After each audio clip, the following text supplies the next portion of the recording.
Chapter 5:15. King Kessel looked down at Thales in silence. His gaze was calm and indifferent and his movements were slow. It was completely different from King Nuven's awe-inspiring and King Chapman's aggressiveness. But it did not make the teenager feel relaxed. The prince gulped and tried to relax his tense muscles and mind. Up until now, Thales did not understand his father. What kind of person was he? Cold, silent, dignified, perhaps. Aside from the time in the Jade Star family tomb, which was more like a one-sided listening experience, Thales had spoken less than 10 sentences to Kessel V. As for the time they spent alone together in the past 6 years, Thales suspected that it was less than 15 minutes. However, in the teenager's limited life, the Iron Hand King was like a dark cloud hanging high above his head. It seemed unreachable, but it always cast a shadow over him and enveloped him. Whether it was the national conference, the negotiations with Extet, the night of Dragon's Blood, the day of Dragon Cloud City's state affairs hearing, Gilbert's exhortations to his face, or the one-eyed dragon Koshter's harsh words. Many experiences reminded Thales from the side what kind of person his father was. But when he really faced that dark cloud, Thales realized he was still not ready. He still did not know how to face him. You misunderstand. Thales lowered his head and avoided the quiet but unsettling gaze. He took a deep breath. He tried to chase away the negative emotions that he had sensed, but the king's words made it even more obvious. I am not anxious. In fact, leaving Extet and returning home. But the king did not give him time to explain. Is it familiar? Kessel no longer stared at Thales. The corners of his lips curled up in a strange arc as if he was disdainful. This tone. Thales raised his head abruptly with a puzzled expression. Familiar? On the stone steps, the king on the throne spoke in a cold voice. That old bag of bones from Western Desert should be like this, pretending to be profound and talking nonsense to scare you, right? Thales furrowed his eyebrows. That old bag of bones from Western Desert? Pretending to be profound and talking nonsense? Scare me? Thales understood something. He remembered what Adrian said to Gilbert just now. The king was asking about the messenger crow from Western Desert yesterday. A messenger crow from the West Wilderness. As he tried to guess the king's intentions, Thales exhaled and calmly said, Yes, Fakenhas did come to me, but Unfortunately, the king did not give him a chance to explain. Perhaps he didn't care at all. Where's the sword? King Kessel calmly interrupted him. What about the ancient empire sword that was given by the prestigious Four-Eyed Skull family in Bladefang's camp? It caused some people to feel uneasy, some people to rejoice, and all of the kingdom to make endless guesses? Thales' words came to a halt. As expected, he also knew. The sword named Sentinel should be the legendary wing. With a certain thought in mind, Thales raised his voice and answered, It is in the luggage, guarded by Lord Mallow's men, but no. For the third time, King Kessel interrupted the Duke of Star Lake. It's not there. On the platform, the king slowly leaned back against the back of the throne. It's in your heart. Thales was startled. Kessel V calmly looked at the Duke of Star Lake at the foot of the platform. And you don't even know where that sword will stab. Thales was silent for a while. Obviously, the king was very dissatisfied with what happened in Western Desert. But, I am very sorry about what happened in Western Desert. Thales tried hard to regain his composure, and tried hard to treat the person in front of him as another Northland vassal he could negotiate with. But Fakenhas' purpose in coming to me, but he still could not finish. When I sent you to the north, unlike the Northlanders and even the Western Desert people, King Kessel's tone was very light, and there was very little fluctuation in his words.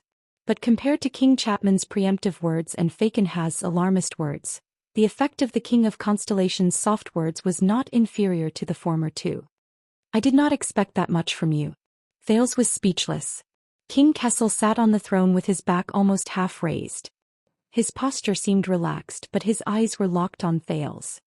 At least I did not expect you to rebuild Northland and appoint a new king. Rebuild Northland. Appoint a new king. Thales closed his mouth, feeling the weight behind these two sentences, feeling the faint contempt and accusation behind them.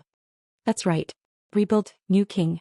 This was indeed what he had been doing for the past 6 years. But Dragon Cloud City was filled with blood and corpses. Heroic Spirit Palace was in a state of mutual hostility, and everything was hanging by a thread.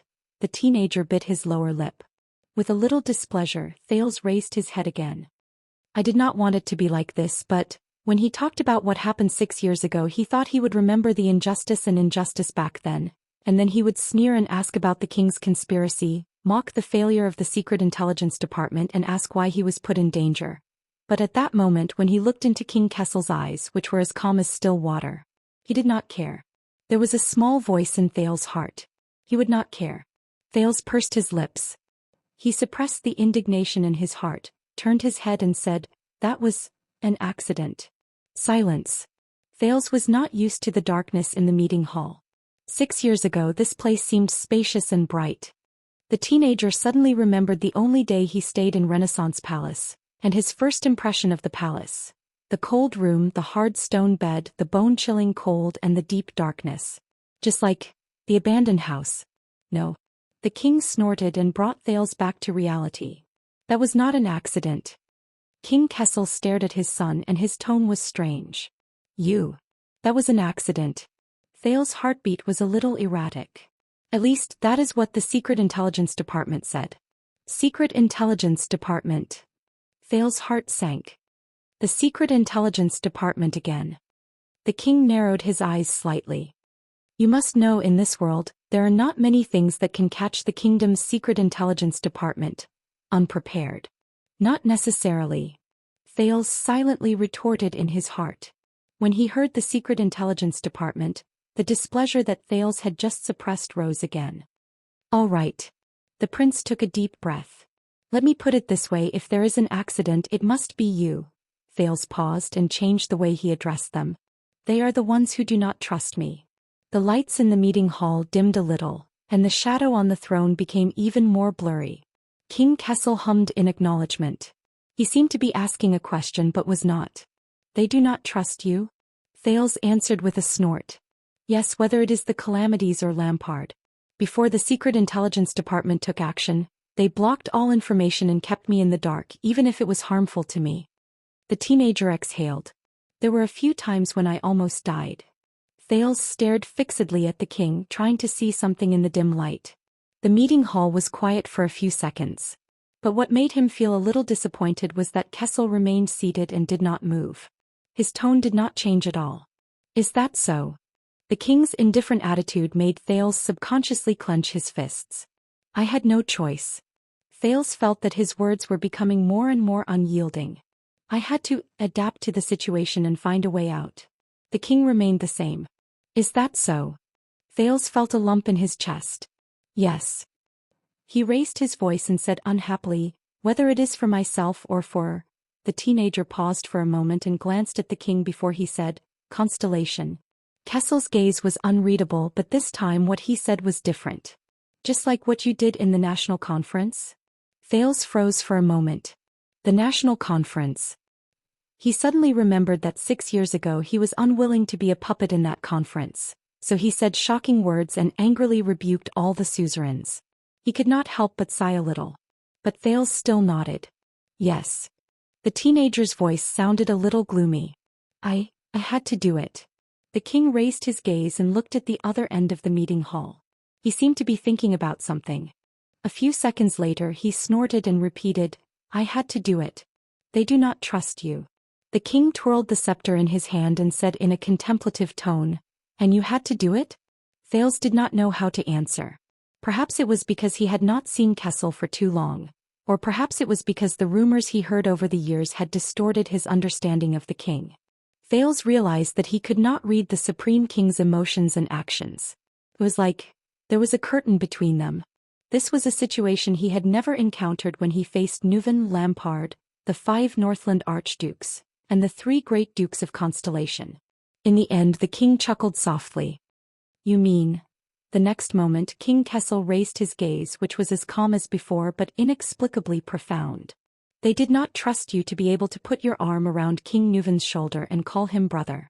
So when he fell, you were caught in a trap of your own making and were dragged into the enemy's hands. And you had no choice but to counterattack, return to Heroic Spirit Palace and create a new king? Thales shuddered. King Kessel continued to speak, each word carrying a peculiar charm. Or they did not trust you to be able to get along well with the girl from Dragon Cloud City. So much so that she abandoned everything in order to force you to stay, incurred public anger and publicly broke off relations with all the vassals? And you had no choice but to meet Lampard privately and find another way out? Thales only felt that his throat was a little dry. The king continued to laugh coldly. Or they did not trust you to be able to conceal your identity in Western Desert and have an unclear relationship with a group of mercenaries who sell swords. Then they saw through your identity and used it to threaten the Baron of Bladefang's realm? And you had no choice but to. The king did not continue. He only curled his lips. But that was enough. Thales closed his eyes and took a deep breath. As expected. He knew. He knew everything. But Thales suddenly realized that in the face of the king's words, all the self-defense and reasoning he had developed over the past 6 years were useless. He could explain. But whether it was Asda and Giza during the Night of Dragon's Blood, or Little Rascal's background, or the secret between Quick Rope and the old royal guards, he could not explain. He could not explain. Thales opened his eyes and said with difficulty, "Is that what the Secret Intelligence Department said?" This time the king stared at him for a long time. A long time. Finally, King Kessel opened his mouth again, but his tone gradually became stern. Murat's report said that as a prince, you do not know how to reflect on yourself. Your progress is slow and you always act on your own. You act recklessly and everyone has no choice but to bear the consequences of your actions. Kessel narrowed his eyes. Or in their words, wipe your ass. The teenager was stunned. Murat.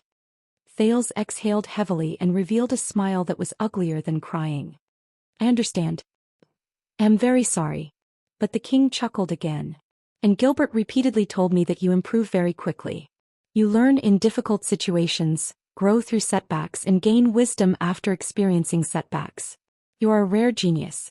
Gilbert. Thales felt warmth in his heart. He praises me too much. Kessel sized him up. The scepter in his hand stopped spinning. But Ida has a third opinion. The moment he heard that name, Thales was stunned. Who? Thales raised his head in puzzlement. The king had left his seat and was leaning forward to size him up. She said in her letter that you grow too slowly and too quickly, which annoys her. Wait a minute. Thales repeated in disbelief after he heard the way the king addressed him. Ida? A certain crazy hopping short figure appeared in front of him. Thales stared and moved his lips stiffly. That person can write letters? It's fake, right? But Kessel V did not seem to feel that it was funny and absurd at all. The king continued to speak, minding his own business. She said that you grow too slowly. You don't even have the guts to let her go to the forest outside Dragon Cloud City to hunt rabbits for dinner. Thales' face darkened. His father snorted coldly again. But you grow too quickly. Every time she wants to go out and poach, you predict it and send people to keep an eye on her. Thales confirmed that this was what the king said and could not help but feel puzzled. All right, Ida hunting rabbits. Is that important? The king did not answer. He just stared at the second prince quietly under the waning light. Thales calmed down a little because of Aida's name, but the king's gaze made his heart clench again. But I can see that you have indeed changed after 6 years. The king said faintly. Thales was stunned. He turned his head slowly to avoid the king's condescending gaze. 6 years is a long time. But Kessel shook his head. Oh. Whether it is Murat or Gilbert. The king said softly, they are both wrong. Thales' breathing began to quicken. The king's gaze became sharper. As for Ida, Kessel's words were very strange. At that moment, Thales did not know if he was disdainful or sentimental. This made Thales suddenly curious. I wonder if Black Prophet Murat, who is said to be able to see through lies, can see through the king before me? No. The King of Constellation's words pulled Thales' attention back. You do not grow fast enough. Kessel said unhurriedly, not slow enough. Not fast enough. Not slow enough. Doubt surged. Thales frowned slightly. I do not understand. Fortunately, the king did not interrupt the teenager this time, nor did he change the topic. But Kessel's next words were full of profound meaning, causing him to fall silent. You either grow fast enough. King Kessel raised his head to look at the ceiling. His gaze was unfocused, as if he was looking into the past. So fast that it is unexpected, so fast that it is gratifying. So fast that in just 6 years, You can bear the weight of the entire planet. The king's gaze focused on Thales, and it returned to its cold and indifferent state. But you did not bear the weight of the entire planet. Thales gulped. He felt his body stiffen.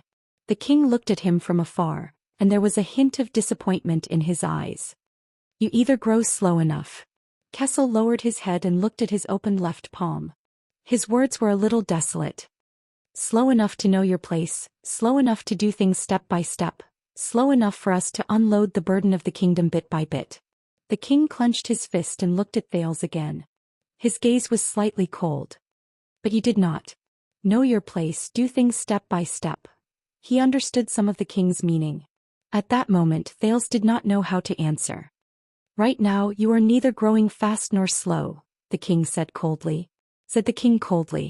His tone became even colder. Neither too fast nor too slow.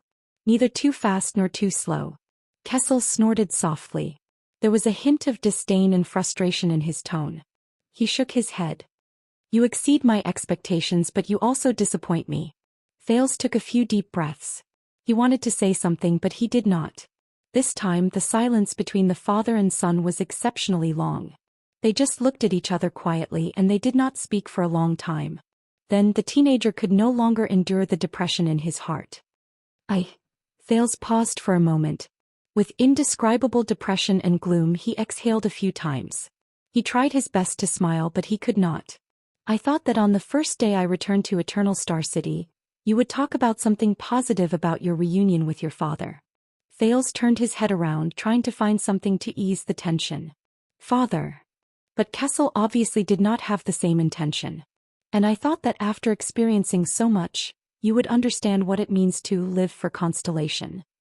The king's gaze burned and his tone was cold. Prince. Thales froze. Kessel looked at Thales and snorted softly. He seemed to be disdainful. But fortunately, we still have time to teach you how to be a Prince of Constellation. Be Prince of Constellation. Thales did not speak. He could only feel an indescribable emotion rising in his chest. It made him uncomfortable. It was difficult to get rid of it. But in the end, he did not say anything. Your homecoming banquet will be held a week later. It will be the time for you to show your face again. The king turned his head around. He was not bothered by Thales' silence. No one knew whether he saw it as a tacit agreement or whether he did not care about it. During this period of time, you will keep a low profile. Let the kingdom slowly digest the return of the heir. Do you understand?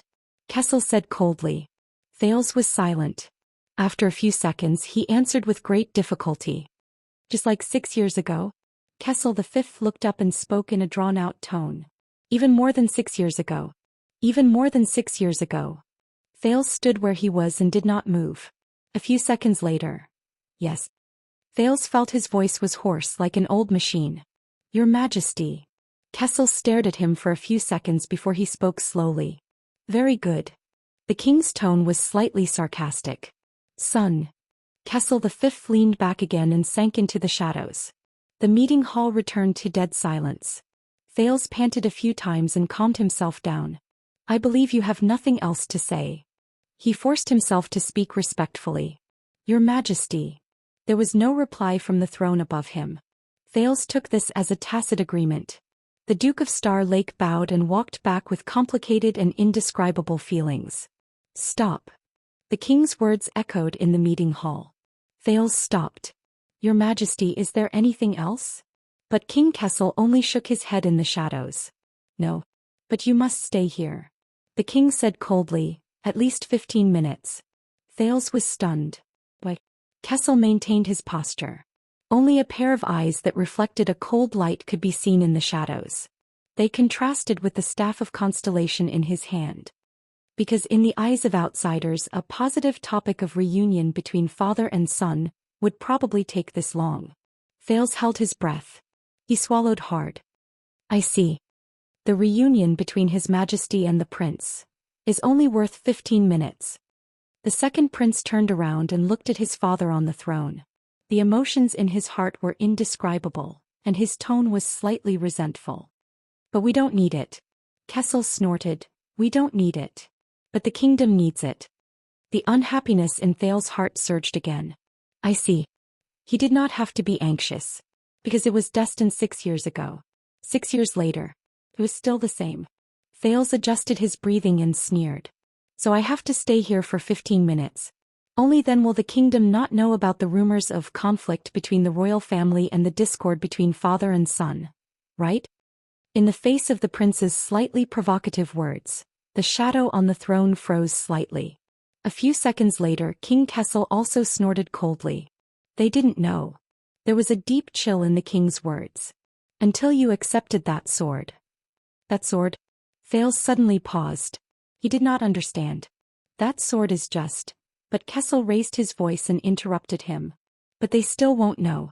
At some point in time the king had left his seat again. He stared at Thales coldly under the firelight as if he was staring at his enemy. Because I had no choice but to stop all the decrees regarding Western Desert this year, from taxes to land quotas and even conscription to show the greatest kindness to your new friends. New friends? Thales' thoughts froze. Kessel snorted angrily. Just for that damn sword of yours. In the face of the king, whose expression remained the same, but whose emotions seemed to have turned cold for more than one winter, Thales frowned to show that he could not understand. If you are dissatisfied because of this, I can return that sword at any time. You don't have to think about me. You can continue with your great plan to conquer Western Desert. But the king suddenly asked, did it change you? Thales stopped talking. Change what? The prince asked, puzzled. Kessel narrowed his eyes on the throne on the dais. You said that this journey of almost dying a few times. Did you learn anything? A journey of almost dying a few times. Thales' mood turned cold. Yes. A few seconds later he said faintly, I learned a lot. Oh. But Kessel firmly denied his words. The King of Constellations stared at the Duke of Star Lake from afar. If you really learned something, then you should know. The king's eyes shone with unexplainable anger. The king's eyes flashed with unexplainable anger. Then you wouldn't have become the Duke of Star Lake. Then you would never have become the Duke of Star Lake. Why? He asked instinctively. Why? He asked subconsciously. The light in the council chamber seemed to darken a little more. Why? Kessel was so angry that he laughed. The king sneered and tapped his scepter. The dull sound spread through the hall. Because you do not deserve it. Do not deserve it. The moment he heard the last word clearly, Thales froze. But he did not have the chance to think, much less answer. Gilbert. Trin. Kessel V no longer looked at Thales. Instead he shouted loudly and coldly. The door to the stone hall opened.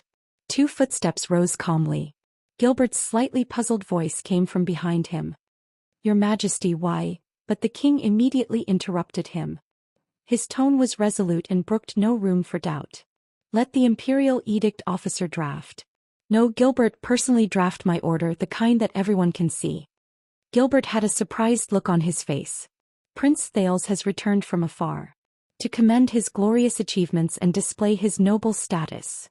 The King of Constellation paused and snorted through his nose. And my trust and love. When he heard this, Thales gritted his teeth. King Kessel sized up his son. Under Gilbert's strange gaze he said faintly, from today onwards Mindy's Hall in Twilight District, one of the properties of the royal family, will be given to the Duke of Star Lake as his specially granted residence. Gilbert glanced at Thales. There was surprise and puzzlement in the Foreign Affairs Minister's eyes. Yes, Your Majesty.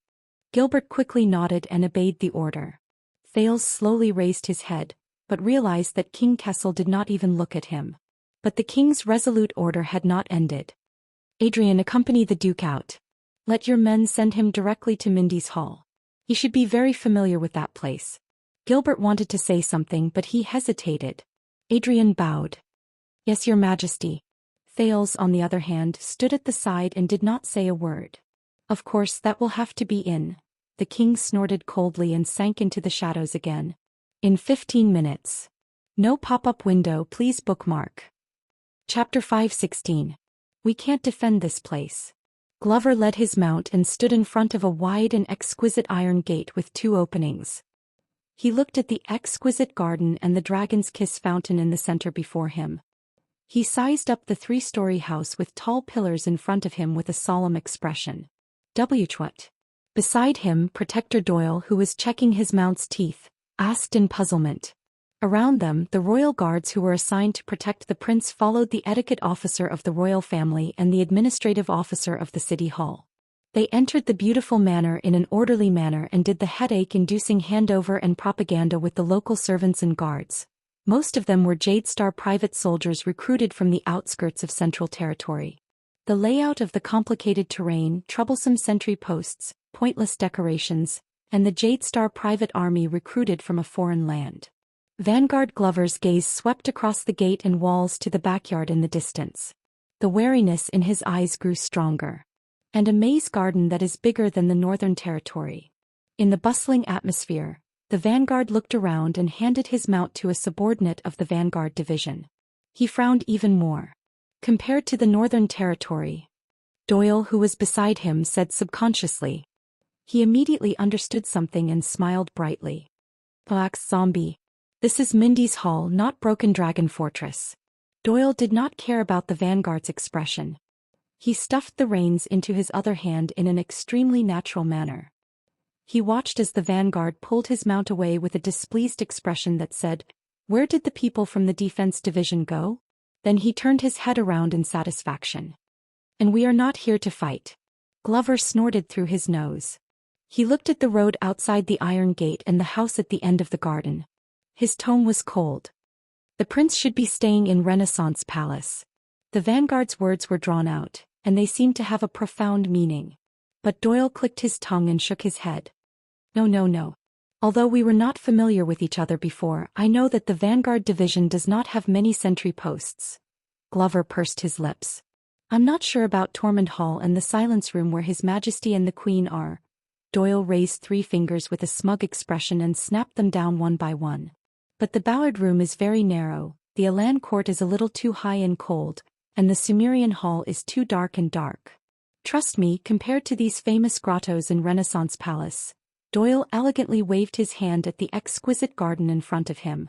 You like it better here. Glover narrowed his eyes. At least Mindy's Hall has. Doyle paused for a moment. He pointed at the iron gate, the garden, the fountain, the avenue, the main hall, and finally pointed at the sun above his head. He smiled faintly. There's light. Glover crossed his arms and looked elsewhere. He snorted in a way that made it seem as if he didn't know what was going on. Obviously, he wasn't too satisfied. Besides, do you know how high its artistic value is? Doyle's eyes lit up and his tone changed. Glover furrowed his brows. Do you know its place in the history of architecture? The guard turned around and spread his arms as if he wanted to hug the person in front of him. Let's not talk about the fact that this is the famous virtuous king's temporary imperial residence. But look at the garden, look at the reliefs, look at the tiles. Let's not even talk about the many art treasures in the palace. Think about it, if we hold a banquet here, the ladies in the capital will definitely fight to be the first. Doyle turned around with a dance step. His face was full of sweetness. Glover did not move. He only looked at Doyle with a disdainful expression. What's wrong? Doyle shrugged. He looked puzzled. Is it wrong to love art and love beauty? Glover looked away. He took a deep breath and exhaled stiffly through his nose. The familiar sound of a carriage and shouts came from the distance. It seemed like a person was directing the transportation. Doyle, who was immersed in art and beauty, had his expression change. Oh no, that's Stone and Fubby. He immediately jumped to Glover's side. His expression was stern and his body was straight. He extended his arm and pointed at Mindy's Hall. Quick, pretend that you're talking to me, discussing the defense of the sentry posts or the defense plan. Look very attentive and serious. Glover was confused. What? This is the only way we won't be assigned to help with logistics. Doyle's expression did not change, but his lips moved slightly. Glover still did not understand. But, why me? Because he never asks the Vanguard to go. Doyle said softly through gritted teeth. Logistics Officer Stone and Flag Bearer Fubby brought a few subordinates and a few carriages while they were surrounded by a group of officials and Jadestar private soldiers. They left doubtful and puzzled gazes on Doyle, but when they saw Glover's stern expression, they got rid of their doubts and left. It was only then that Doyle heaved a sigh of relief and relaxed. Glover's gaze when he looked at him became even stranger. But Doyle did not feel awkward at all. He naturally returned to his intoxicated state of admiring the scenery. His gaze shifted, and he saw the teenager who stood quietly in the gaps between the figures moving back and forth under the pillars of the house in the distance beside the cedar wood door. Doyle narrowed his eyes and sized up the still and slightly lonely prince. The servants and guards around him seemed to have some sort of tacit understanding. They perfectly avoided the prince while they were busy with their work. The person closest to him was at least 10 meters away. But they would occasionally cast cautious glances at the teenager who did not say a word. "I'll bet you that kid just got spanked." As if he was afraid that Doyle would not believe him, Doyle narrowed his eyes. "Believe me, I know this feeling. He appears to be very calm now, but that is all an act." Doyle stared at the prince's back. His gaze was melancholic and he seemed to be rather sentimental. But in the deepest part of his heart he just wants to find a place where there is no one and cry to his heart's content. Doyle stared at the prince's back. His eyes were melancholic and he was rather sentimental. But in the deepest part of his heart he just wants to find a place where there is no one and cry to his heart's content. This is not something you should comment on. The vanguard coughed sternly. "Protector Doyle." But Doyle snorted softly. "Enough with that lousy sword in the morning. You're also very displeased, aren't you?" Doyle nudged Glover's arm. He did not care about Glover's unpleasant expression at all, and he seemed to be taking pleasure in Glover's misfortune. "I'll bet everything I have with you. Our honorable Duke, I've finally seen someone with a heavier sword than him." Glover did not answer. He only stared at the porch of Mindy's hall and frowned deeply. Over there Duke Thales stood quietly. He only stared at the porch. He did not make a sound and did not move. It was as if he was isolated from his surroundings. "Are you there?" Thales asked absent-mindedly. "Did you see it?" As a response, a steady and calm voice came from behind him. "Yes, I saw it." But it was not the person Thales expected. The teenager closed his eyes and sighed softly. The royal family's private soldiers and servants did a good job in maintaining the place. They saved us a lot of trouble. Once we complete the assessment and inspection we can move in. Watchman Mallows walked forward and stood beside the Duke. He looked at the main hall of the manor with him and his words were thought-provoking. "Congratulations, the new master of Mindy's Hall." Mindy's Hall. New master. Thales did not turn around. The teenager only quietly sized up the familiar yet unfamiliar house in front of him, from the pillars to the door, from the carpet to the interior. However, this time the familiarity seemed to be greater than the unfamiliarity. Mallows seemed to have sensed the atmosphere. He also remained silent and stood quietly with the prince. The servants and guards were still busy. They came and went in a hurry, but they subconsciously stayed further away from them. A few seconds later. "You don't know." Mallows frowned slightly. Thales spoke slowly with an expressionless face. "You didn't know beforehand that you would be stationed here, did you? Otherwise, you wouldn't have to wait until the very last moment to assess and inspect." Mallows was slightly stunned. But the Duke of Star Lake smiled. "You weren't even prepared to become the Star Lake Guards." Thales lowered his head and looked a little lonely. "Because the title of the Duke of Star Lake was decided on the spot after you departed, and it was conferred in a hurry. Because a sword." Mallows paused for a few seconds. He furrowed his eyebrows slightly and no one knew what he was thinking. Thales sighed. "Similarly, you weren't prepared to come to Mindy's Hall." Mallows seemed to have heard something from the Duke's seemingly disorderly words. He wanted to say something but stopped himself. But Thales took a deep breath. When he turned his head around he had already put on a smile. "By the way, when you set up your defenses, don't forget to prepare silver weapons. There might even be weapons that have been blessed." Silver weapons. The change in topic caught the watchman off guard. "Why?" Thales snorted. He took a few steps back and looked at the roof and balcony of Mindy's Hall. "To guard against uninvited guests." Under Mallow's puzzled gaze the prince's tone was filled with faint nostalgia. "Such as vampires?" Mallows was stunned again. He was confused. But Thales did not explain further. He only sighed again, raised his head and sized up the pillar in a daze. "It looks even smaller," the teenager said subconsciously. "I remember that the pillar here used to be very tall." Mallow's gaze moved and he stared deeply at the prince. With a little perplexed, Thales walked through the porch and vaguely saw 3 large portraits on the wall under the chandelier facing the door. And the three people in the portrait. One had his back to the setting sun. He held a spear and rode a horse. He was as heroic as ever. One stood deep in the forest. He held a sword and a shield in his hand. He was as determined as ever. One sat quietly in the room. He held a staff and flipped through a book. He was as benevolent as ever. As he stared at the three people in the portrait, Thales's gaze became a little unfocused. He subconsciously raised his right hand and pressed it against his chest. A certain part of his skin seemed to still be aching. "You are also revisiting an old place." Mallows followed behind him and his tone was indifferent. "When we saw Renaissance Palace, you did not have this expression." "Renaissance Palace?" Thales snorted. "The first time I entered Renaissance Palace I was seriously injured by an assassin. I was unconscious and I was carried in." Mallows narrowed his eyes. The prince's expression was slightly mocking. "Revisiting an old place? What kind of expression did you expect me to have?" But Mallow's answer exceeded his expectations. "Smile." Thales frowned. "What?" Mallows took a step forward and stood with him in front of the cedarwood door. He stared at the portraits of the three kings on the wall in the hall. "You need to smile. Then they will not have to suspect that your father does not like you." Mallows narrowed his eyes slightly. "Or the other way around." Thales was stunned for a moment before he was stunned. Mallows remained indifferent.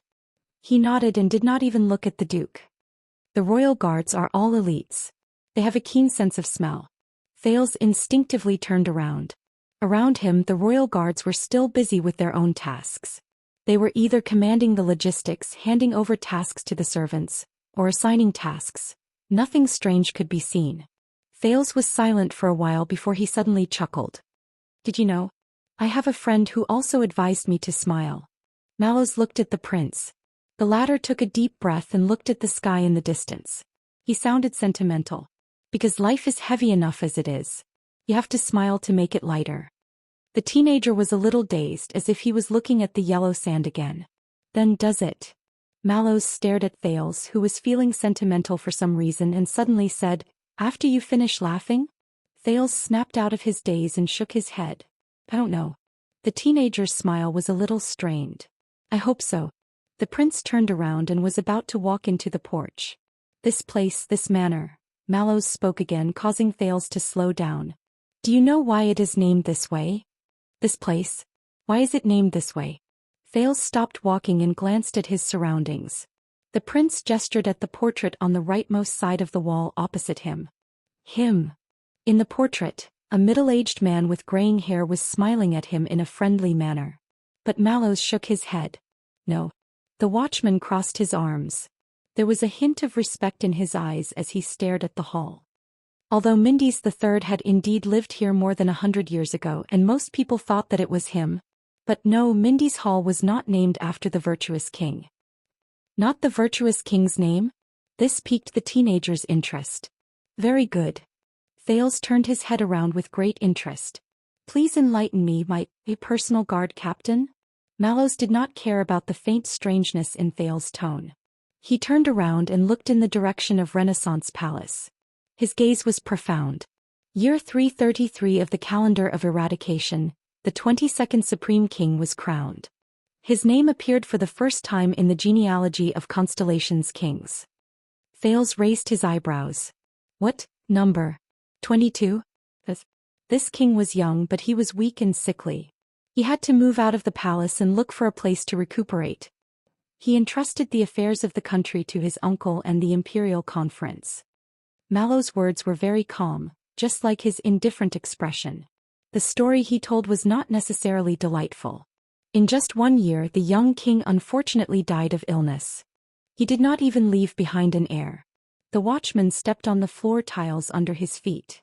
From then on, the manor in the suburbs where he died was named after him to commemorate him. Mallows looked at the prince indifferently. Entrusted affairs of the country to his uncle, left the palace to recuperate. Nephew died young, left his name to commemorate. The story was very short. It did not even have a plot and it was not very auspicious. The charm behind it was even a little indescribable. But Thales still showed an expression that said, "I see." "So, the manor in the suburbs." Thales pointed at his surroundings and tried hard to continue the conversation. You call Twilight District suburbs? Mallows frowned slightly. He was obviously not satisfied with the prince's attitude of focusing on the main point. It used to be. I call this city expansion. Thales raised his eyebrows. Oh. However, 3.5 centuries have passed. When we stand here and mention the original master of Mindy's Hall, the watchman snorted softly and looked at Thales with a rather meaningful gaze. Even the direct descendants of Jadestar have long since forgotten about the Fog King. Thales was a little awkward. But he quickly noticed the title Mallows mentioned. Fog King? Mallows nodded. He extended his hand and knocked on the expensive cedar wood door. His tone was deep. Regardless of whether he was alive or after, Mindy's the first, who died young, was known as the Fog King. When he was alive, his rule was like fog. It seemed tangible, but in reality it was intangible.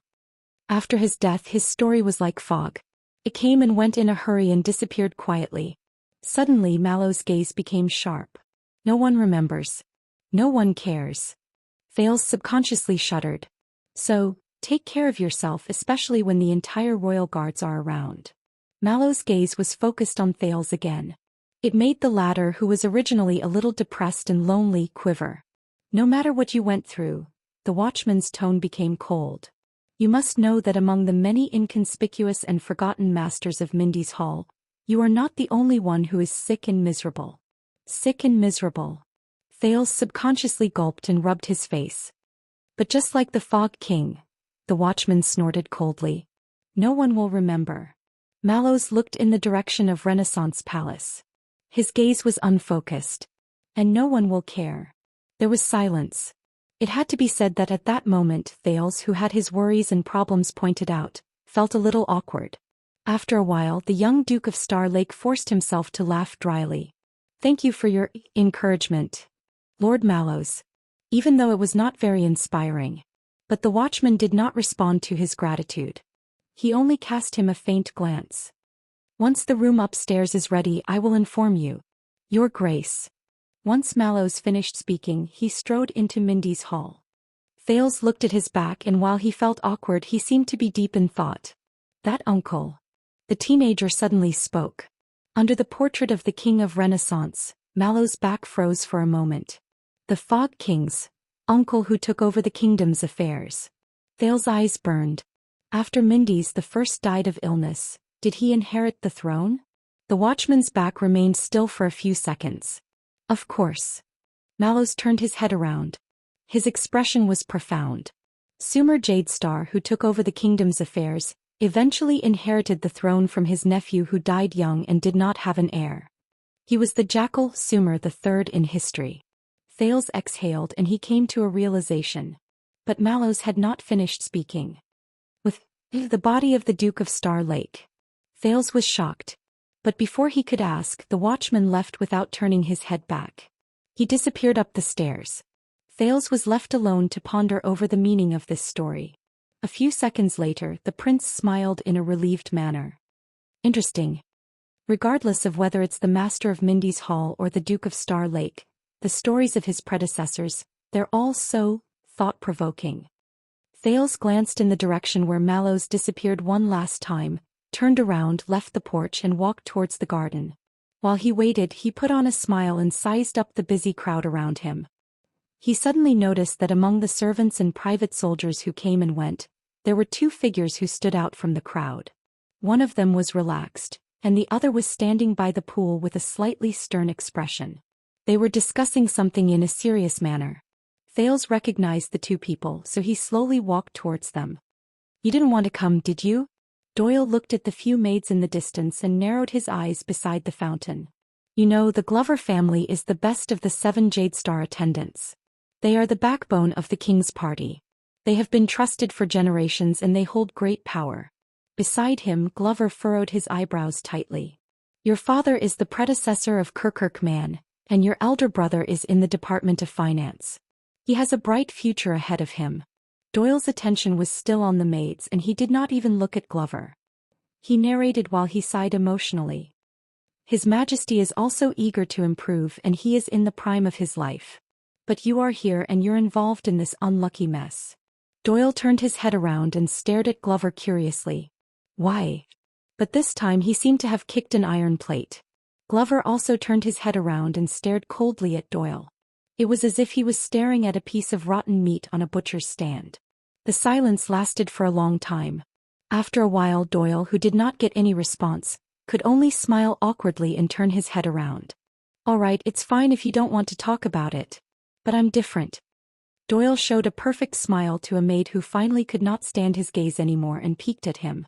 During the years when our family was prosperous, Doyle was too close to the old nobles, and their relationship was complicated. So much so that for 3 generations after that, there was no one who could be put in an important position by Renaissance Palace. Glover did not say anything, but he looked away. Doyle stared at the maid who turned her head around with a flushed face. His gaze was a little frozen. They were worried that if this continued, our family's position among the 7 Jadestar would be lost sooner or later, just like Tardin, Baldin, and... Doyle paused for a moment and gestured at the direction of Mindy's hall with his head. He sighed and said, Mallows. Glover did not say anything, as if he did not hear him. So I was forced to come here. Doyle quirked an eyebrow. My father had a beautiful dream. From the king's personal guard to the prince's personal guard. Perhaps in the end he would become the king's personal guard, and in the end... Doyle's expression became a little gloomy. Of course, that was just a beautiful dream. Glover's eyes sparkled a little. After all, we are no longer in the era where we rely on the size of our fiefdoms to make a living. Doyle exhaled softly. His expression was resigned and his tone was profound. And we are neither the 6 great clans nor the 13 distinguished families. Doyle said airily in front of Glover, who did not move an inch. We are just Jadestar's attendants. Stealing fragrance. Chapter 517. Besides, you've also seen the child. Doyle heaved a sigh of pain. God, we were not so complicated when we were 14 or 15 years old. Shouldn't we be simple, stupid, impulsive, and lustful? He looked at Glover indignantly, seeking approval. There's nothing that cannot be solved by going to Red Street Market at night, right? Against his expectations, Glover, who had always been passive, spoke this time. Not us. The quiet vanguard snorted coldly and turned his head to the side. It's just you. Doyle's smile instantly disappeared. At this moment, another voice rose abruptly. Is everything all right? Doyle and Glover trembled at the same time. In a second, both of them straightened up at the same time and turned in the direction of the Iron Gate. They saw the highest commander of the Royal Guards, the guard captain Lord Adrian, standing at the Iron Gate. He was accompanied by 2 attendants and he looked at them with a smile. Doyle looked as if he was struck by lightning. He first tried his best to squeeze out a smile, but when he felt that it was inappropriate he tried his best to straighten his expression. He stuttered, Eaton. CC commanding officer?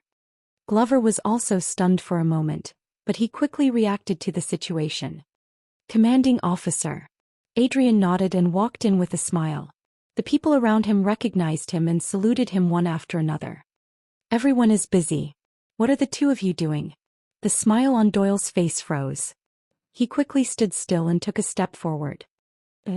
We are evaluating the loopholes in Mindy's Hall's defense and making plans for future sentries. But Glover spoke stiffly and drowned out Doyle's voice. We are pretending to be busy, commanding officer. Then we will avoid being called up by the logistics division. When he said this, Captain Adrian's smile also froze for a second. Doyle's body swayed and he looked at his companion in disbelief. At that moment Doyle, who first trembled inexplicably, then became completely disheartened. He just wanted to slap Glover to death. Then he wanted to slap himself to death. In the indescribable silence and awkwardness, the experienced Adrian was the first to react. Oh, you're all Mallow's men? Doyle, who was grief-stricken, sensed that the captain did not intend to hold him accountable, so he quickly tried to salvage the situation. Lord Mallows is inside, he seems to be. Glover's answer was as simple as usual. I'll go inform them. But Adrian stopped him. Wait. The highest commander of the Royal Guards placed his hands behind his back and slowly walked towards the man. He narrowed his eyes and sized up his robust figure. You're Caleb Glover from the Vanguard Division? Glover's expression became stern. Yes. Adrian nodded, a nostalgic look in his eyes. Very good. I know your grandfather. 40 years ago as the watchman he personally promoted me into the guards. By the side, Doyle's expression changed. The way he looked at Glover immediately changed. Adrian sighed. He's a stern man but he deserves respect. Glover's gaze flickered. Yes. I hope that you will be as respected as him. Adrian's tone was friendly and friendly. But, you don't have to be as strict as him. In a team be a gentle and easygoing person. You'll find that you'll gain more. Glover shuddered slightly and his reply sounded a little uneasy. Yes. Adrian nodded and looked at Doyle. The latter immediately stiffened in an unnatural manner, like a rat that ate poison. Adrian smiled. So you're that, Doyle? The corners of Doyle's mouth twitched and he smiled awkwardly. Yes, Sea Commanding Officer. But that's just a joke. His voice lacked confidence and it became weaker. Bridge told me about you, Adrian said leisurely. What? Doyle's eyes lit up and his previous timidity was gone. Is that so? He looked a little expectant. Then what did the chief say about me? He said that you initially wanted to go to the Vanguard Division, Adrian said faintly. After you failed to get selected, you had no choice but to go to his guard division. Glover subconsciously glanced at Doyle. At that moment, Doyle's face flushed red. Commanding Officer, But Adrian's expression became stern. It's not shameful to admit defeat. He said slowly, only those who can accept defeat are worthy of success. Just like how you need to be a good guard, before you can be a vanguard. Adrian's sudden sternness made Doyle subconsciously tense up. Yes, Commanding Officer. Adrian nodded and looked at the two of them again. Both of you are very young. You are both important arms of Mallows and also the kingdom's reliable swords. Adrian regained his friendliness from before. Work harder. Yes, Commanding Officer. This came from Doyle, who was as quiet as a cicada in winter. Yes, Commanding Officer. This came from Glover, who was still stiff. Adrian smiled faintly. Also, do not get caught by your master when you are slacking off.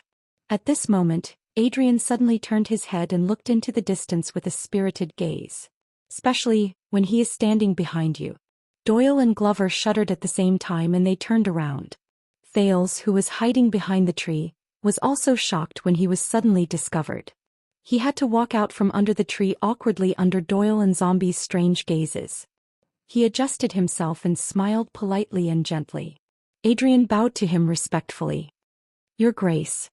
Thales quickly nodded and returned the greeting. Lord Adrian. Hey, I know, Adrian smiled and shook his head. Please do not be troubled. I am only here to hand over the official writ of conferring the title of Duke to you. He turned and handed a scroll to Glover. Doyle reached out to take it, but the scroll veered strangely towards Glover just as it was about to fall into his hand. I also want to see how the lads are preparing. The guard captain, who was more than 50 years old, smiled and looked at Doyle and Glover. The former immediately smiled awkwardly and the latter stood even more stiffly. After all, this is the first time in many years that we have mobilized people from the Royal Guards to form a special unit. Thales looked at the writ in Glover's hands. He did not have the time to delve into the meaning behind the man's words. Thank you for your concern.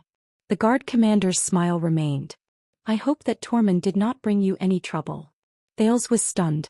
Tormund? Who? Tormund. His first reaction was the portrait of the King of Renaissance in Mindy's Hall.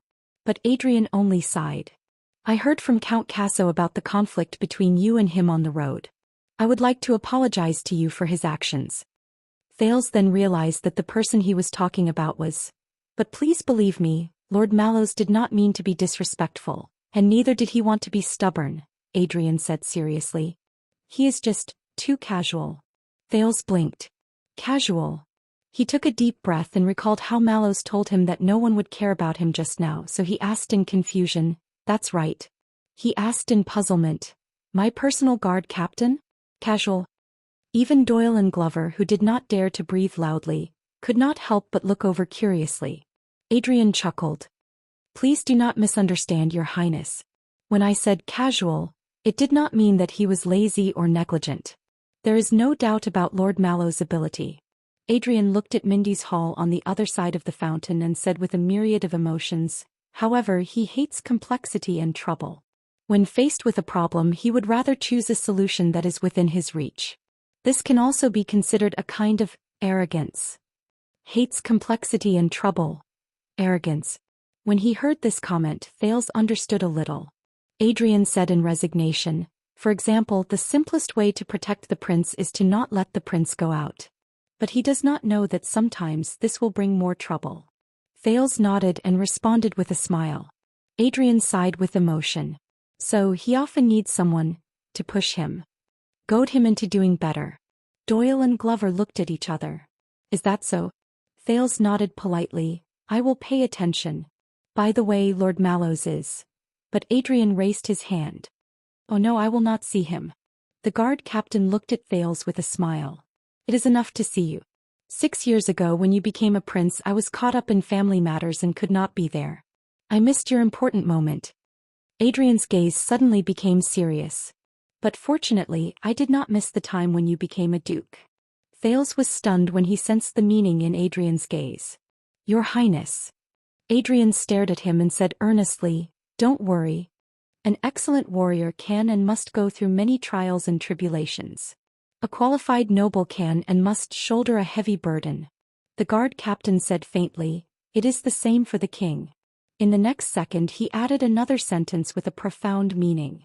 It is even more so for the king. Thales was stunned. Adrian bowed again, turned around and left. Watching the guard captain's back disappear, Doyle took a deep breath as if he had been holding it in for a lifetime. Wow. I can't believe it. The guard captain talked to me. Doyle said excitedly. I have been in the team for 7.5 years, and this is the second time I met Commander Adrian face to face and talked to him alone. The last time was 3 years ago. Yes, 3 years ago. That time was in the guard room. I think it was something like, Captain, do you want some water? And no, thank you. Doyle thought excitedly. Glover snorted in disdain. He looked at Doyle with a look that said, you have not seen the world. 3 years. We are both in Renaissance Palace. How marginalized is this boy that he has not had the chance to talk to the commander alone for 3 years? As for me, With faint pride, Glover recalled the conversation he had with the guard captain last time. A few years ago. Strange, why can't I remember? Thales seemed to be deep in thought as he stood beside the two with different emotions. That is. He said slowly. The excited Doyle answered Thales' doubts. Oh, you still don't know, right? That is the most awesome person in the Royal Guards. Chief Guard Captain Lord Adrian. Doyle looked smug. His qualifications are enough to crush all the other people in the Royal Guards. He is the witness of glory and destruction. Qualifications? Glory and destruction? Thales was slightly puzzled. Glover nodded and looked in the direction where Adrian left with a stern expression. It is said that the captain has witnessed the Bloody Year, and he is the only surviving member of the legendary Royal Guards, an old guard. Witnessed the Bloody Year. Thales' expression changed slightly.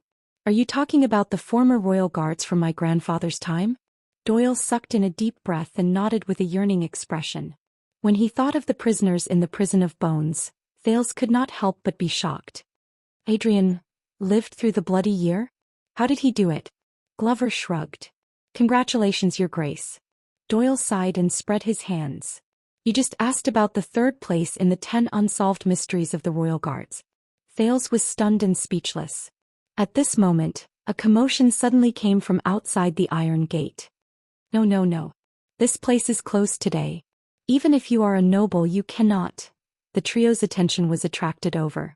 Doyle walked towards the iron gate and Glover followed closely behind him. The curious Thales also wanted to go forward, but Glover pressed him behind him and blocked him. What happened? Doyle called out to a Jadestar private soldier outside the gate through the iron gate. The soldier turned around and pointed indignantly at a man who was blocked by a few other soldiers in the distance. Protector, this guy wants to barge in. He said he is a noble or else we would have. Doyle narrowed his eyes and saw the man who was blocked clearly. His eyes immediately widened. Wait, I know him. Doyle stared at the man who was waving at him outside the gate. Why are you here? The man outside the gate struggled to break free from the soldier's suppression. He straightened his clothes and when he saw Doyle he was equally surprised. Hey, I'm the one who wants to ask, Doyle, why are you here? Doyle's expression darkened. Nonsense, I am a royal guard. No, I asked you first, why are you here? The man outside the gate blinked. He looked around and he seemed to be very puzzled. It's me. Behind Glover, Thales burst out laughing when he heard the baffling conversation between the two. Glover looked at him strangely. Nothing, it's just. Thales waved his hand apologetically. I remembered a joke the Northlanders tell. Why are you here? Thales could not help but laugh again. He did not understand. Glover's expression became even stranger. Outside the gate, the baffling conversation between Doyle and the uninvited guest continued. Why are you here? Why? The guest scratched his head. I applied for leave in advance today. I purposely came here to see the prince. I know the Duke now. I heard that he came back today. Doyle shook his head. No, nobles have to make an appointment to visit. But Doyle reacted. Wait, how did you know that the prince came back today, and how did you know that he is the Duke? My messenger crow is faster. All right, move aside, don't block my way to see him. No, how did you know that he is here? Did you forget that when you sent the prince here today we were in charge of clearing the path? No, wait a little longer. I mean, who are you? What right do you have to come and visit the prince? Are you kidding me? At my age, I am the only promising youth in our hall who has been conferred the title of a lord. Conferred the title of a lord? Are you saying that because you have strong connections, a strong background, and a good father, you got the title of a foppish young master? Bah, get lost. I was conferred the title of a lord because of my meritorious service to the kingdom. Meritorious service? Are you talking about catching thieves on the streets? Catching you? It was my heroic expedition 6 years ago to protect the kingdom from the flames of war. I'll see how long you want to brag. Let me tell you, Doyle, you're just jealous.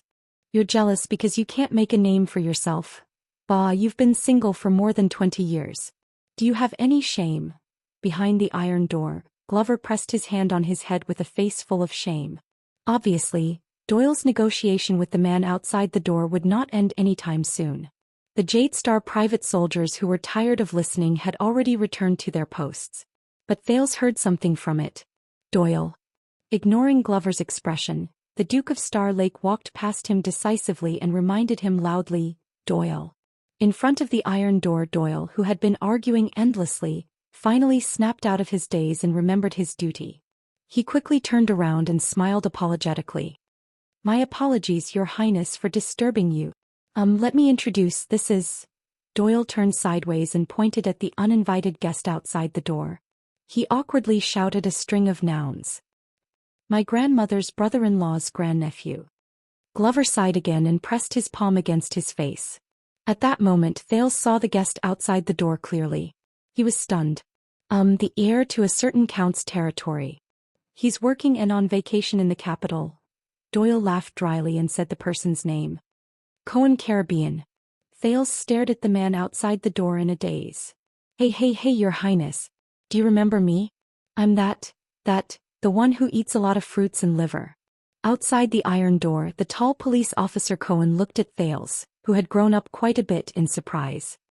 He then pointed at himself and revealed a mouthful of white teeth, revealing a silly smile that said, It's me. Doyle looked at Cohen, who was trying his best to wave in horror. He coughed awkwardly. By the way, Your Highness. Doyle did not notice his master's strange behavior. He lowered his voice and moved his head close to Thales' ear. The nobles in the capital are all talking about this guy. Doyle pointed at Cohen, who could not stop smiling and waving his hand. He nodded discreetly and whispered confidently, There's something wrong with his brain. Chapter 518. Obviously, as the captain of the Duke of Star Lake's personal guards, Mallows was not happy to see Thales welcome guests on the first day he moved into his new residence. But under the watchful eyes of countless bureaucrats, servants and guards, the insistence of the second prince, and the pressure from young Master Caribbean's family background, Cohen was politely invited into the freshly prepared guest hall. Of course, before that, the captain of the Duke's personal guards, Watchman Lord Mallows, did not forget to remind his master. He was the heir of the Caribbean family. And today was the prince's first day back in the capital. This must mean something. Hearing this reminder, Thales could only smile numbly. Then as always he tensed up. To face the person in the guest hall. I knew it. I told them that the prince's memory is not bad and he would definitely remember me. He would definitely not forget to fight side by side with me. As expected, I've been writing to you for the past few years, Your Highness, but I don't know why, but you never replied to me. Until one time I met Casso, who had just returned to his hometown. He told me that the Star Killer intercepted most of the letters he wrote to you. Thales sat on the main seat and looked at the chattering Cohen. He glanced at the familiar guest hall and tried hard to suppress the emotions in his heart. Back then I was here. Cohen paused. He looked at the absent-minded Thales and raised his palm to measure from his stomach to his chest. He said in surprise, "Hey, you've grown taller?" Grown taller. Thales looked at the chair he was sitting on and remembered 6 years ago. Maybe. Back then when I was sitting here my feet could not even touch the ground. Thales was silent for a long time. It was so long that Cohen was at a loss. He subconsciously sat up straight in the chair. Yes. Thales finally spoke. His smile was faint but it was meaningful. I've grown taller. But Cohen's smile faded. He looked at the open door to the hall. There Mallows was standing at the door with his arms crossed. He was sizing up his 2 subordinates with a smile, and occasionally glanced at the meeting in the hall from the corner of his eyes. The police officer was cautious. Did I come at the wrong time? Thales shifted his gaze. Cohen scratched his head. They don't look very happy, especially the leader. Look, the one with the fake smile.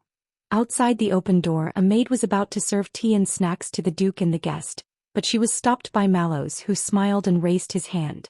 Doyle, who had a bitter expression, and Glover, who was as stiff as ever, went forward together and began to inspect them. He wasn't happy about it. Of course. Thales thought indifferently.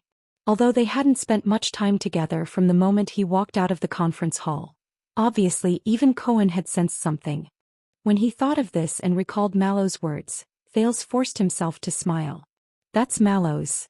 Tormund Mallows. Watchman of the Royal Guards. So that's how it is. Cohen had a look of realization and he was filled with respect. It's the famous Mallows. Mallows, this name does sound a little familiar. Cohen struggled desperately with his memories. Where did I hear it coming from? Thales adjusted his emotions and smiled. Don't mind him, he's just a little stricter. After all, this is my first day back and Mallows is my personal guard captain. Cohen quickly put the family name he could not recall to the back of his mind. Personal guard captain, wow, Your Highness. Cohen looked pleasantly surprised. He looked back and forth at the layout of the guest hall. Compared to Northland, it's a lot more upgraded, right? The police officer looked around excitedly and curiously. Mindy's Hall, I was only brought here once by the old man when I was very young. He said that this is a good place and that it has an extraordinary meaning. Cohen happily patted his chair. Who knows, this seat of mine has sat on many important people. Yes, 6 years ago, Thales said, not without nostalgia. The Black Prophet sat on that chair of yours. Cohen, who was in high spirits, froze. Thales smiled faintly as he recalled the intense meeting that year. I wonder how I'll react when I face Murat Hansen again 6 years later? The prince unknowingly clenched his fists. 6 years ago the Black Prophet was mysterious, terrifying and creepy in his mind. But 6 years later he knew that the Black Prophet was not that terrifying, was he? At least, the Black Prophet had his legs broken before. In front of him, Cohen moved parallel to him and changed his seat without batting an eyelid. You might not believe it, but the time the old man brought me here, he was summoned by the Crown Prince. I suddenly needed to pee but my servant disappeared. I couldn't find the place but I suddenly found a vase in the corridor. Cough, cough. Doyle, who was coughing loudly, walked over with tea and snacks, interrupting Cohen's unconscious narration. Cohen, Doyle's tone was normal, but he glared at the guest from an angle that Thales could not see. This is His Highness's palace, and thanks to His Highness' generosity, you can be the first to visit this place. Mind your manners. Cohen snorted and did not care. He looked like he was very familiar with the prince as he watched Doyle leave. Then he picked up his teacup and downed it in a show of force. In the next second the police officer's expression changed and he spat the tea back into the teacup. Awa, asterisk. Cohen stuck out his scalded tongue and fanned himself in a disheveled manner. Thales watched the interaction between Cohen and Doyle in surprise. He picked up his own teacup and tested it. The temperature is just right. Under Cohen's indignant gaze, Thales coughed to break the awkwardness. So, you've known Doyle for a long time? Haha. Damn it. Oh, you mean Doyle. Cohen finally smoothed out his tongue. That. Cohen's tone was a little uncertain. Some great-uncle's brother-in-law's grandson? Probably. Some great-uncle's brother-in-law's grandson. To think that he remembered. Thales looked at Cohen's bright blonde hair and then at Doyle's dark blonde hair. He suddenly felt a little better. At the very least, the oppressive feeling from Renaissance Palace was no longer like a dark cloud pressing down on him, making it hard for him to breathe. Cohen's expression changed. He moved closer to Thales and whispered to Doyle's back. But you better not play with him too much, Your Highness. That guy is a playboy. All right. Thales' expression was strange, but he could not help but curl up the corners of his lips. Judging by the fact that he snitched on me, you guys are really relatives. So, where's the boy from the Casso family? The one with the single-edged sword? Cohen did not pay attention to this small interlude. He straightened his back and searched for the figure that he remembered. And that smoking uncle who is very good at scheming? Cohen scratched his chin and recalled. Including the mute who fanned himself. Cohen paused for a moment and asked suspiciously, Wait, the mute isn't here, right? Why Casso? Put Rainiman. Madeira Ralph. Thales was slightly absent-minded. They're still in Northland dealing with the matters I left behind, but they'll be back soon. The prince quickly snapped out of his daze and answered flawlessly. Cohen breathed a sigh of relief and touched his throat warily. It's better if I don't run into that mute. Looking at Cohen's expression and then at the unfamiliar yet familiar environment, Thales realized that he missed his old acquaintances even more. It's hard to imagine, Your Highness. In just a few seconds, Cohen regained his energy and was full of excitement. 6 years ago we were still in Northland, fighting and killing together. The police officer's enthusiasm towards the prince made it difficult for the latter to resist. But, look at this place again, Your Highness. You're a duke now. The Duke of Star Lake. Cohen took a deep breath and his face lit up. He seemed to have thought of something exhilarating. Even my old man has to bow to you. But you didn't bow. Thales rubbed his forehead in resignation. So why Mindy's Hall? Cohen patted the chair with undiminished interest. You're still underage. Why not Renaissance Palace? Thales wanted to answer but he hesitated. He glanced at the royal guards outside the door. My body is weak and I'm afraid of the cold. Thales recalled the story of the Fog King who left the palace to recuperate. He smiled and said, My father let me stay here. Thales felt a little stifled. He suddenly realized that compared to 6 years ago, he could no longer treat his friends without any grudges or reservations. Afraid of the cold? Cohen looked at him in surprise. But you stayed in Northland for 6 years. Tyrevan forced a smile. Maybe that's why they sent me back. To prevent me from freezing and dying in Northland. Cohen was stunned. With a face full of suspicion, he sized up the prince in front of him again. A second later. Cohen reacted as if he had a sudden realization. His smile reappeared. Your Highness, you're really good at joking. Afraid of the cold?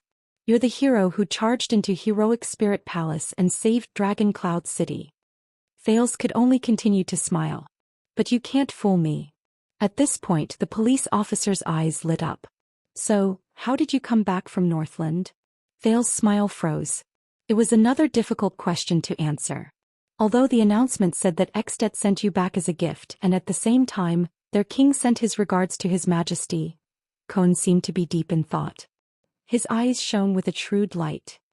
But I'm a man who fought in Northland and Western Desert. I know that place very well, so I know that things... Cohen smiled mysteriously. It's definitely not that simple. Thales was shocked. But unexpectedly, Cohen looked confident and did not intend to question him further. I know. The police officer snapped his fingers as if he knew what was going on. This year, whether it's the war in the Alliance of Freedom, the civil strife in Black Sand region or other things, it's just the surface of things. Looking at Cohen in front of him, Thales was a little surprised. He means... And the truth is, someone with ulterior motives has already planned everything in secret. Cohen waved his hand. His face was filled with an expression that said, I know, stop pretending. Only for your safe return. At that moment Thales was shocked. What? Cohen? When did he? Is it the Secret Intelligence Department? Did Raphael tell him? Not only that, I also know that the person with ulterior motives. The police officer had a shrewd look on his face. And the person who planned all of this? Thales looked at him, a little nervous. He had to admit that the Cohen in front of him gave him an unfathomable feeling that made him look at him in a different light. Cohen stood up abruptly and said in an imposing manner, "It's you, Your Highness." The entire guest hall fell silent. Only Cohen's voice floated in the guest hall, lingering. The police officer maintained a handsome posture of pointing out the culprit, looking valiant and confident. At the tip of his finger, Thales froze on the spot. Doyle, who was outside the door, looked in curiously but was forced back by a smile from Mallows. After a few seconds, Thales, who had recovered, tried to open his mouth. But Cohen seemed to have practiced it beforehand. He changed his footsteps, retracted his right hand and swung his right arm. He said confidently, "I know you too well, Your Highness. I know that someone as quick-witted as you is the one who started all the schemes." Cohen was excited. "Just like 6 years ago. This time you were also the one who came up with the strategy. You used the Alliance of Freedom and the vassals of Black Sand region to successfully instigate the internal strife between Dragon Cloud City and Black Sand region."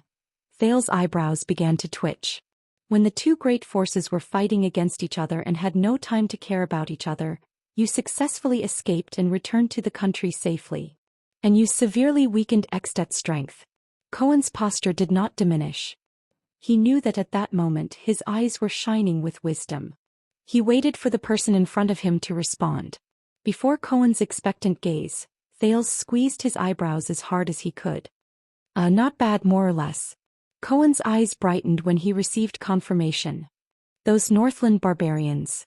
The police officer was very happy. "You must have taught them a lesson, didn't you?" Thales took a deep breath. Not bad, more or less." Cohen became even more excited. "That's why you, who contributed to the country, were conferred the title of Duke the moment you came back." When he heard this, Thales answered numbly, not bad, more or less." When he heard the prince admit it, Cohen retracted his arms and clenched his fists. "Yeah." He was completely unaware of Thales' complicated expression at that moment. How was it?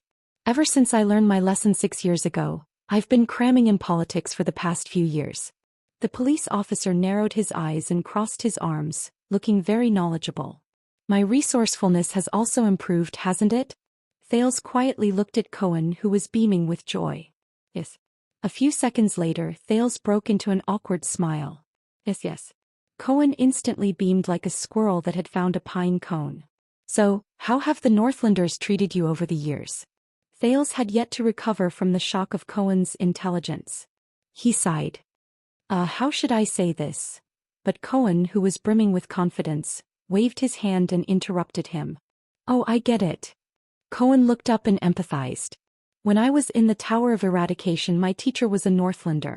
Strictly speaking, Miranda is also a Northlander." "Oh my." Cohen seemed to have remembered something and shuddered. The police officer was halfway through his disgusted expression when he suddenly turned around and narrowed his eyes at Thales. "You get it?" Thales stared at him blankly. That." Facing Cohen's expectant and longing gaze, the prince could only try his best to smile. "Yes, I get it. Cohen slapped his thigh excitedly. "I knew you would get it." Thales tried hard to suppress the twitching of his lips. Cohen sighed. "Unfortunately, no one else gets it." But he immediately perked up. He looked at the confused prince eagerly, as if he was looking at his own younger brother. "But it's okay, it's enough that we get it." Thales could only follow Cohen's lead. He smiled foolishly and nodded, suppressing that terrifying question. "What do I get?" For the first time in this fruitful conversation, the Duke of Star Lake felt that his intelligence level was slightly lacking. Just as Thales was immersed in the sadness of his damaged intelligence, Cohen suddenly stood up and slapped his thigh. "All right, I should go." Thales was instantly stunned. "Go? No." The police officer said with a smile, "Your Highness, take care." Thales looked at the happy Cohen and asked doubtfully, That's it?" Cohen blinked as if he did not quite understand. "Yes." Thales was stunned for a few seconds before he said, "You Don't you have anything else to do? Yes. Cohen's eyes darted around and his mood became dejected. I have to go to the office in the afternoon to sign in, or else the director will deduct. Wait. That's it? As the heir of one of the 13 distinguished families. On the first day the second prince returned to the capital.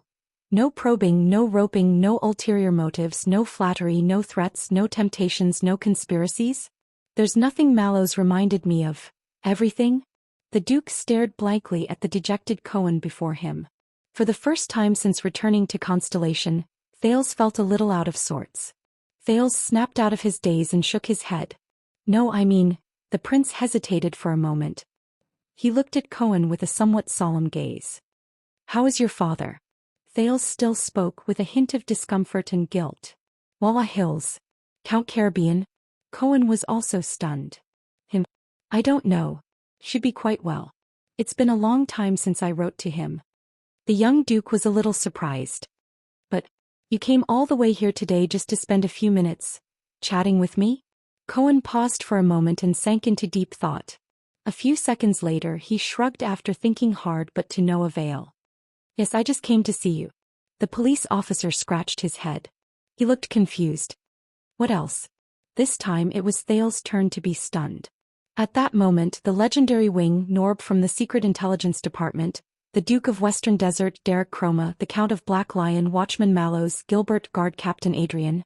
The faces of many people he had met since he returned to the kingdom flashed in Thales' mind. But, compared to the person before me, Thales looked at the silly Cohen in front of him with mixed feelings.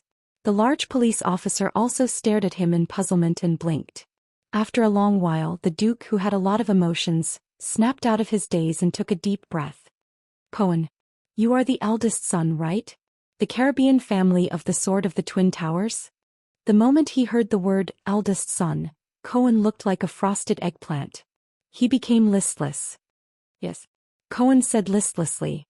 Thales quietly stared at the young master of the Caribbean family, the legitimate heir of Walla Hill. So, after you graduated from the Tower of Eradication, you went straight to Western Desert? You went to Lightning Raven? The police officer waved his hand. Yes. Your father didn't stop you. Thales gently rubbed the teacup in his hand. You know you are the heir to the family's territory and title. Oh, speaking of this. Cohen tried hard to pull himself together and face these headache-inducing matters. My old man Wait, how did you know that I served in Western Desert and went to Lightning Raven? The police officer looked at him suspiciously. However, Thales' expression did not change. Everyone knows. Cohen thought about it seriously and came to a realization. That's right, everyone knows. As for my father, of course he stopped me. He didn't want me to join the army and he didn't want me to go to Western Desert. What I mean is, Cohen answered thoughtfully, but his tone gradually became gloomy. At least he tried to stop me. Thales stared deeply at Cohen. For the first time he felt that he saw something different in this big man. But you still went. The prince said quietly. Cohen exhaled slowly. I still went. The living room was silent for a while. It seemed that both sides needed time to digest these few words. After that, did he not pressure you? Thales stared at the reflection in the teacup and asked absent-mindedly, forced you to go back and become a qualified heir? Cohen shuddered slightly as if he had recalled some bad memories. But he still smiled. Of course. You can't imagine. There was a hint of regret at the end of Cohen's words. The way he forced me to leave the army. He did not continue. But you are still here, Thales said faintly, in the capital? Yes. The police officer was also slightly absent-minded. At least in the capital the old man does not dare to act recklessly. Cohen sighed and sounded resigned. If I leave the capital, I suspect that he will send an army to kidnap me. Ahem. Cohen shrugged and flashed his usual grin. As cheerful as ever. Thales looked at him quietly. He's smiling. The prince told himself. Cohen. At that moment Thales suddenly felt that, I'm not alone. There was another period of silence between them. Mallows knocked on the door softly from afar. It was time to meet the guest. Cohen. Thales put down the teacup in his hand and slowly raised his head. Thank you. The prince showed his warmest and most sincere smile that day. It's nice to meet you. Cohen raised his eyebrows. Yes, I'm also. But the police officer was interrupted. Thales continued to speak to himself. I can see my old face. It's nice. Thales' expression was indifferent, but his words were profound. The moment he finished speaking, Cohen's expression changed. He looked at the prince in a daze, puzzled. What's wrong? Thales smiled. Cohen narrowed his eyes as if he wanted to carefully size up the master of Mindy's Hall. You're different. Thales could not help but laugh. Is that so? You think so too?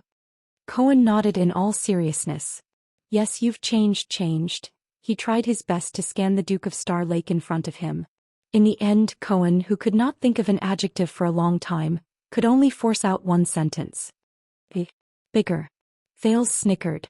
Looking at the prince's smile, Cohen frowned. He turned his head and remembered the child he held under his armpit in the tunnel all those years ago. Yes, he was cuter when he was young.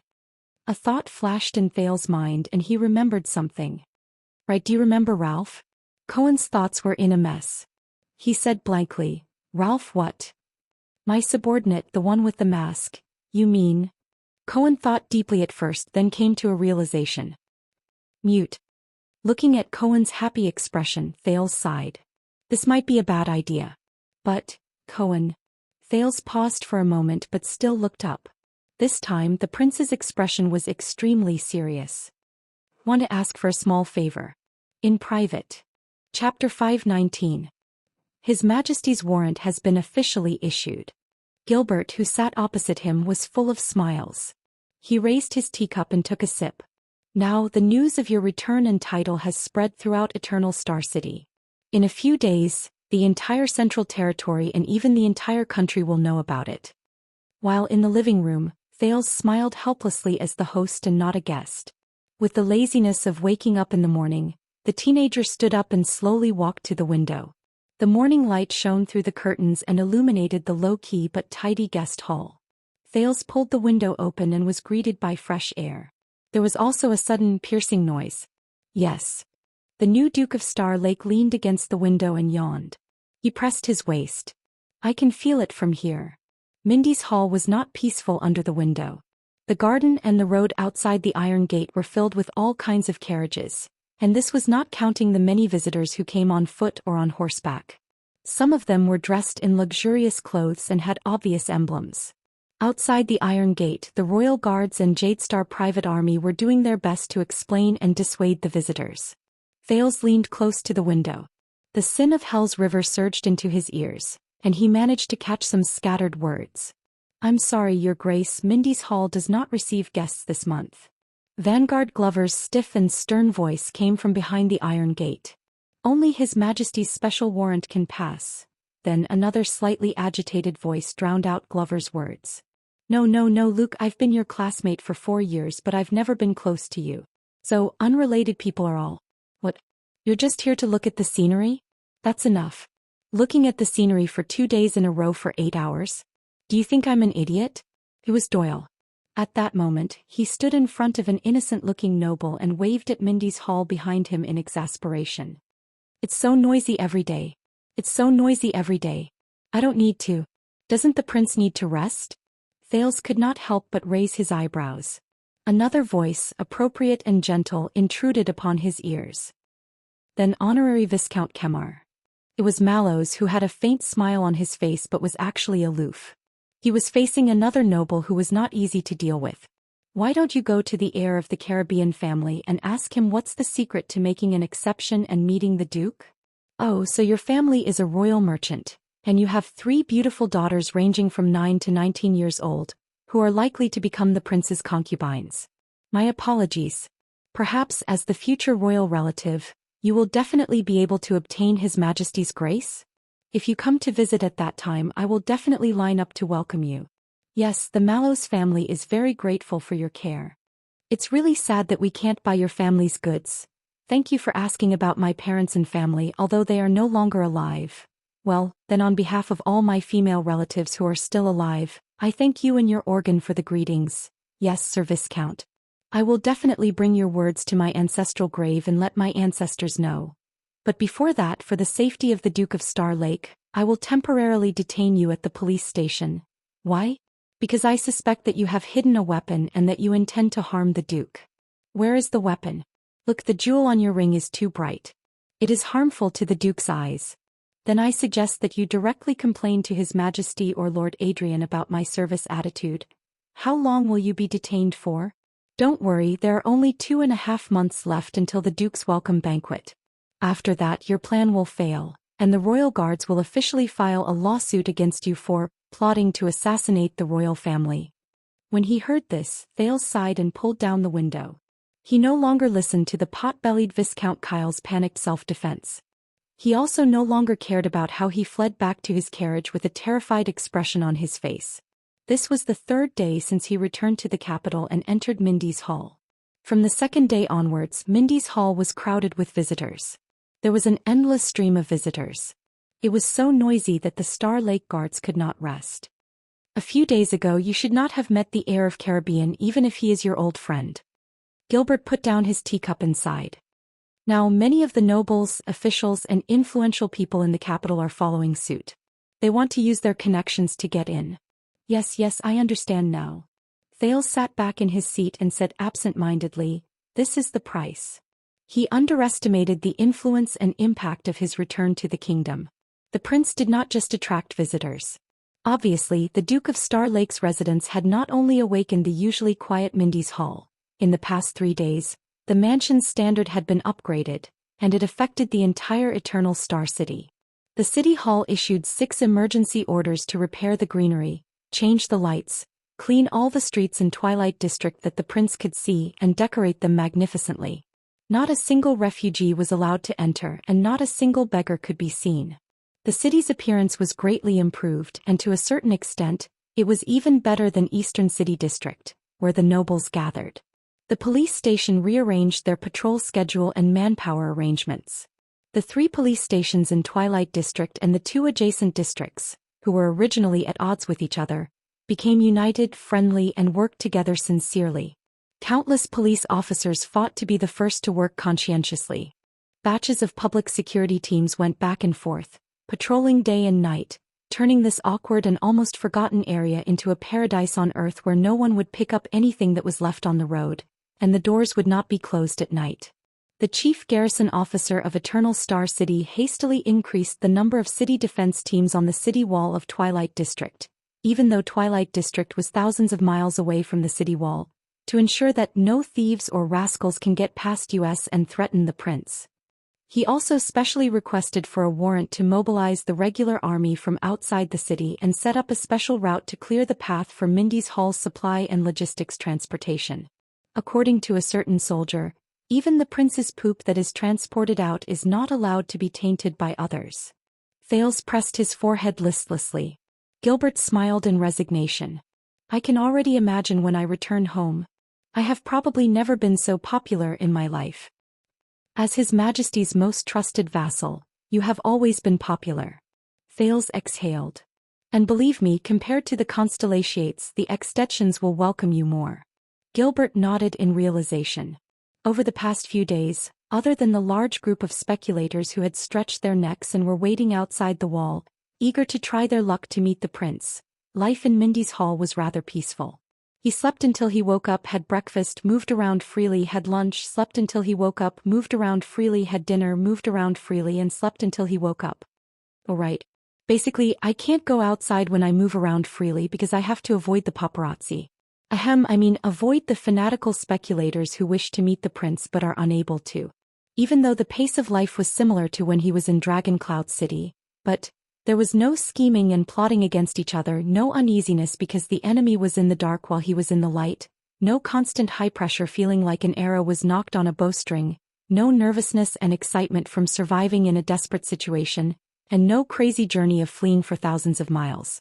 No one bothered, no one interfered and no one questioned him. He was really a little, not used to it. Thales picked up the teacup and moistened his throat in satisfaction. Compared to 6 years ago when he lived here as a guest and had to go through Gilbert for everything, there were still benefits to him becoming the owner of this place 6 years later. At least he could directly give orders to the people around him such as, "Get me a harder mattress," and his words would be obeyed at least on the surface. These days they are indeed. Thales slowly leaned back and let out a heartfelt sigh that was unique to a worm. It's so depressing. He had almost forgotten about the person in Renaissance Palace. That person. So, Gilbert, what are our plans for today? Thales pointed at the table gloomily. Why did you bring a pile of paper? Gilbert, who was looking at the Duke lovingly, turned his head around as if he had suddenly remembered something. He moved the stack of paper on the table to his knees and took out a pair of spectacles at the same time. Please forgive me. I am old and my eyes are not as good as before, the Foreign Affairs Minister, who was past his middle age, said in embarrassment. His spectacles were very special. They were a pair of handheld folding glasses. There was no frame, but a handle was specially made on the right side of the frame. By the way, the gift you requested for the Archduchess was ordered from the same handmade spectacles workshop. As Gilbert spoke, he lifted the spectacles to cover his eyes and began to flip through the papers on his knees. I do not know what you are thinking, but they are, after all, custom-made spectacles for scholars and old men like me. The color design is not fancy nor is it trendy. I reckon that it will not please young ladies. Did you not think of giving something else in the first place? There was an underlying meaning in the Foreign Affairs Minister's words, but Thales, who had been through many battles, remained calm. He pretended that he did not hear anything. Then, first of all, Gilbert did not know whether it was because he saw that the prince had no reaction, or because he had finally found the target on the paper, but he still sighed softly and said, Your welcome banquet is initially set to be held 2 months later. The new Duke of Star Lake will be officially introduced to the entire kingdom, or at least all of Eternal Star City. The Foreign Affairs Minister still had his head lowered, but he glanced at Thales from the top of his spectacles. Introduced to the entire kingdom. Thales felt a chill in his heart. He took a deep breath and sat up straight in his chair. The laziness and comfort he had felt over the past few days were instantly swept away. It's about time. He sighed and told himself. Wake up, Thales. Other than the noble master of shit-shoveling, how can there be a happy worm in the world? Thales pulled himself together. And what about the past 2 months? Gilbert lifted his eyes from the paper. It is time for you to rest, adapt, and adjust. That long? Gilbert shook his head and denied it. Oh, it is not long at all. In fact, it is a little too short. After all, you have stayed in Northland for 6 years. The Foreign Affairs Minister sized Thales up. He looked at Thales' habitual posture, which made him seem undisciplined, but in reality he was sitting with his elbows propped up, and he could roll to the ground at any moment. His gaze was sharp and direct, and he did not avoid Thales' gaze at all. He also wore casual clothes that were convenient for him to move around, but were not very dignified. He frowned in a barely noticeable manner. From the way of speech, mannerisms, habits, etiquette, and knowledge, there are too many things we need to correct. This time it was Thales' turn to frown. Correct? Speech, mannerisms, habits? Gilbert noticed that he had made a slip of the tongue. I am sorry, I did not mean to be disrespectful, but what I meant was that there are too many things we need to prepare. The Foreign Affairs Minister glanced at Thales. His tone was respectful and cautious. Forgive me for being straightforward. Even though you made a stunning appearance during the national conference, that was 6 years ago. During these 6 years, aside from bits and pieces of news, no one understands you. Now they only know that Prince Thales has just returned from the boorish, barbaric, dangerous and bitter Northland. He grew up under the influence and education of those unreasonable boorish Northlanders. Gilbert performed a standard salute and said sincerely, and what we need to show them is... Thales leaned against the back of his chair and pressed his head in resignation. I understand now. You could have told me directly. The young Duke of Star Lake sighed deeply. Everyone from the top to the bottom of the kingdom is suspecting whether the second prince's thoughts have been distorted by the barbaric and perverted Northland barbarians. His personality has been corrupted, his brain has been beaten silly, and his sexual orientation has been changed. After all, in their eyes, all extensions are illiterate. So they might even suspect whether the heir who returned to the kingdom is only a prince of constellation on the outside, but a boorish illiterate from Northland on the inside. After he finished speaking, Thales exhaled in annoyance. Trapped me for 6 years. 6 years. Are you satisfied? All right, Chapman. You've won a chess piece, I guess. Thales thought in a bored manner. I did not say that. Gilbert smiled cheerfully, but his expression immediately became stern. But sexual orientation. You're joking, right? Thales could not be bothered to end this small tease. He continued, and what all of you need to do is to make me more local, more dignified, more acceptable and more constellation before I show my face? Not entirely, Your Highness. On the surface, Gilbert let go of the joke that did not make Thales feel at ease. He smiled again and said, in fact, your trip to Northland is one of the most eye-catching things you have done. It is like the legendary journey of a mercenary, unfamiliar and mysterious, and it attracts awe and amazement from those who do not know about it. Those who do not know about it, Thales mocked himself in his heart. But when Gilbert mentioned mercenaries, he suddenly thought of Quick Rope and then the mysterious and terrifying Ricky. So, we might as well keep some of the marks that Dragon Cloud City left for you. Thales snapped out of his daze. Marks. Gilbert smiled and nodded. Let the others know the advantage of being on both sides of the border, Duke Thales. You are the only one in this era who has received the inheritance of the Empire and Constellation, and has also been honed by the Northern Wind and the Great Dragon. You can debate with the officials in Renaissance Palace, and you can also survive in a desperate situation in Heroic Spirit Palace. God's favored one. The air was quiet for a second. Thales lowered his head and subconsciously rubbed his face in front of the Foreign Affairs Minister, whose eyes shone brightly. Damn it. As expected of someone in the field of diplomacy. Compared to packaging the country bumpkin, Thales, these words were rather pretty. The cunning fox of Constellation's power has not diminished, Thales thought with a sigh. Just a few appropriate and harmless words were enough to dispel the unhappiness in his heart. In this regard, he was as different as the clouds and mud from Putray, that gloomy little old man who spoiled his mood. Perhaps this was the reason why one of the two people who worked together in the Foreign Affairs Department could rise to become the king's trusted aide and become famous in the Western Peninsula. The other person was constantly on the move and worked hard every day. No matter how many merits he had, no one knew about it. Thales thought to himself quietly. All right, if I am really illiterate, Gilbert. A few seconds later, Thales adjusted his emotions and replied with a smile as well. Then isn't it a little too late for you to start eliminating illiteracy at the age of 14? Others may not understand, Your Highness, but I am your full-time teacher. When he talked about the past, Gilbert could not help but feel sentimental. I have only gone through 6 years of breaks between classes. He winked at Thales. So, do you still remember how to compose a sonnet?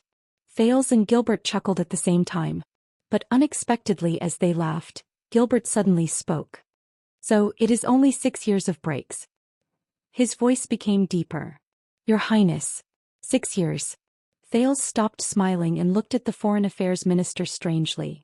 Do not be discouraged, child. Gilbert did not look at him. He only spoke slowly. You have to know. Sometimes fathers make mistakes. Thales was stunned. Give him time, Your Highness, Gilbert said airily. Give him time. He choked a little. The temperature and light in the reception room seemed to have sunk at that moment. Thales was silent as he pondered deeply. Gilbert did not speak either. The two of them just sat opposite each other in silence. After a long while, finally Thales took a deep breath and smiled. Gilbert. The prince looked at the middle-aged man who once taught him how to read, who was once in the prime of his life, but now had gray hair and looked exhausted. Thank you. Gilbert forced himself to smile and reined in his emotions. For what? Thales lowered his head.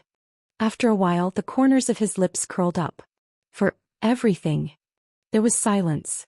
For a moment, there was only the faint noise outside the window. No, Your Highness. Everything, Gilbert sighed. It is all for you. Thales did not speak. Your Highness. Gilbert swept his gaze over the familiar Mindy's hall before him. He finally revealed a haggard but relaxed smile. Welcome home. At that moment, the prince's heart surged with a warmth that originated from 6 years ago. The gloom of the past was swept away. It was like the estrangement when he first returned to Constellation. It was just a fleeting moment. It was not worth mentioning. Chapter 520. Gilbert coughed and quickly regained his composure. So, according to usual practice, as a prince who has yet to reach adulthood, you will have a professional teaching team to ensure that you will benefit from your lessons in grammar, etiquette, and more. 1 or 2 attendants. A certain number of personal protectors. Thales took a sip of tea and used it to tidy up his emotions. Sounds very familiar. Gilbert nodded. He seemed to be a little sentimental. Of course, 6 years ago, due to the urgency of the situation, everything was simplified. We were unable to provide you with the best and most suitable personnel. Later, the development of the situation disrupted our plans. When you were in the north, it was difficult for us to send you the manpower that Extet accepted. I am deeply sorry for this. Gilbert's words were filled with deep regret. Not entirely. Thales shook his head and subconsciously curled up his lips. As a teacher, Put-Ray might have disappeared for a few years and was unforgiving with his words, but he was indeed knowledgeable and had a unique way of thinking. He helped me along the way and taught me a lot. It was hard to imagine that the sinister little old man who smoked his pipe in the corner, occasionally made you choke on your words, and always jumped out when you least expected it. He was actually good friends with the dignified, courteous, thorough and reliable Gilbert. He was even a classmate who was taught by a home tutor. As for the attendant, Wuxia was loyal, hardworking and responsible over the past 6 years. He was a prince's attendant that was hard to come by. Thales keenly noticed that when Wuxia was mentioned, Gilbert's expression darkened again. The prince could not help but feel sentimental. 6 years ago when he met Wuxia, he thought that he was a little rigid and stern, but now, Thales discreetly glanced at the expressionless Star Lake guards around him. He sighed slightly in his heart. There were some things that one should not care about when one was blessed. Then there was the protector. Yes, Ida. Thales suddenly felt a headache coming on.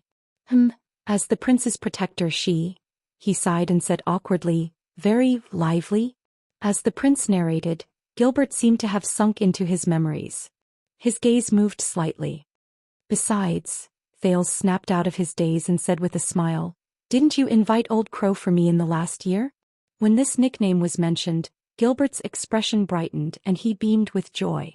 And I hope Mr. Hicks can be of some help to you. Phew, of course he does. Thales shrugged. He thought of that special teacher, the stubborn veteran in Shield District who was physically and mentally disabled, but had a strong will. He also thought of the bond between them and his mysterious mother. And the help he gave me. You can't imagine. There was a moment of silence in the living room. Neither of them spoke. During this time, the servants served tea and snacks under the company of the royal guards. I promise you, Your Highness. Gilbert looked at Thales again. His tone was gentle. Since you have returned to Eternal Star City and have been promoted to a duke, you should have received a noble and effective education. The knowledgeable people appointed by His Majesty and I will do our best for your learning. We will start with setting up your daily schedule and planning your daily life. His daily routine. Thales could not help but scratch his head when he heard this. In truth, I have been used to studying by myself for the past 6 years. You know, there is a huge library in Heroic Spirit Palace. But Gilbert shook his finger as if he was prepared for this. Being forced to study by yourself behind closed doors due to limited conditions and having resources but not using them are two different things. Also, Gilbert changed the topic and he became stern and serious. If you know anything about learning, Your Highness, then you will know. Aside from memorizing things by rote and accumulating knowledge effortlessly, nothing can be learned by oneself. Thales stared at him in a daze. Gilbert raised his fingers and tried to persuade Thales earnestly with good intentions. You need someone to guide you, discuss with you, ask for your advice, supervise you, stimulate you, encourage you, help you, and respond to your learning results. These are things that cold, hard books cannot give you. All right, I understand, Thales interrupted him, feeling a headache coming on. He gestured with his finger as if he had given up on himself. Learning lessons and all that. Right, come on. Forget it. Besides, it's just a lesson. Aside from ghosts and crabs, I have never been afraid of anything in my life. Gilbert nodded with a smile. Very well. That is why I want to discuss with you today and sort out your learning schedule from now on. Constellation's cunning fox raised his glasses again. At the same time, he picked up a pen with his right hand and wrote something on a piece of paper on his knees. Thales, who could not fight for a free life as a worm, stared at him in boredom. Then grammar, etiquette, history, military affairs. Gilbert narrowed his eyes and looked up. Among these 4, what did you learn in Extet? Thales raised his head and thought.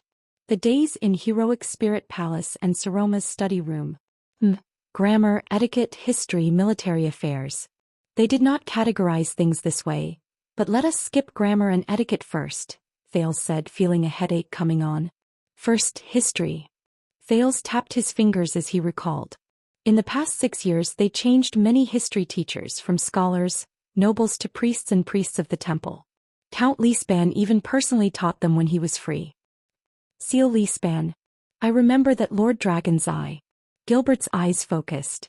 18 years ago, during the peace talks at the fortress, he was a difficult opponent. When he remembered Regent Lisban's eyes, which seemed to be able to see through his thoughts, Thales nodded with lingering fear. Rather than calling it history, the Northlanders, especially the nobles, should be called a traditional lesson.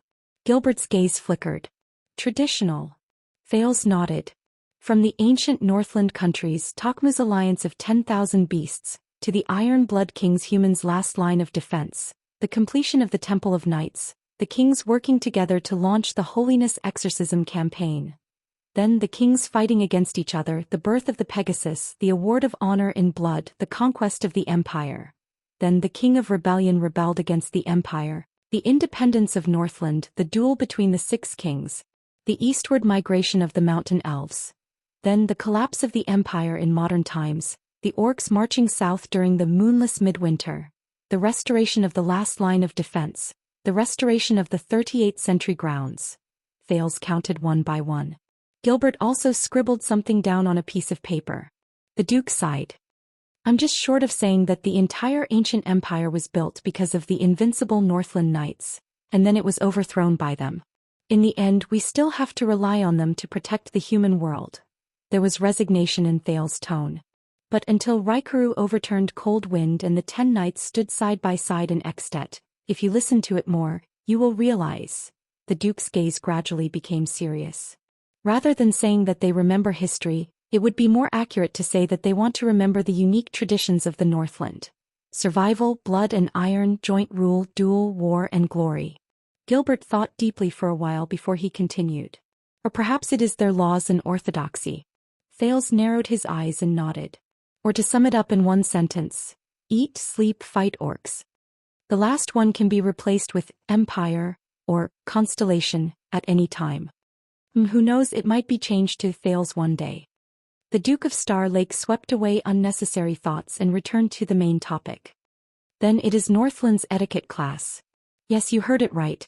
The Northland nobles also have etiquette classes. How to meet, greet, get along, woo, and of course how to duel. Thales sighed. The Northland etiquette of insanity. The higher the status of the nobles, the more so. Etiquette. Gilbert pondered and mulled over the word. Regardless of the aspect, the more people who dislike the empire despise it, the more they look up to the former great empire, such as etiquette. Thales recalled some past events and sneered. Believe it or not, in a certain version of the story, Northland's tradition of dueling originated from a pair of brothers in ancient times. Legend has it that they fell in love with the same woman. Just like lions, in order to fight for the damned, right to mate in a pack. Thales pursed his lips.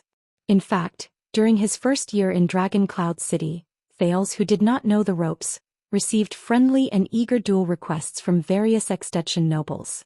Fortunately, his status was high enough, he was a prince, and fortunately his backing was strong enough, the Archduchess, and even more so, he was thick-skinned enough. Thales lived through his first year in peace and swore not to walk together with Saroma in public. She was the one who came to hold my hand first. Late at night, the 9-year-old Thales complained to his pillow, feeling wronged. Apart from that, they would also explain religion and beliefs during etiquette classes. Thales recalled.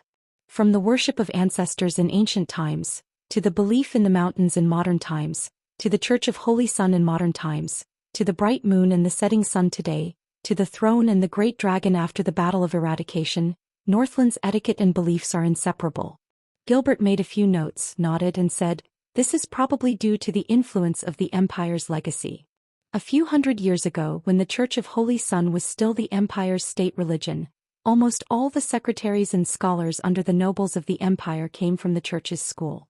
Almost every noble family had their own priests, and the belief in the Holy Sun was a compulsory lesson, second only to loyalty to the minister. In fact, religious etiquette and knight etiquette have quite a lot in common. Thales shrugged. He did not know whether he agreed or felt helpless. Aside from history and etiquette, there are also lessons on governance.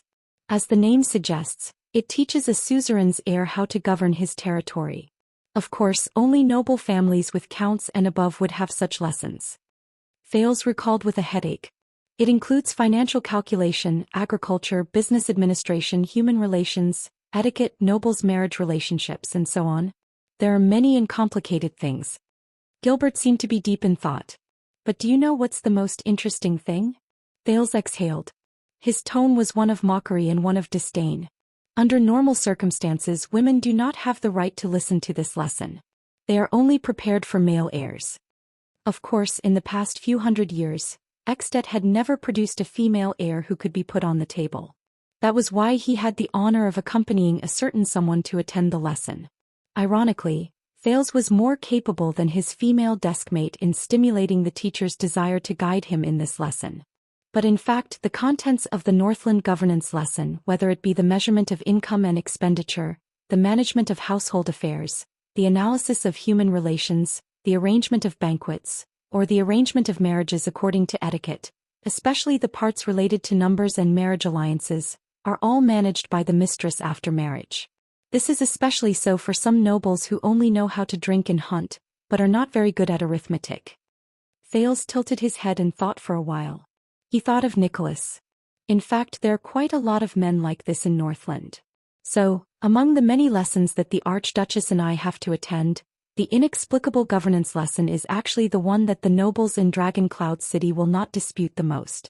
Because she is a girl after all. She will have to learn these things after she gets married, but I am a man. It is useless for me to learn these things. The prince said in disdain. Gilbert smiled at him. During the chaotic era of multiple kings, wives and daughters were only the ties that connected families to families and cities to cities. They had no status to speak of. Only since the fall of the empire did intelligent women have their own stage. A good girl can become a good wife to her future husband, sharing the responsibilities of the man's shoulders, instead of being a beauty in a portrait. From this, it can be seen that the advancement of the status of the noble ladies depends on the maturity of the external conditions and environment. Only when the chaos of war is gone, the granaries are full, production is restored, the rule is stable, the war horses are useless, the weapons are ownerless, the physical work is reduced, and there are more mental tasks, will the disadvantages of women's bodies be reduced, and their intellect can be put to use. Gilbert added another sentence with a seemingly profound meaning. If the world has not reached that day, then it will be futile for you to stand up for your schoolmates in Dragon Cloud City. However, Thales' interest was piqued. So, if the external conditions are never ripe, such as production is not developed, the economy is backward, the political situation is unstable and wars are frequent. If the world will never reach that day, such as people still relying on their physical strength and strength to work, then should women be subservient and continue living like this forever? Gilbert raised the spectacles in his hands. It is a pity, but this is an obvious and objective fact. We are powerless to do anything about it. Thales stared at him and suddenly smiled. Reality and ought to be. Gilbert was taken aback. What? You gave me an answer, Gilbert. The young duke sighed. To answer my ought question. That is not right. Gilbert was stunned at first, then came to a realization. Looks like we can improve our grammar lessons a little. The foreign affairs minister smiled gently. Especially the logical part. Thales smiled to go along with him. But before we solve this age-old problem, let us return to the main topic. Gilbert wisely did not linger on this topic anymore. Then, aside from history, etiquette, and governance? Thales blew hard, but he did not manage to make a sound. But this did not affect the complicated feelings he had towards the next answer. Lastly, and also the most distinctive part of the North. The Northlanders. Military lessons. Chapter 521. When they talked about this topic, Gilbert's gaze became serious. You can't imagine how the Northlanders, especially the nobles who are above the rank of count, understand military lessons and how they arrange them. When he said this, Thales' expression became solemn as well. Military lessons are divided into two parts. Outdoors and indoors. Thales' gaze was fixed on the air. The nobles' outdoor military lessons include personal martial arts, military leadership, and so on. They take up a huge proportion and there are lessons almost every day.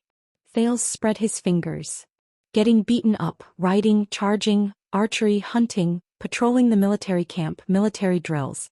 Of course, the Prince of Constellation usually does not have a part in the last few parts. Gilbert narrowed his eyes. Getting beaten up? Thales sighed and chased away the dead face in his mind. Don't mind these details. The Duke snapped out of his daze. As for the nobles' indoor military lessons, I was also shocked when I first saw them. Thales looked at the Foreign Affairs Minister and said sternly, "It's grammar, arithmetic, geometry, astronomy." Gilbert's pen stopped moving. "Yes, you heard it right." Thales frowned. How to read, write, calculate, know the weather, calculate distance. These are all compressed by the extensions and placed in the indoor military lessons. Gilbert was silent for a while before he started writing. I have indeed heard that the Northlanders are used to learning how to read and write during the war lessons, but even the Arund family in Constellation. This is the first time I have heard someone who has personally experienced it so closely. Interesting. Thales curled up the corners of his lips and shrugged. As for why, according to a certain dead face, if you do not know how to read and write military orders, you will not be able to calculate the number of people, understand the terrain, and understand the weather and astronomy. Thales mockingly hooked two of his fingers. Then what's the point of fighting a war? Thales leaned back indignantly. Who could have imagined that the seemingly clumsy Nicholas could know how long it would be until daybreak and when would be the best time to launch a surprise attack just by looking up at the stars? Who could have imagined that the seemingly clumsy Nicholas would be able to calculate the slope of the ground in front of him and the preparations needed for the cavalry's charge with just a cursory glance? Who could have imagined that the current direction of the wind would affect the arrows fired by the crossbows just by looking up at the sky? Everyone in the team knows that Iceberg forced him to memorize everything, but he doesn't know the logic behind it at all. This was from a veteran White Blade Guard who talked about the past with the newbies in Heroic Spirit Palace. So, when you're scouting in the wild, you can just ask the leader, which direction is east? Don't be specific about, which star is the supreme star, or, why does the supreme star point to the east? Isaiah once impolitely asked that question. That day they fought in front of Prince Soria. What? You're asking what happened next? After that, Iceberg came up with a good idea to mediate their conflict. They shook hands 50,000 times. That day the entire White Blade Guards did nothing but stand in front of the palace gate as punishment. They watched the two of them shake hands again and again without any expression on their faces. They took turns counting from morning till night until they almost puked. When His Majesty found out, he simply moved the dining table out and watched them shake hands while eating. What's gratifying is that after that they got along much better.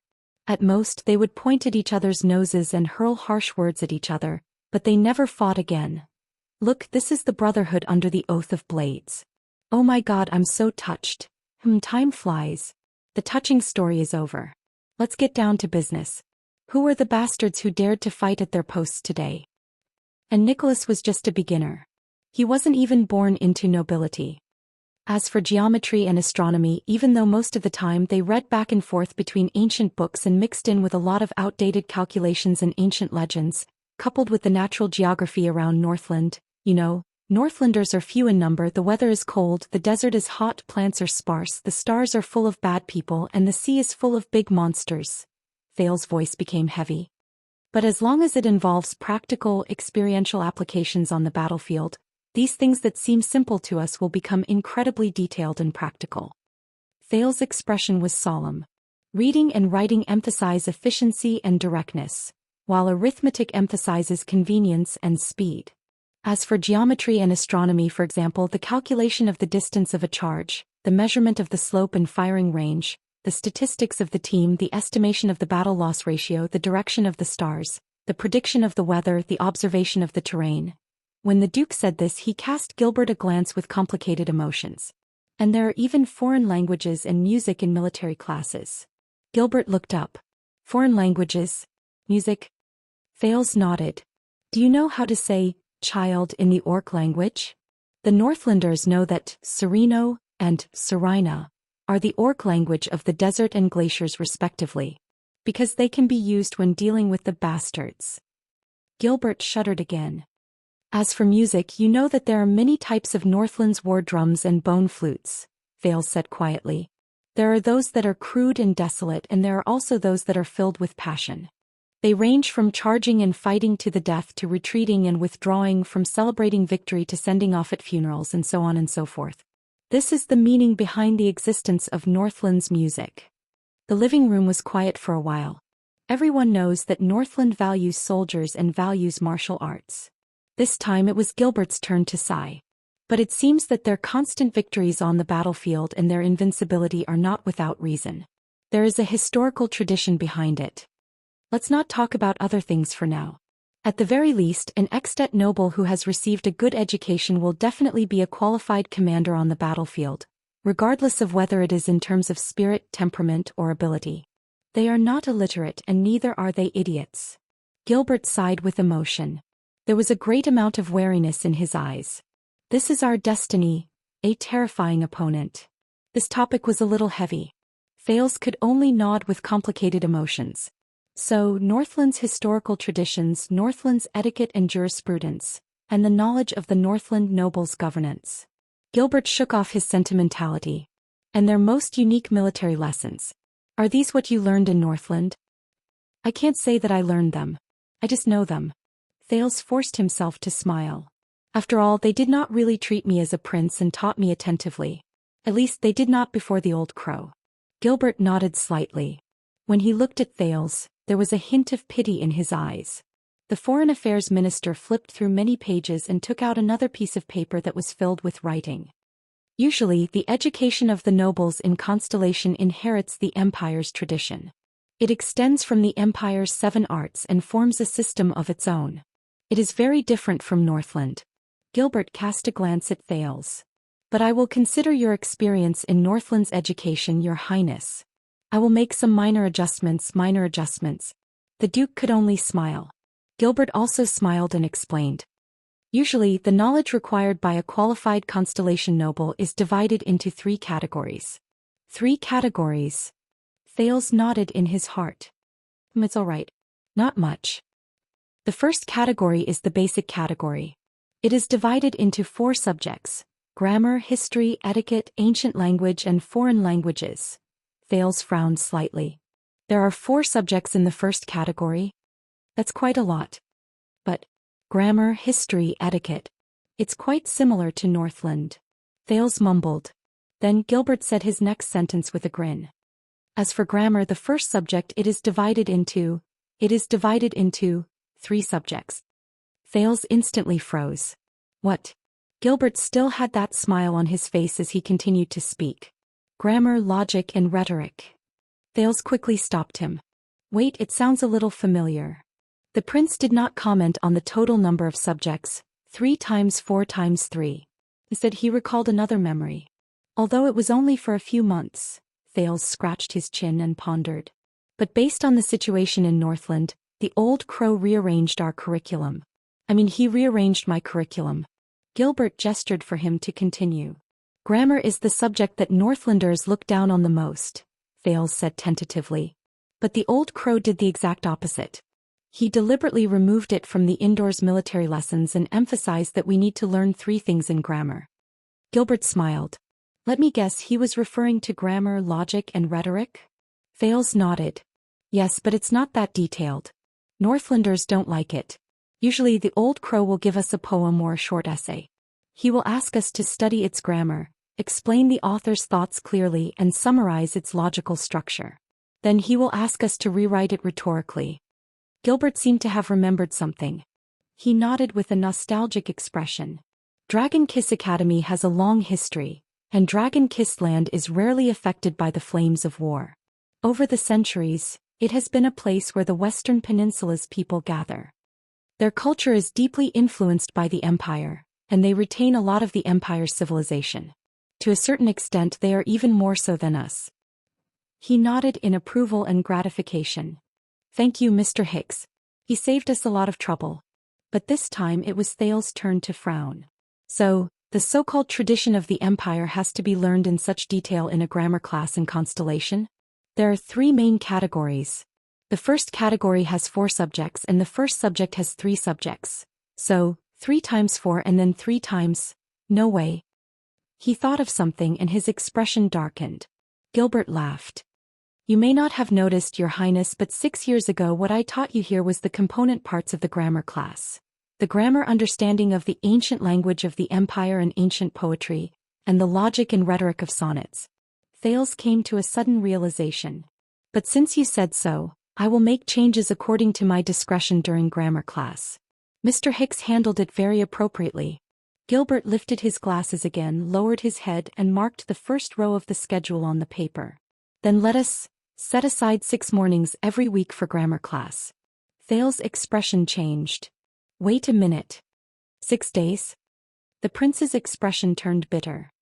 Since we are pressed for time, can't we set it aside for history and etiquette classes?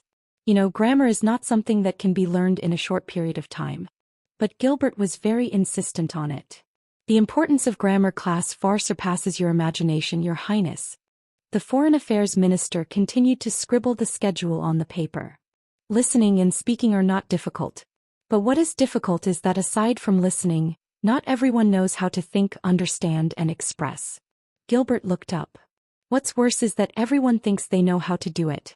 The cunning fox narrowed his eyes. That is why Mr. Hicks has a saying, most of the conflicts in this world are because some people fail grammar class. This is why aside from listening and speaking we also need to read and write. This is not as simple as learning how to read. Thales was speechless. All right. Gilbert lowered his head to organize his schedule. You were born noble, Your Highness, but if you cannot even fully understand the words spoken by others, if you cannot even see the logic behind the words, and if you do not even know about the rhetoric that contains reason. Gilbert snorted softly. Then it is extremely irresponsible of me to rashly let you understand history, learn etiquette, and push you to the whole world. The more Gilbert spoke, the more excited he became. If you do not know grammar, do not know logic, and do not know rhetoric, or even worse, if you know all three but do not know how to use them and do not benefit from them, then when you face history, etiquette, and different people, things, the choices you can make based on your intelligence will be very limited. You will either follow them blindly on impulse, or you will oppose them with ignorance, or you will imitate them clumsily, or you will regard them with disdain. And all of them can be categorized into one category: misunderstanding. It will turn you into an arrogant idiot. Thales raised an eyebrow. I'm just asking a question. Why do I feel like I'm being taught a lesson? And Thales could not help but think. At this moment Gilbert is really like the old crow himself. Gilbert continued to speak. On the contrary, if you are well versed in grammar, then you will be able to learn history, etiquette, and the ways of the world with half the effort. You will be able to understand them with just 1 point. You will not be like most people who only rely on intuition and luck to live in their own world in a muddle-headed manner. Gilbert changed the topic and his expression became warm. Please remember, Your Highness, this is not for the moment but for the long term. Thales felt a headache coming on from his words and he could not help but lean back. All right. Everything you said is right. Everything is right. So the grammar class is set. Then in the basic class there is only history, etiquette, ancient language and foreign languages left. Gilbert paused for a moment before he put down his glasses. I believe that old crow. Mr. Hicks has also made corresponding adjustments? History, etiquette, ancient language and foreign languages. Thales sighed. Yes, his first class is history. But his history is not just the traditional fables of the Northlanders. He only tells you what happened and what you need to remember, what lessons you learn, who is right and who is wrong, and who has the greatest contributions in the history that you need to remember the most, and other flattering words. As Thales spoke, he was gradually reminded of the past. On the contrary, every part of history that the old crow explains will lead to a theme. Then he will stop there and come back to force you to think. The more he spoke, the more engrossed he became.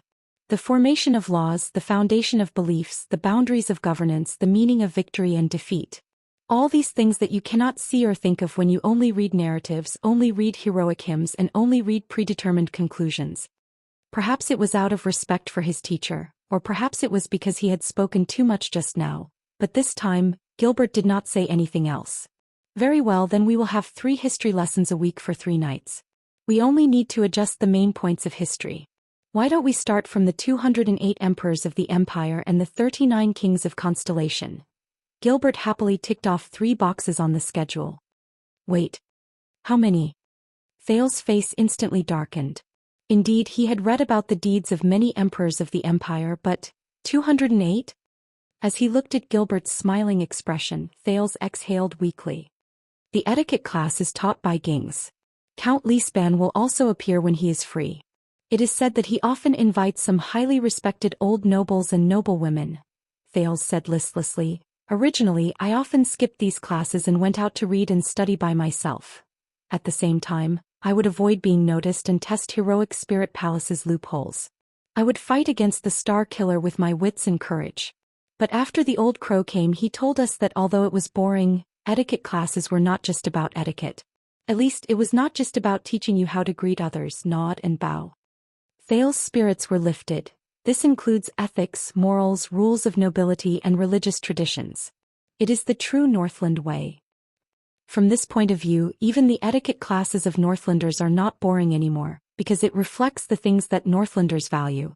They tell you that as a Northland suzerain, when you want to kill, when you can be pardoned, when you have to fight, and when you need peace. So, in his eyes, etiquette is not just about etiquette, it is something that has been established and is self-evident. It is the old and new laws of Extet, the rules of the nobles, the responsibilities and obligations of the suzerains, and the rights and freedom of the vassals. For example, Thales' eyes focused. Riker's joint ruling pledge. What it reflected was not only the cold and inflexible book of rules, but also the warm and lively actors. True politics. It was like, Thales' vision suddenly became blurry. Garfinkel's so-called explanation and index, these so-called elements of tacit understanding that goes without saying, build a bridge between action and scene, allowing people and the environment to reflect each other and build together, such as the public etiquette that everyone must abide by. Thales shook his head desperately, throwing this memory that was too far away from this world and too profound to his brain. After returning from Western Desert for some reason, the memories of the past 6 years that had gradually quietened down began to surge up from time to time, like a volcano that had accumulated pressure. It was like the return of a tide. Thales pressed against his forehead. While dispelling the dizziness from earlier, he was also puzzled. It's like this after returning to Constellation. This is it a coincidence? Frowny face bookmark for easier reading. Chapter 522. Very well, I will remember. There is no harm in being flexible in etiquette lessons. We will still have 3 nights a week, but when it comes to practical use, we can do it anytime and anywhere. Mobile phones. Gilbert's words rang beside his ears, and they pulled him back to reality. Thales tried his best not to look at the schedule on Gilbert's knees. He also tried his best not to calculate how much free time he had left in a week. He sucked in a deep breath. As for the ancient language and foreign languages you mentioned, the prince nodded. Yes, the language of the ancient empire. The Northlanders despise this stuff. But the old crow insisted on putting it back in the curriculum. Thales' eyes lit up. Don't waste the ancient books in the library. That's what he said. Gilbert moved a little. He was a little nostalgic and also a little touched.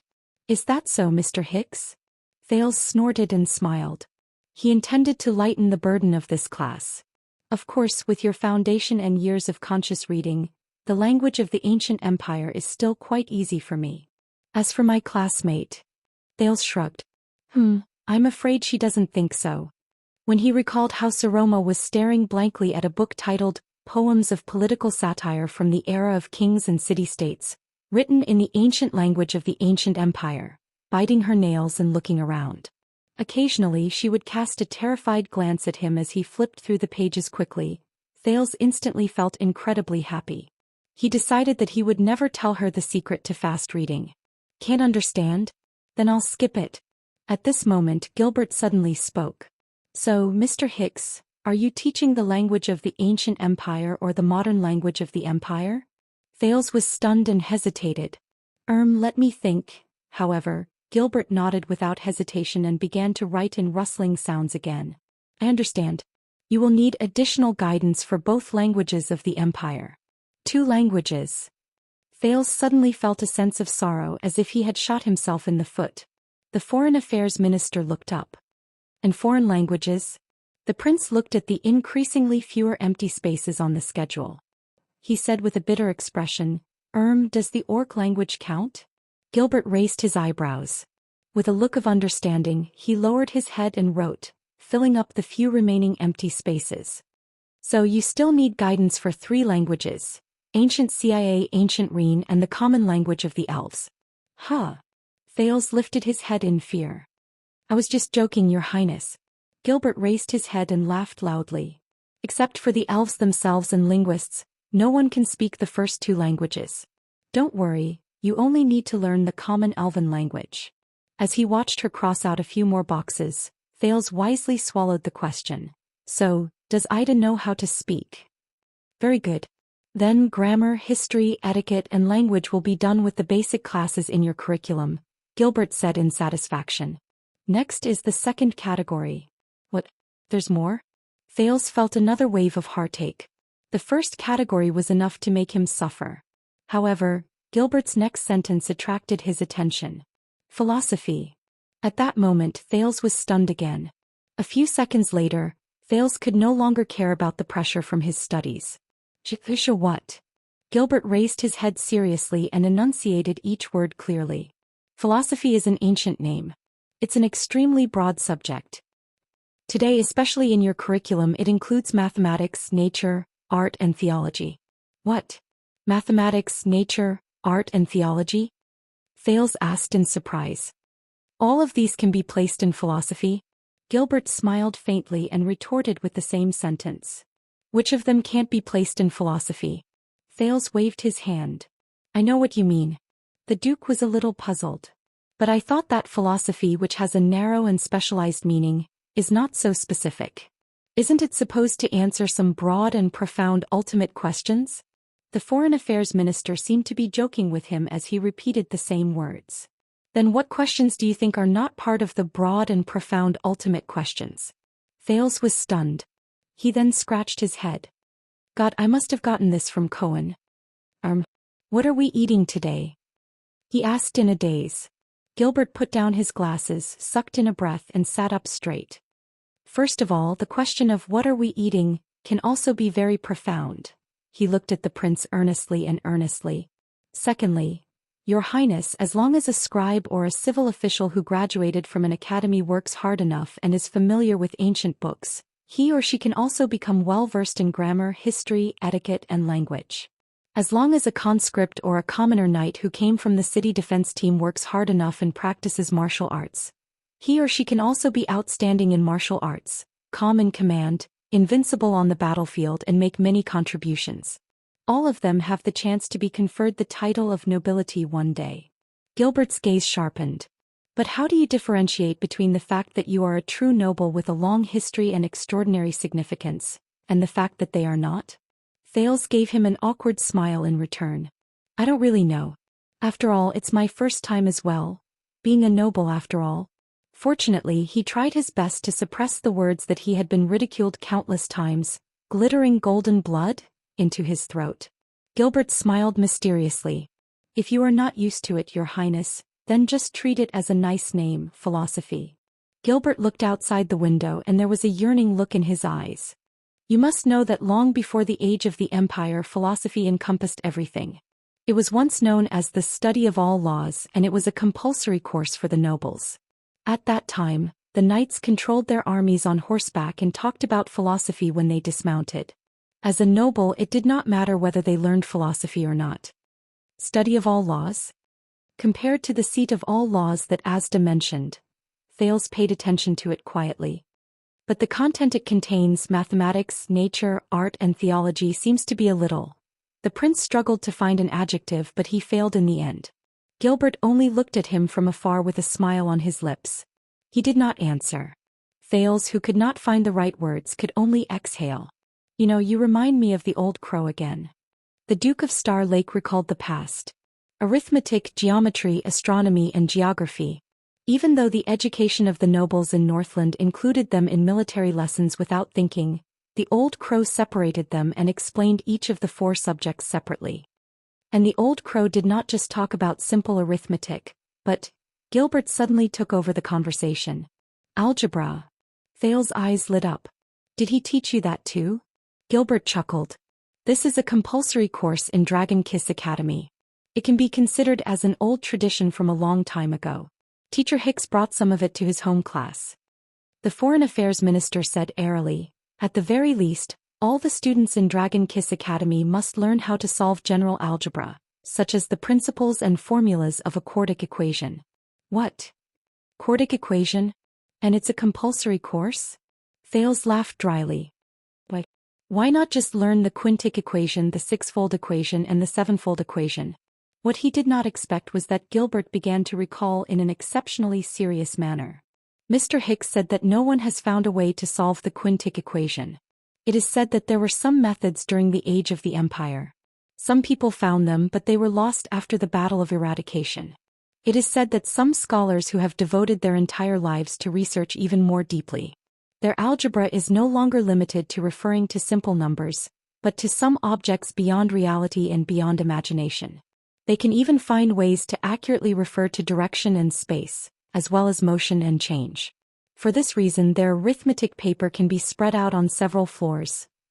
Gilbert, you can stop here. Thales started to feel a headache coming on. He made a gesture to stop Gilbert. You know, in the Northlanders' indoor military classes, I personally prefer astronomy and geography, even though my classmates prefer it the other way around. Sorry, my interest in mathematics can't compare to a little girl in Northland. Thales thought in a half-mocking and half-resigned manner. You really bring shame to the traditions of the Empire. Gilbert lowered his head and continued to fill in the blanks. Apart from mathematics, geography broadens one's knowledge and broadens one's horizons. Art includes music, painting, sculpture, dance, poetry, and drama. It cultivates one's body and mind and cultivates one's temperament. As for theology, it is more abstruse. You will come to know about it. The weekly schedule required for them to be added together. Let me see. Thales became more and more tired as he listened. Gilbert furrowed his eyebrows and picked up the draft of the schedule. Oh, it seems like the schedule can't fit all of them. It's all right. I will go back and arrange the proportion of basic courses and philosophy courses so that they can be mixed together. Thales closed his eyes, resigned to his bad luck. But he remembered something. He immediately opened his eyes and asked, "Wait a minute, Gilbert. Didn't you just say that there are 3 main categories?" Gilbert looked at him and revealed an expression that said that Thales was worth teaching. Yes, the 3rd main category is practical. I will have to report this to His Majesty to make a decision.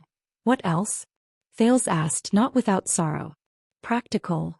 Gilbert cleared his throat and continued to write notes on the piece of paper that predicted Thales' future fate. Let me give you an example. Practical governing. This is especially needed by the big families with the title of Count and above. Military command and logistics, reporting and handling of government affairs, agriculture and business, finance and taxation, national politics and diplomacy, religion and relations between nobles, law and jurisprudence. But this is not something that can be taught by a normal teacher in an academy. Usually it needs to be combined with reality and examples. It would be best if the students can personally experience it. After Gilbert finished writing something down, he raised his head, narrowed his eyes and smiled. You do not have to be anxious for now. Fill up the content at the beginning first. He looked at the schedule in his hands excitedly. Then grammar, logic and rhetoric in grammar class. Then history class and etiquette class. I need to make some slight adjustments to the focus of these classes. 2 types of the ancient language of the Empire and the common language of the elves. I reckon that you have almost forgotten the basics of the latter. Then there is mathematics, nature, art and theology. The rest of these 4 classes will be further subdivided according to your interests and the teachers you can find. For example, I recommend art. As for the specific choice of tutors, let me take a look. It will be best if I can find a different tutor for each class so that you will feel a sense of novelty and like to attend classes. I will have to make a separate note for practical classes. As he listened to his words, Thales' expression changed from fear, pain, and sorrow in the beginning to gradually becoming numb. Very good. These are the 3 classes for you.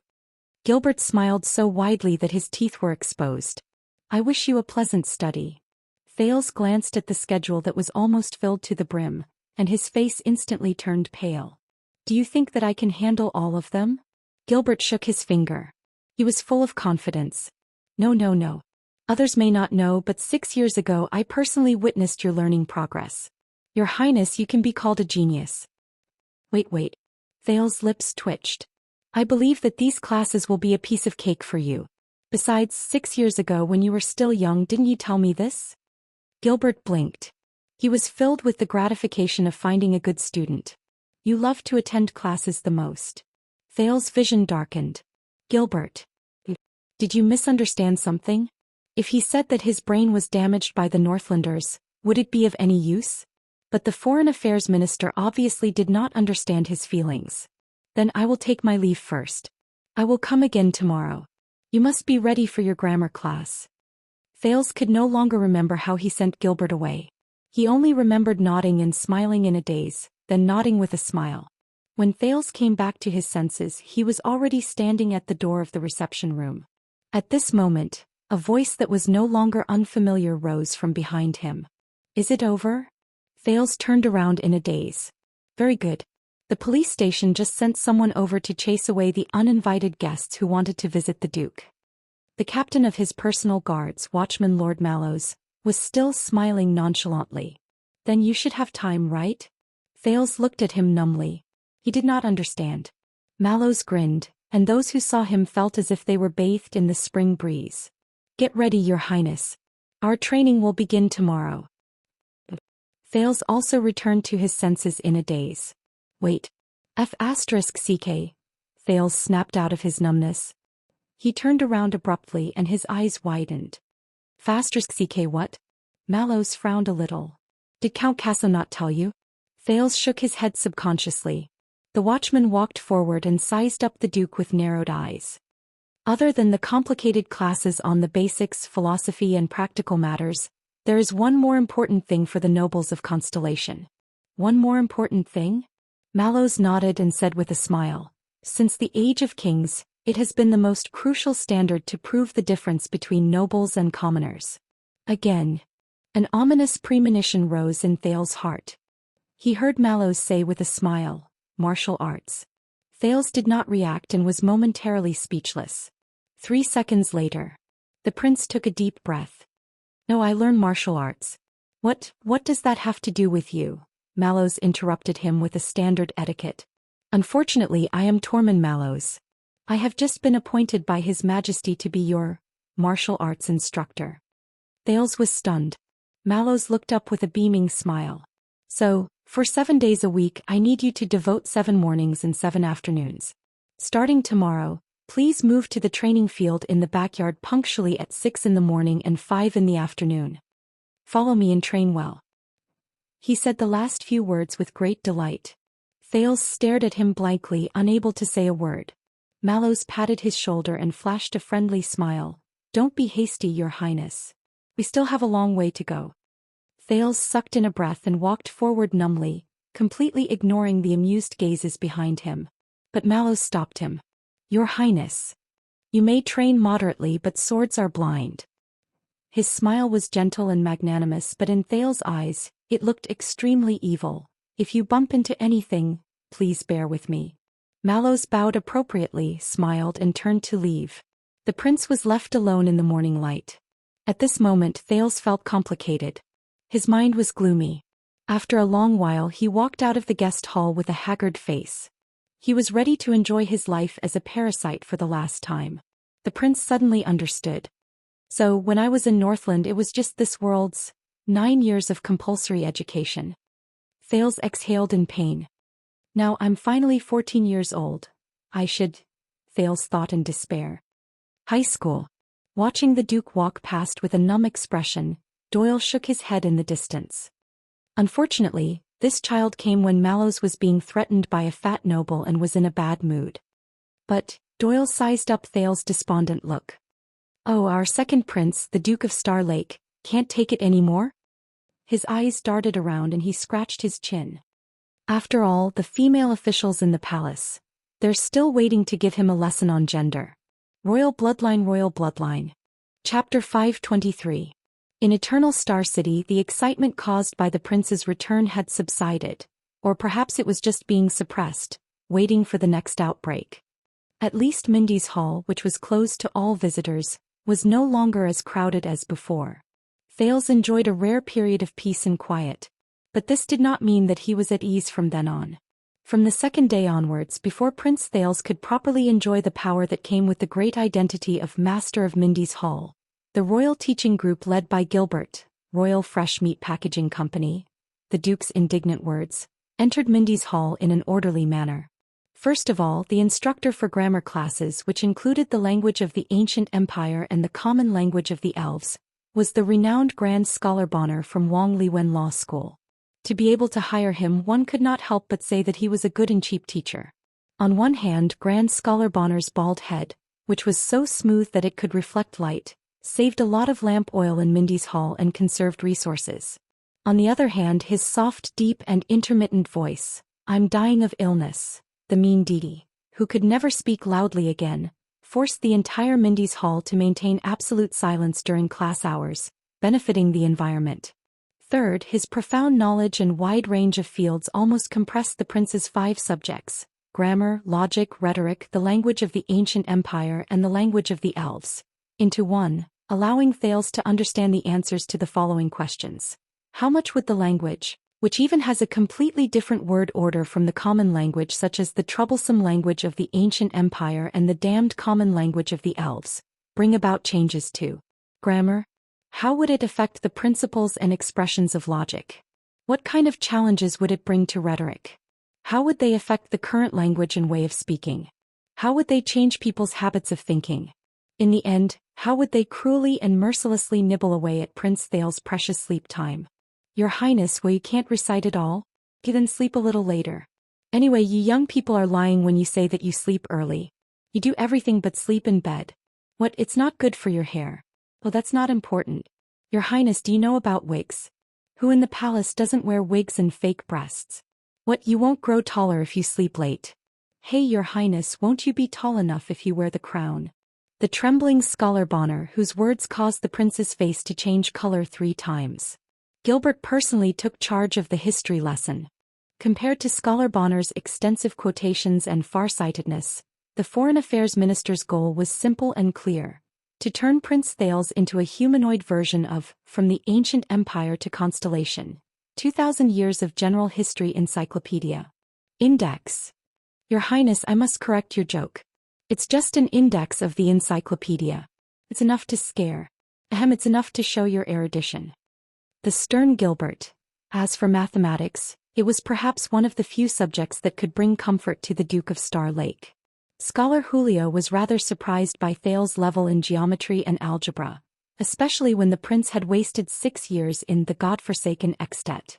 But what gave Thales a headache was that as Julio's confidence in him grew higher and higher, in order to teach an unprecedented prince of mathematicians, after you're crowned, you must remember to allocate funds for us. Look, oh my, these naughty little formulas are so beautiful and cute. Don't they look like they're smiling at you? Scholar Julio, who kept waving his orchid fingers, the excited former was enthusiastically and rapidly expanding their course syllabus. For example, one day Scholar Julio finally combined algebra and geometry, and began to plan for Thales to use algebraic equations to calculate the trajectories and changes of celestial bodies. These basic equations don't match up, do they? The movement of the highest star is too strange. And is it possible for us to grasp these immeasurable movements? A few scholars from Dragon Kiss Academy imagined that as long as we divide this movement process into different parts, and then continue to divide it, we will be able to get the answer. Let me show you the calculation formulas they came up with. Hey, Your Highness. What's wrong with you, Your Highness? Wake up, Your Highness. You should finish the questions first before you faint. Scholar Julio, who was young and promising but had turned pale. And the course materials they used had already expanded from the mathematical problems in ancient books to the actual figures of the people's lives. There were even a few times when Julio suggested that they might as well try to estimate the future annual income based on the country's previous annual income, or estimate the figures of all of Constellation based on the population growth in the Central Territory. Thales had reason to suspect that if he did not behave stupidly and slow down the course, it would only be a matter of time before a terrifying bell-shaped curve and a series of concepts appeared in his books. As for the nature course, thankfully when the knowledgeable Lord Monton talked about astronomy, geography, culture and customs, he was often humorous and captivating. If the prince did not often interrupt him and embarrass him. Why is the highest star in the east? What are the components of crystal drop ores? If we kill all the whales one day, we won't have any more eternal oil to use, right? Are werewolves and vampires really cursed monsters? Are they related to wolves and bats? Dragon-kissed land is a basin, so isn't its climate a little strange? Are the fog and whirlpools over the twin mist seas really formed naturally? There were so many witnesses to the legend of the sea monsters in the Devil's Sea. Has no one ever doubted it? Why can the beliefs of sunset and bright moon coexist with their temples and churches? Man-eating flowers are like great dragons. How do they deal with their energy consumption? Is the capital of triumph and the homeland of the empire really under the eye of the Sea of Eradication? How do the blood clansmen in Grand Banquet Hill rule? There must be different terrains and climates in the Great Desert, right? Is the desert city Caligari real? Why didn't the mighty force that created the Great Crack and Sink form a whirlpool and suck in the 2 continents? Where did the plague in the 3 kingdoms of the Mystery Sea start? Why is the interval between the 2 eruptions of Sanra volcano so short? Is it because of the direction of the ocean current that the speed to reach the eastern peninsula from different ports is different? The Prince's 100,000 Whys. As for the art class, after seeing and listening to the paintings meticulously prepared by the Duke of Star Lake and the lute performance, the prestigious Master Yuren gently told Thales, "Actually, you don't have to be a creative artist to learn art. You can also be an art appreciator. I think the Duke is very suitable to be an art appreciator who will leave his name in history, very, very suitable." In short, this week of the Prince's refresher course made Thales miss his former life in Heroic Spirit Palace even more. Except for the dead face. Why didn't I kidnap little rascal and bring him to class in the first place? Thales, who felt like his body was being hollowed out every day, silently wept as he thought. It would have been better for him to go back to the desert. At least the orcs would not force him to memorize the 7 types of words, 3 parts of speech for tenses, 3 voices for pronouns, 5 word orders, and 18 different sentence patterns that could be changed according to the situation, including the complicated rules of pronunciation. In comparison, the language of the modern empire of that nuisance of a general in the Black Track was too simple. Or the 22 variations of the common pronunciation and intonation of the Elven language. God, that was practically a vocal music class. In Mindy's hall, the pressure Thales felt was so great that he even forgot about the banquet 2 months later, not to mention the power whirlpool in Renaissance Palace. Even some of the special classes that were supposed to be slightly easier were the same. Like now. Do you feel it, Prince Thales? As your weapon, it is so firm, straight and tough, yet it does not lose its tenacity and elasticity. The gentle and easygoing voice rose from his left ear and slowly circled to his right ear, making him itch. But it is also so impulsive, wild, and has endless desires. It cannot be held back, longing to release itself, to behave atrociously, to conquer.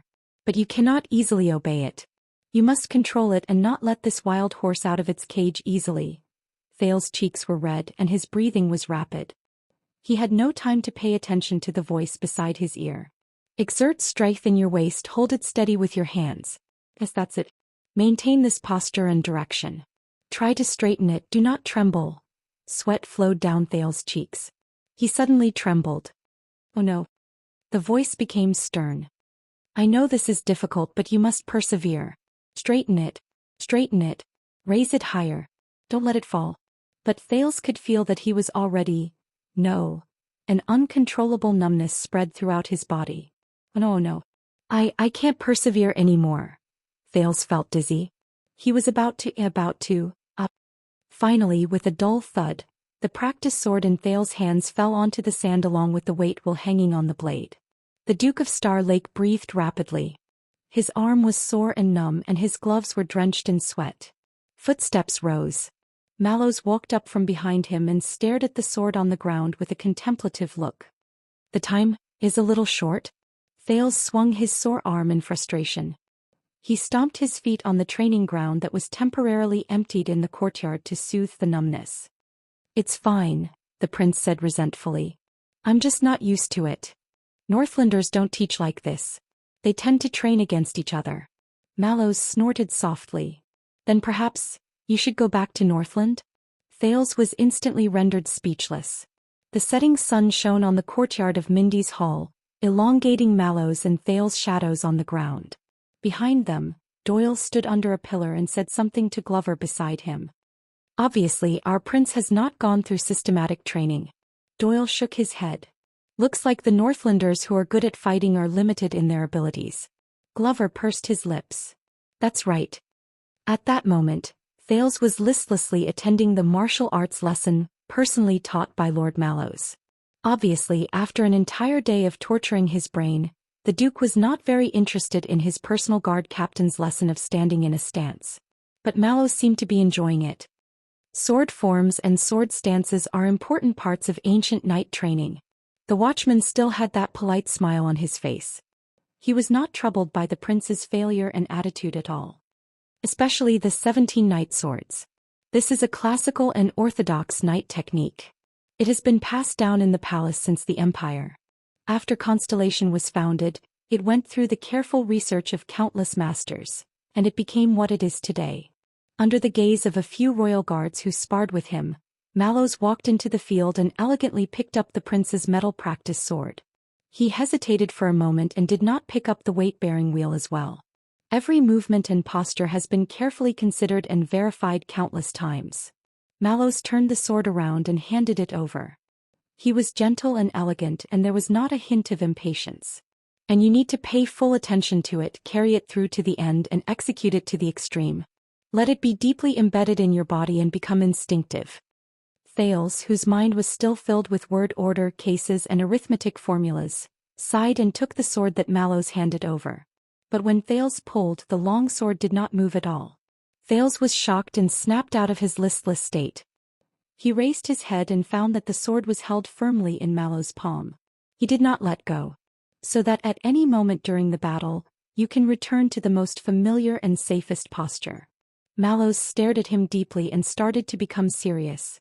For example, every time you attack, no matter what the outcome of the battle is, you must instinctively and quickly return to defend and remain alert. In the next second, Mallows suddenly let go. Thales swayed a little due to inertia before he stood firm. In the face of this rather unfriendly reminder, Thales forced a smile and swung the sword in a familiar manner. Even when the enemy is dead?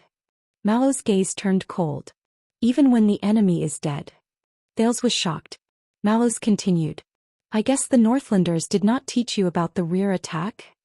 Even if you cut off your opponent's head, his body will still retain inertia, and he can completely continue to complete the move he made before he died, such as cutting off your head. Thales paused for a moment. In fact, the Northlanders did. The young Duke turned his eyes and noticed that Doyle and Glover were watching from afar. Doyle even yawned rudely. But, what they have to face is the orcs' near-death counterattack. Thales shrugged. He decided to make a bet on this topic and quickly complete his portion for the day. If they let that kind of counterattack come out, regardless of whether they block it or not, and whether they block it with a strong or weak sword, it is basically a matter of time. There is not much meaning in returning to defend. So they emphasize on offense's defense, and they advocate suppressing the situation and pursuing the enemy while they are victorious. They believe that the most perfect battle is to make the opponent unable to fight back from the beginning until the end. Thales shook his head. Nicholas the Star Killer, Tolja the Fire Knight, Monty the Raven of Death. Among the Northland elites he met, there did not seem to be many who were particularly good at defense. On the contrary, in Constellation, from the Fortress Flower to the Legendary Wing, and even the Knight of Judgment in the Prison of Bones. As for the Kingdom's Wrath. Alright, that was an unusual existence that even the Northlanders were wary of. But Mallows looked at him with a profound gaze. He then took 2 steps forward, pressed down on Thales' shoulder and moved closer to his ear. Then you better remember that your life is much more valuable than most people's. What you need to do is to survive, Your Highness, and not to die a moment later than your opponent. Survive. Mallows' tone was wary and mysterious. He sounded a little like a ghost story, and it made Thales shudder subconsciously. Also, most of the opponents you will meet in the future, if there are any, will be humans. Mallows let go of Thales' shoulder expressionlessly. When you face their attack from behind, it is very important to be able to return to defense in time and intelligently. Mallows' smile had long since disappeared. After all, what you learned is sword fighting, not suicide fighting. Thales frowned. He could sense Mallows' displeasure. It seems that my carelessness just now has offended him?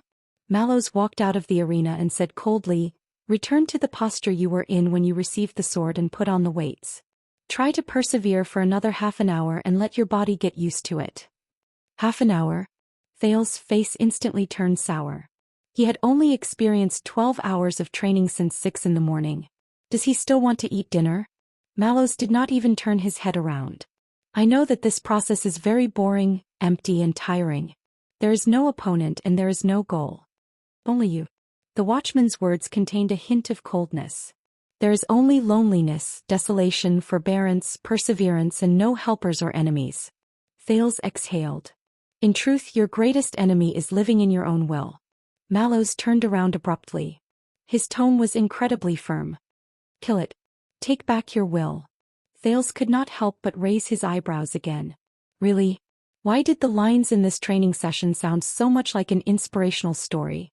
But even though he criticized in his heart, Thales could only do as he was told. He pulled out the standard knight's posture for receiving the sword and tried his best to make his body meet the requirements. It's just that my mind is a little adrift. Thales thought in resignation. Soon, in less than 10 minutes, it should be almost time, right? After Thales, who was drenched in sweat and looking forward to it, the tip of his sword began to tremble. His movements gradually changed and he could not quite bear it anymore. Muscle strength had never been Thales' forte. But this time, Thales secretly called out to his most familiar comrade. Soon, that habitual fluctuation came to him in a hidden and obedient manner. It spread to his right arm, soothed the soreness and burden in his muscles, and endlessly injected new energy into it. Thales gritted his teeth and exhaled. Not bad, I feel much better. The trembling at the tip of his sword also slowly subsided. He tried to stretch his body and return to the most standard knight's posture for receiving the sword. Outside the field, Mallow's eyes lit up as he observed attentively. He started to nod. Even Glover and Doyle's attention was drawn to him. Wow, I underestimated him just now. Doyle scratched his head. The Northlanders do have some skills. Even though he did not use Hell's senses, he had more or less enhanced his hearing, and he delivered these words into Thales' ears faithfully. The prince's lips curled up. Not bad. Mallows walked into the field with great interest. Not bad, Your Highness. In fact, it far exceeded my expectations. Thales could not help but straighten the line from his arm to the tip of his sword. Then Mallows nodded in understanding and smiled mysteriously. It's really not bad. The watchman's gaze swept past Thales' steady arm and standard posture.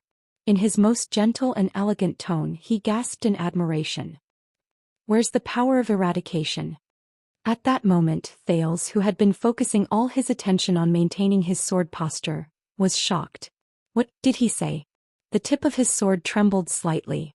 On the other side, Glover and Doyle looked at each other with puzzlement in their eyes. Mallows smiled softly. But he suddenly extended his hand and seized Thales' sword hilt. Suddenly, the sin of Hell's river, which was already active, surged up, causing Thales to instinctively pull his wrist back. A huge force surged over. Mallow's expression first changed, then he curled up the corners of his lips and let go of the sword hilt. It was as if he had discovered something. Thales took 2 steps back due to inertia and looked at Mallows in shock and bewilderment. Thud. There was another muffled sound. The weight-bearing wheel slid off the sword again and rolled hopelessly on the sand for the last time. The captain of Thales' personal guards exercised his hands calmly and nodded slowly, as if he was still reminiscing about the contest of strength with the prince just now. But his expression calmed down as if he had understood the truth. Thales understood something and found it increasingly hard to believe. Since 6 years ago, since the first time the strange power known as the Sin of Hell's River awakened in his body, other than Black Sword, whose power came from the same source, no one had ever taken the initiative to discover his secret in the past 6 years. It did not matter whether it was his enemies in Northland and the desert or his old friends in Constellation. Thales was also happy to hide himself and preserve his trump card. Whether it was against the Star Killer, the Raven of Death, or against Shadow Shield, this trump card that he revealed at the very last moment had a pretty good effect. But Thales stared at Mallows in a daze. Today, the Sin of Hell's River. Finally, he was discovered. Chapter 524. Wait. Thales thought of something. 6 years later, one of his old friends in Constellation did discover his power of eradication. It was in the Prison of Bones. But The dark purple mask flashed before Thale's eyes. He subconsciously tightened his grip on the hilt of his sword. Impossible. I told you, you are the only one who knows about the process of night training. Mallow's smiling words brought Thales back to reality. If you cheated, it's not hard to see. The watchman pointed at Thales' arm with the pleasure of catching his prey. Doyle blinked in surprise under the other pillar, and out of habit he poked the person beside him. Really? The protector opened his mouth repeatedly. How old is that child? Doyle did not expect anyone to answer. But unexpectedly this time Glover's deep voice could be heard. Don't worry about it. According to the records, 14 years old. The vanguard, nicknamed Zombie, narrowed his eyes. 128 days. Doyle was shocked.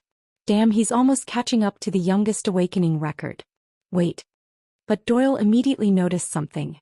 He looked at Glover strangely. How do you remember it so clearly? Glover ignored him. He just tightened his grip on his arm. His eyes were fixed on the field. While Thales tried hard to adjust his breathing and thought about what was going on at this moment, the consequences and how he should deal with it, Mallows spoke again. The briefing about you did not mention this, so... Mallows rubbed his hands and said in a nonchalant tone, when did you awaken your power of eradication? Thales was shocked again. The sin of Hell's River. It seemed unimportant, but in fact this power accompanied him through the birch tree forest, overcame the ugly-faced woman's conspiracy, survived the disaster in Dragon Cloud City, helped him escape into the desert, and brought him safely back to Constellation. It's related to the secrets, the things I experienced, be it what Blacksword told me or what Ricky said. It's a little too much. Well, I can't reveal too much. Please, I can't tell you everything. Their conversation lasted only a few seconds, and Thales did not have time to hesitate. When I was in Northland, the young Duke of Star Lake quickly thought of an excuse and organized his words while he cleared his throat. Heroic Spirit Palace is full of danger. I have to hide myself and keep my trump card. The more he spoke, the more fluent he became. A timely look of worry and vigilance appeared on his face. As for you, Lord Mallows, where did you get your brief? Mallows did not answer immediately but stared at him for a while. The man's gaze made Thales extremely uncomfortable. A few seconds later, Mallows put on a strange smile, but he changed the subject to another question. What power of eradication do you have, Your Highness? It was an equally fatal problem. Thales furrowed his eyebrows at just the right time. He pretended to think about it and then put on a resigned expression. I don't know either. Mallows was silent for a while before he continued to ask. What characteristics does it have? How has it changed you? The sin of Hell's River. What characteristics? What changes? The Hell senses. Thales remembered the night vision in the tunnel and the dungeon. Rapid healing? He remembered the agony of recovery on the battlefield. Damn 4D effects. Thales tried hard to push his experience in the black track out of his head. Or perhaps the urge to fight like a beast? When he thought of this, Thales shook his head. He looked innocent and lost.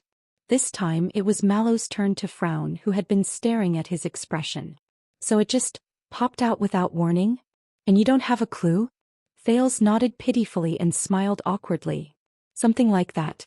Mallows looked at him, his expression becoming more and more solemn. Both of them were silent for a while.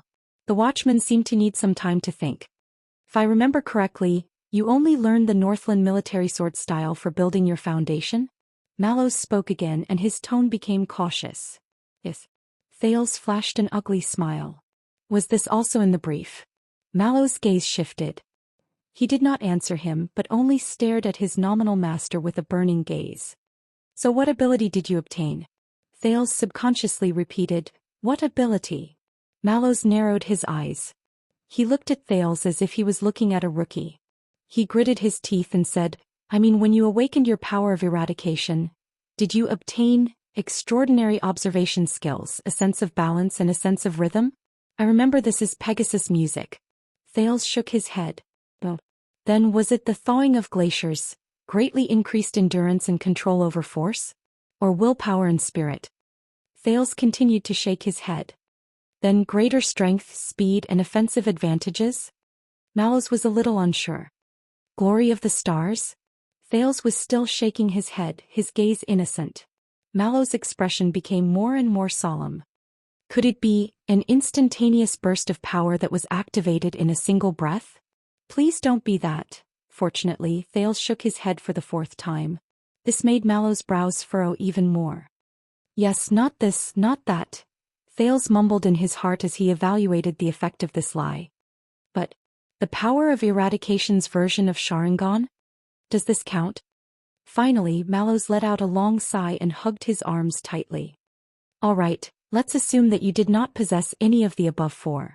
Then, did the extensions teach you some additional combat skills that affected the awakening of your power of eradication?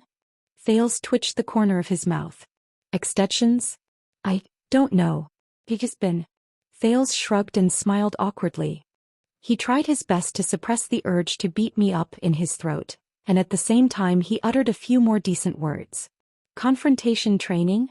Mallow's expression became unpleasant again. He stared at Thales as if he was staring at a cunning fox that he could not catch no matter what. Finally, the watchman raised his head. Very impressive. Indeed, to be able to awaken your power of eradication at your age. Mallows spoke words of praise, but his tone did not sound like he was praising him at all. But in truth, awakening your power of eradication too early is not a good thing. Shortcuts often make people lazy and careless. The watchman smiled faintly. Especially when you still know nothing about it. As he stared at the man's elegant and calm smile, Thales suddenly felt a little panicked. The prince tried his best to calm himself down. At least it saved me many times, especially during this journey back to the kingdom. This shouldn't be a bad thing. Once again Mallows gave him a smile that made people uneasy. Rest for a while, Your Highness. Hydrate yourself and relax your muscles. The previous stage of training has come to an end. Thales relaxed and secretly exhaled. But Mallows turned around and called out to one of the guards who followed him. Toledo. Other than those who cannot leave their posts, call everyone over. Thales' ears twitched while he sat down to drink water. The soldier named Toledo frowned a little. Everyone. Mallows nodded and resumed his indifferent smile. Yes. Everyone from the Royal Guards or Star Lake Guards. Ask them to come to the training field. His Grace will need all of their help. As Mallows said this, he slowly narrowed his eyes. Thales' hand, which was holding the water bottle, instantly froze. Toledo was obviously used to Mallows' orders. He only hesitated for a moment before he turned around and gave the order. You too, Glover Doyle. Mallows looked into the distance with his sharp eyes. Just because you have a title does not mean that you can slack off. Glover and Doyle looked at each other at a loss. They could only walk closer. But the one who replied to the first Mallows was the prince himself. Help. Everyone in the Royal Guards. Thales looked at Mallows in puzzlement and looked around the training field. What are you doing? Mallows turned his head around and revealed a strange and evil smile that was not as indifferent and elegant as he used to be. As you wish, Your Highness. Your lessons have entered a new field. What we are going to do next is... Mallows grinned, but it made Thales feel a chill in his heart. Confrontation training. Right, confrontation. Thales was stunned for a few tenths of a second before he reacted. Why? Thales pointed at the sword on the ground and found it hard to understand. Wasn't it still? But this time Mallows interrupted him. Do you still not understand? Mallows put away his smile and stared at Thales with a sharp gaze, which made Thales instantly speechless. It would have been fine if we didn't notice. But since we discovered it, Mallows' expression became stern and extremely solemn. Then from now on our only goal for today's training is to understand the power in your body. Mallows' expression turned cold. The truth. At that moment, in the face of the rather aggressive watchman, Thales' heart skipped a beat. He stared at Mallows' profound and complicated eyes in a daze. He was surprised and did not understand what was going on. What's going on? On the other side of the training field, Doyle walked over slowly and said to Glover in surprise, Wait, it's already so soon? Isn't it a little too early? The people in the Royal Guards. He did not manage to finish his sentence. Because in the next moment footsteps came from all around him. 1, 2, 3. Under the setting sun, the Royal Guards who were in charge of protecting the Duke surged over from all directions in Mindy's hall. Most of their gazes shone with the murderous intent of a warrior, and they looked at the two people in the middle of the training field with puzzled gazes. Glover shook his head and did not answer Doyle. Pay attention, Your Highness. The royal guards are carefully selected. In the training field, Mallows watched as his subordinates came in a line. Among them there are veterans who fought their way up from the battlefield in the army, and there are also talented knights who were born nobles and have been educated since young. Mallows turned to Thales and his eyes sparkled. Do not underestimate them. Thales tried hard to control his expression and combed through his chaotic emotions.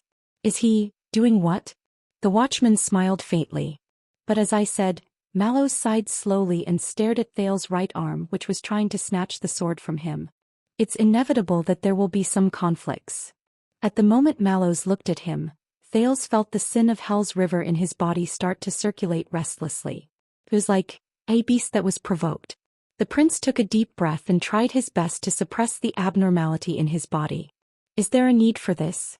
I am already very tired. You do not understand your power of eradication, Your Highness. Mallows moved his gaze away. He calmly returned his greeting to his subordinate while he answered casually.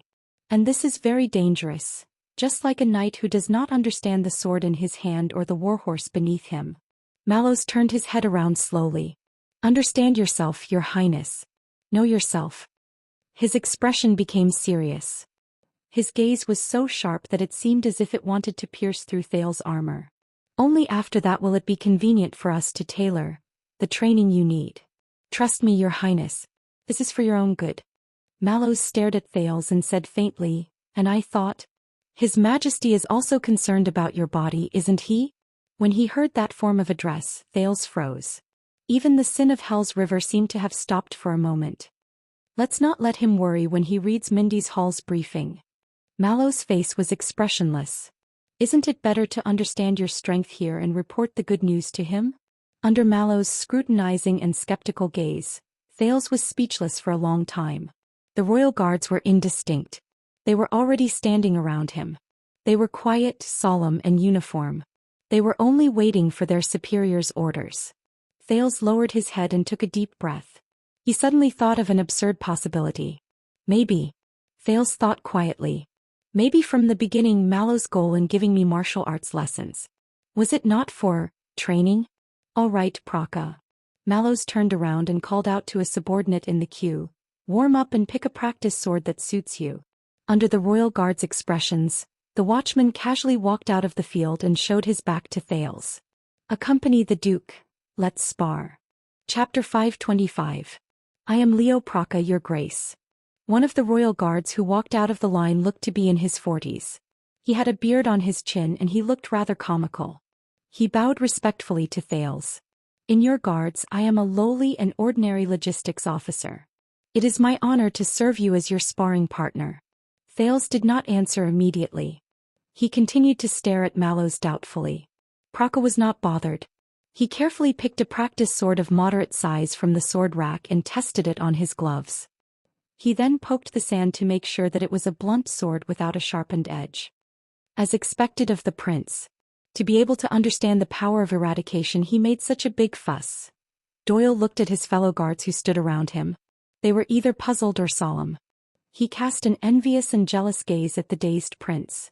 When I awakened to my power of eradication, the old knight I served knew nothing about it. That day he exercised me until I was exhausted and I lay on the ground moaning.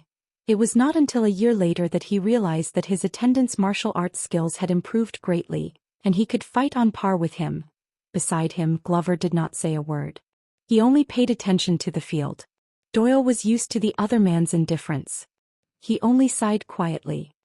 But fortunately, at least Mallows knows that the prince is still inexperienced.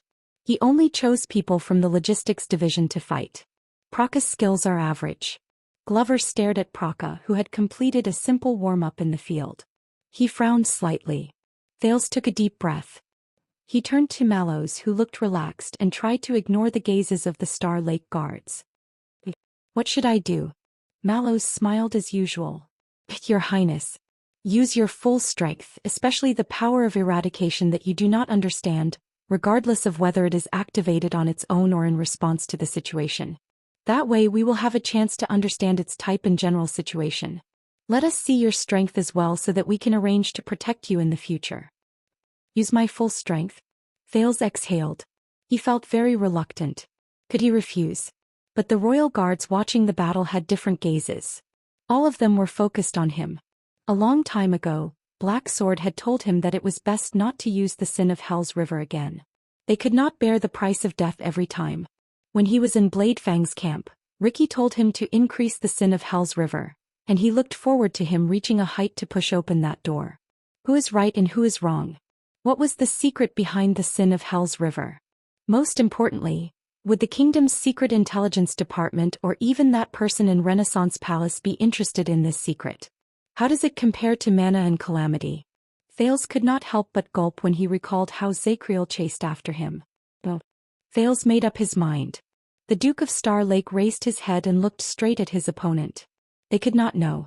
Your Highness, there is no need to be restrained. Praka had long since stood in the training field. The tip of his sword was pointed at the ground and he was as respectful as ever. Don't mind me either, it's my job. Thales nodded expressionlessly. He couldn't know. Under the watchful eyes of the crowd, the prince picked up a shield from the weapons rack and fastened it to his left arm with a leather belt. He could not. Thales slowly walked to the center of the field. He glanced at Mallows one last time. The latter was still calm but his eyes were bright and full of life. Please attack first. Praka nodded slightly. The young man's expression turned solemn. The guards around him also became solemn. All their gazes were focused on the prince alone. This was what many people were more concerned about, aside from his dazzling appearance and eloquence. In the next second, Thales charged forward, and with the stance he was most familiar with, he delivered his first slash at Praka. Praka was neither hurried nor slow. He only took a step back, turned the tip of his sword and deftly parried Thales' attack. But the teenager did not stop. He swung the shield in his left hand along with the momentum. Crashed into Praka violently. It's obvious that this is the style of a Northlander. Doyle snorted softly while he watched the fight. There was slight disdain in his voice. He's even more extreme than the attack and defense faction. He doesn't care about his own life, however, Glover unexpectedly spoke. The burly vanguard observed Thales' movements with full attention. This is the ancient Northland military sword style. The current extet is no longer like this. Doyle, who was interrupted, instantly froze. He smiled awkwardly and reluctantly. You make it sound logical. Northland military sword style. Doyle curled his lips and stared at the two people in the field indignantly. Can't I tell? In the field, Thales' shield crashed into Praka and let out a dull thud. But the teenager's expression changed. He did not crash into the shield. In the next second, Praka blocked Thales' shield with one hand and spun to Thales' side. Slap. Thales' left leg trembled. The prince swung his sword to counterattack, but the wind from the sword whistled through the air, and Praka had already retreated to avoid it. The royal guards whispered among themselves. Thales gritted his teeth and turned around. He staggered a little with his left leg. Even though Mindy's Hall's practice sword had not been sharpened, its balance, center of gravity, material and weight did not lose to a real sword. Even though it was just a graze, Praka's strike on his left leg still caused him to feel a burning pain. Thales stared at Praka, who nodded politely in shock and indignation. No, the sword flashed. Whoosh. The prince fell to the ground. The victor has been decided. Glover and a few guards nearby turned their heads in puzzlement. Doyle, who was by the field, lowered his voice and said seriously, "The prince lay in a pool of blood with a pale face. He trembled while he hugged his injured leg and moaned. No, I can't lose. Constellation can't do without me." More and more people turned their heads around, including the second-in-command penal officer, Gray Parson. His expression was dark and dissatisfied. Under their gazes, Doyle's expression froze. A little literary processing. Doyle stopped talking and put on an awkward and ingratiating smile. He waved his hand in an unnatural manner. Don't do it again. Only then did everyone turn their heads around. Thales breathed rapidly. He stared at the Royal Guard logistics officer in front of him with a respectful expression. His opponent, Praka. Praka was obviously very experienced and he was very particular about the strength he used. The pain only appeared on the surface of his skin and disappeared after a while. But Thales pressed his left leg indignantly. Looks like you don't understand the meaning of this lesson, right, Your Highness? Mallow's words came at the right time. His voice was normal and his tone was calm. Although we are not as superstitious about force as the Northlanders. But a prince who is widely rumored to be lacking in martial arts and cannot even touch a sword is the future of Constellation. Thales could not help but tighten his grip on the hilt of his sword. Damn it. This is not good, Your Highness. Mallow's voice was slightly cold. This is not good. When he said this, the gazes of the royal guards on Thales changed. Either go all out, Mallow's words rang in his ears. Or just don't touch that sword from the start.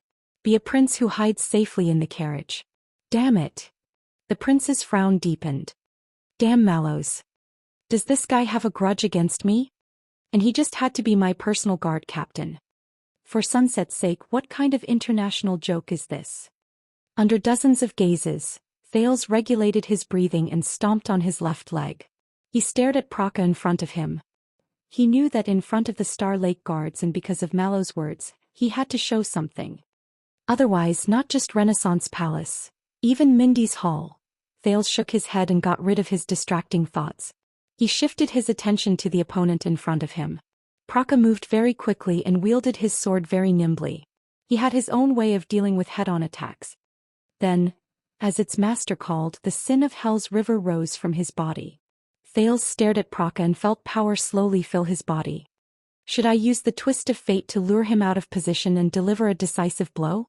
Or should I use the Fire Knight's power of eradication to strengthen the contact between our bodies and the hardness of our attacks?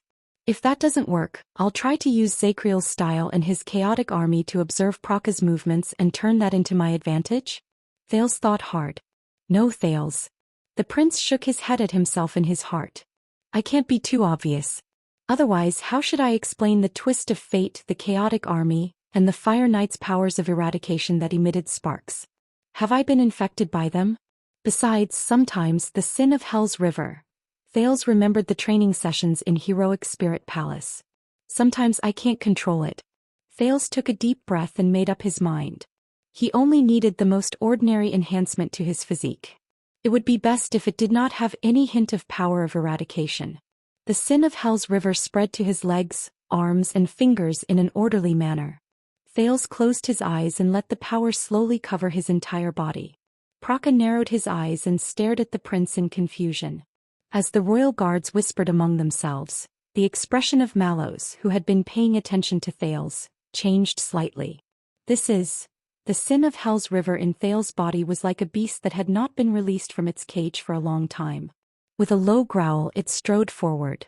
All I need is some power, some speed, some accuracy, some control. The prince tried his best to suppress the fighting spirit and impulse that rose along with it. At the same time, he stabilized his mind and body. All I need is something that will not arouse suspicion. The sin of Hell's river pounded against his body fiercely and discontentedly, like a wild beast scratching at its cage.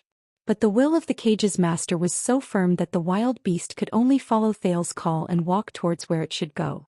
Be more even, balanced, and well-rounded. Just let him. Thales opened his eyes slightly. Let him. In the next moment, the gravel behind Thales' boots trembled and exploded. While the audience cried out in surprise, the teenager was like an arrow that left the bow and a flood that broke the dam. He instantly rushed a few feet away. He appeared in front of the shocked Praka. Mallow's eyes lit up. That's right. This is what I want. The young prince. Thales clenched his teeth. The sin of Hell's river was extremely excited in his body and roared madly. His footsteps, shoulders, arms, and the tip of his sword. The 4 points on his body connected into a line and gathered the most surging force. In the end, it turned into a flash of sword light. It went straight for the vital parts of his opponent's chest and abdomen. At that moment, it was as if time had slowed down. Doyle raised his hand to block the flying gravel. He opened his mouth in shock, but he could only shout out a lonely syllable in this breathtaking and instantaneous sword strike. Glover only had time to furrow his eyebrows halfway. The royal guard's expressions seemed to have frozen. In that instant, their expressions changed into surprise, doubt, and solemnity. But Thales, who had long since experienced it, knew that this was just an illusion after he became faster. And then, Thales' gaze met the tip of his sword. It was directed at his opponent. And before his eyes, in the slowed-down time, Praka opened his mouth wide in shock. Slowly and at the fastest speed he could, he raised his arm and swung his sword. He tried to block the prince's attack. He tried to block this terrifying strike that was even faster, explosive, powerful and accurate. But Thales knew that it was too late. Praka could not dodge in time. He did not even have time to get into a defensive posture. Even the Star Killer suffered from this strike when he was caught off guard, and a scar was left on his face. As for Praka, he could not dodge. He could not block it either. Amid the desire and roar of the sin of Hell's river, Thales' sword and Praka's sword touched lightly in the air, and sparks flew on the rough surface of the practiced sword. There was even a great force. Thales' gaze turned cold. He watched as the tip of his sword slid past Praka's block and went straight for his chest. Sorry, logistics officer. Thales thought coldly, you need to take a few days off. One strike. Subdue the enemy. Bang. The loud sound of the weapons clashing spread and shook the entire courtyard. It was as if even the air was affected. Many royal guards' eyelids twitched and they instinctively retreated. Time finally returned to normal. Asterisk thud. Asterisk there was a dull thud. Thales flew to the side and behind him. His back fell heavily on the ground and he rolled a few times backwards. Shit. Doyle finally finished shouting his pitiful second syllable, and there was still a shocked expression on his face. He lowered his arm, blinked and looked at the field. Beside Doyle, Glover did not move. He only stared at Thales' shield. While his muscles were numb and sore, the prince sucked in a breath with great difficulty. He trembled as he raised the shield in his left hand. At some point in time the surface of the shield had already cracked. There was a dent the size of the tip of a sword as the center, and the area around it was full of cracks. At this moment Thales' mind was blank. How? He looked up in a daze. Praka stood before him unscathed. He pulled back his long sword with ease and smooth movements. In the air, the prince's weapon, the practiced sword that had once launched a terrifying attack, spun a few times in the air. In the end it fell weakly. It stabbed into the sand beside his feet at a slanted angle. He did not move. Silence returned. Wow! The royal guards burst into an uproar and a loud commotion broke out. I am very sorry, Your Highness. Praka put away his sword and tried his best to suppress his panic.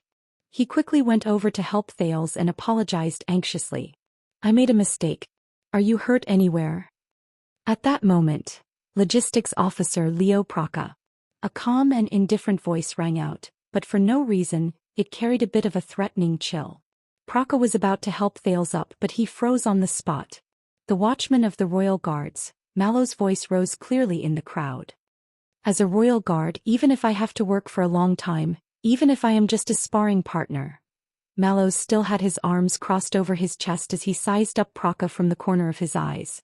Your skills. Mallows did not even spare a glance at Thales, who lay on the ground in a pathetic state while panting in a daze. He only stared coldly at Praka, who looked ashamed. You have also regressed too much. His words were stern and his tone was cold. The royal guards quieted down.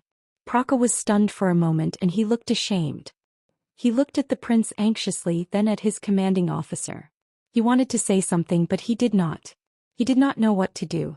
Thales still lay on the ground and breathed in a daze. How, the sin of Hell's river, I was already, how could I still? He sensed his left arm gradually recovering from its numbness. He also sensed the quiet gazes directed at him from all around him, and he had mixed feelings in his heart. The entire training field fell silent. The royal guards exchanged glances and they occasionally discussed in low voices. Doyle tugged at Glover's sleeve, but the latter seemed to be deep in thought and did not react. As for you, respected Prince Thales. Mallows spoke again. The royal guards quieted down and Praka, who wanted to help the prince up, also stopped in his tracks. The watchman slowly turned around and looked at Thales, who was on the ground, with an indifferent expression. After seeing your performance, I believe that you already know what the power of eradication is. Mallows chuckled and there was contempt in his eyes. But fighting? It is far more than just the power of eradication. In the next second the watchman did not even look at the noble prince. He just turned around. All right, everyone, the performance is over. Mallows took a step forward and said lightly, dismissed. As they stared at Mallow's back, the royal guards looked at each other. A few seconds later, the dozens of people dispersed. Did you see what the prince's power of eradication is? Doyle stole a glance at Thales, who was panting in a daze with a gloomy expression on his face. He pitied the poor prince for a second before he turned around and said, I can't see it. I think it's a little too weak. No. Glover frowned. It's not weak. Hey zombie, how many times has it been? Can't you just agree with me for once? At this moment, an exceptionally different, weak and hoarse voice rose. Wait a minute. The scattered royal guards fell silent at the same time and turned around one after another. At the center of the training field, the disheveled teenager pushed himself up with his hands on the sand. He staggered but resolutely climbed up. Mallows stopped in his tracks. He just hit my... The teenager lowered his head and raised his left arm with a trembling hand. He tried his best to breathe to relieve the tightness in his chest.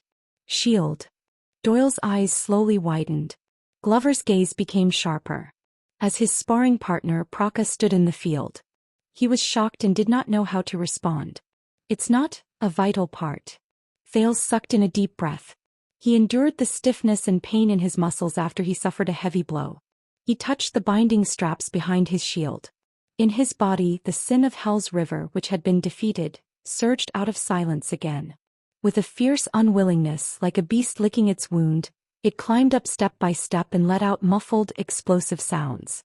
Thales pulled out his right hand with trembling hands and loosened the binding straps. He let the shattered arm shield fall to the ground. The teenager gulped down a mouthful of saliva that tasted like blood. He held the practice sword by his feet with trembling hands.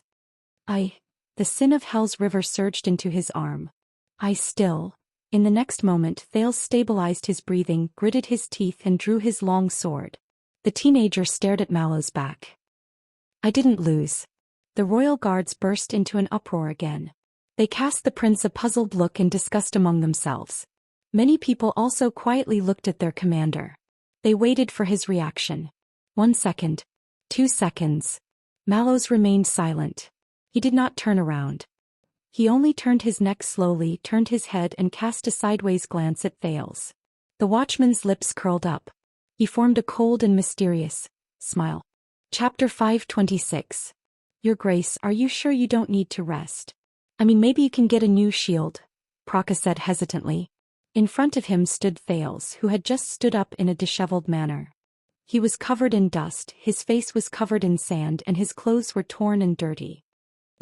But thank you, Logistics Officer Praka.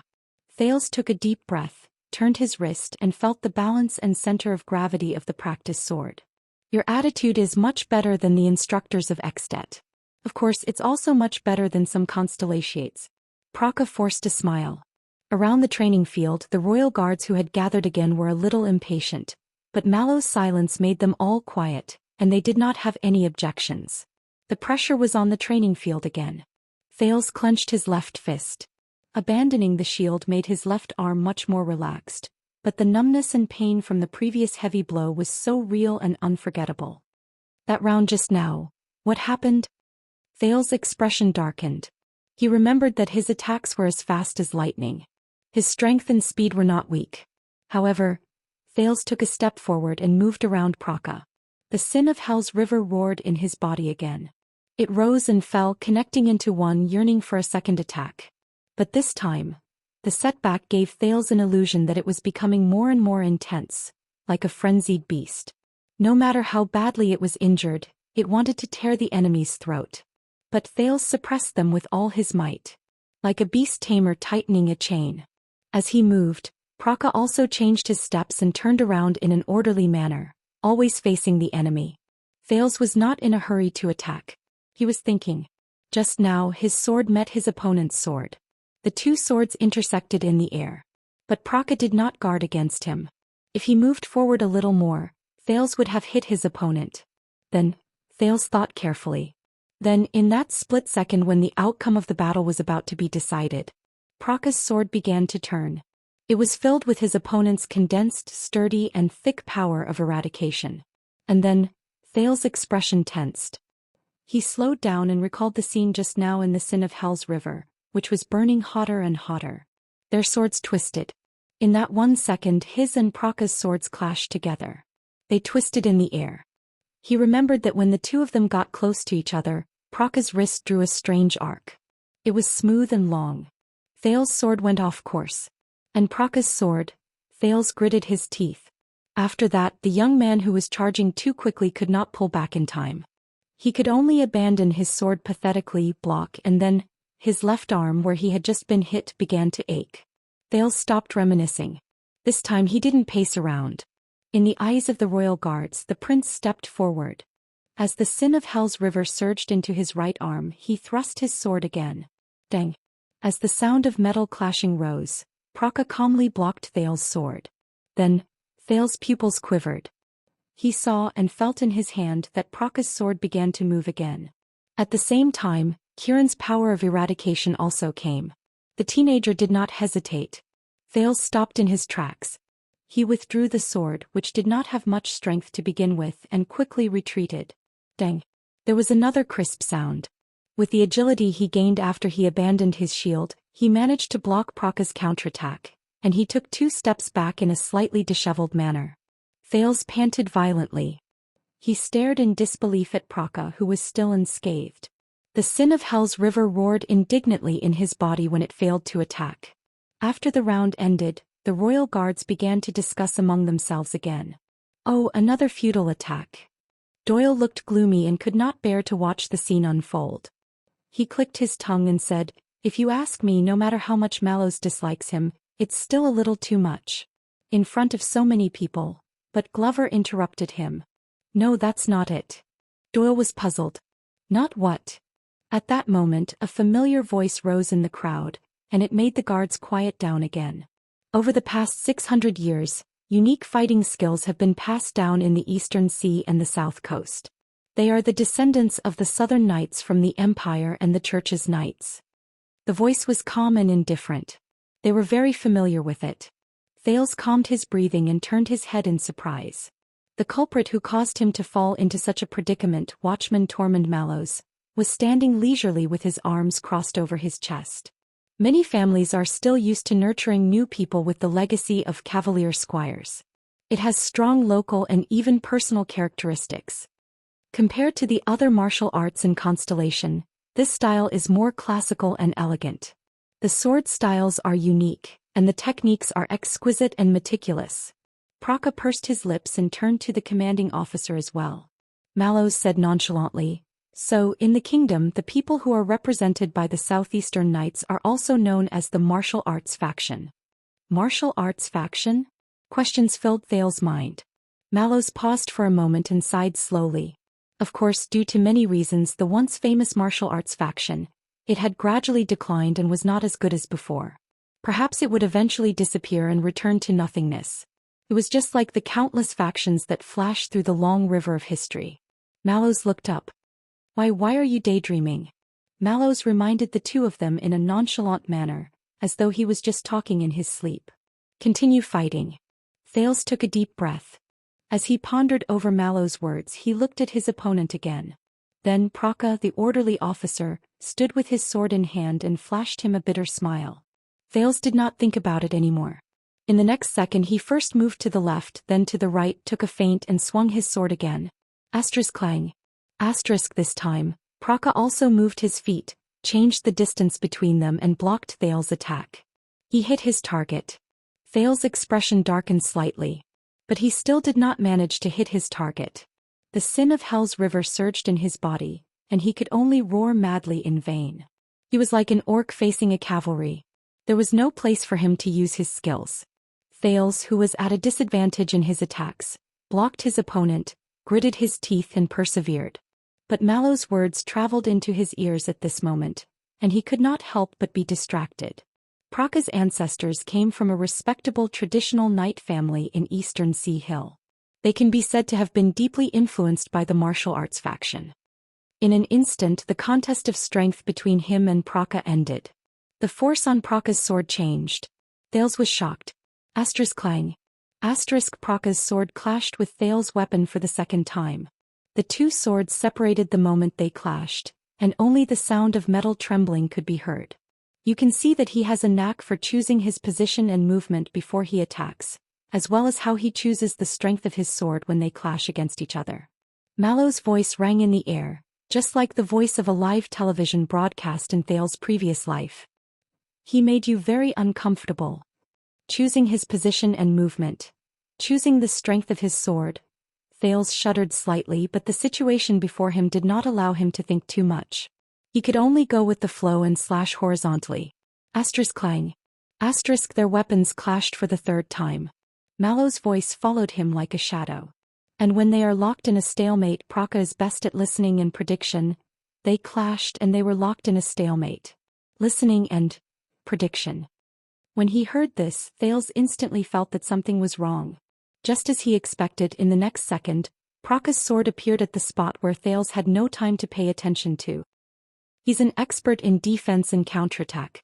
At that moment, Thales' hair stood on end, and he activated all the sin of Hell's river in his body without caring about anything else. Clang. He parried Praka's sword that went straight for his neck by a hair's breadth. His right shoulder landed on the ground and he rolled away in an incredibly pathetic manner. Outside the field, Mallows smiled faintly. Just like this. After this round of exchange, the royal guards started discussing among themselves again. Thales wiped away the sweat that had appeared on his forehead without him noticing. He sensed the numbness that came from his body due to the overload. He stood up laboriously and he was covered in dust. But this time he did not rush towards the apologetic Praka. Instead he looked at Mallows by the side in puzzlement. If you think that you can use the Northland barbarians' brute force tactics against him, it will be effective against him. Mallows met Thales' gaze with a piercing gaze. Then you better think twice. Your Highness. Thales panted and sank into deep thought. Leo Praka swung his long sword and said in resignation, "Commanding officer, we all know that you have traveled extensively and have seen many things. But it's about time. I still rely on this to make a living." Mallows smiled, but he did not say anything else. But Thales understood something. Choosing his position, listening, prediction. It sounds like... A thought appeared in Thales' mind. A name appeared before his eyes. Miranda Arund. What Waya said about her power of eradication. Her Pegasus music. As he looked at his slightly awkward opponent, Thales understood. He fell into an absolute disadvantage in the first round. It was not because Praka was too strong. Thales clenched his fists. It was because he did not choose the right strategy. He fell into Praka's area of expertise. Defense and counterattack. Think of a way, Your Highness. Mallows scratched his chin, looking bored. Anyway, the enemy is right in front of you. All right. Thales soothed his numb body and adjusted his condition. He looked at Praka again. Thales' expression became serious. The prince's attack came in the next moment. Clang. Praka parried Thales' sword slash again, but when he was about to counterattack he was a little puzzled. This time the Duke of Star Lake's strength. It was very small. Swoosh. The wind from the sword blew past. Thales took a step back and avoided his opponent's counterattack. The two of them separated again. Leo Praka. Thales thought calmly. His ancestor was a knight from Eastern Sea Hill.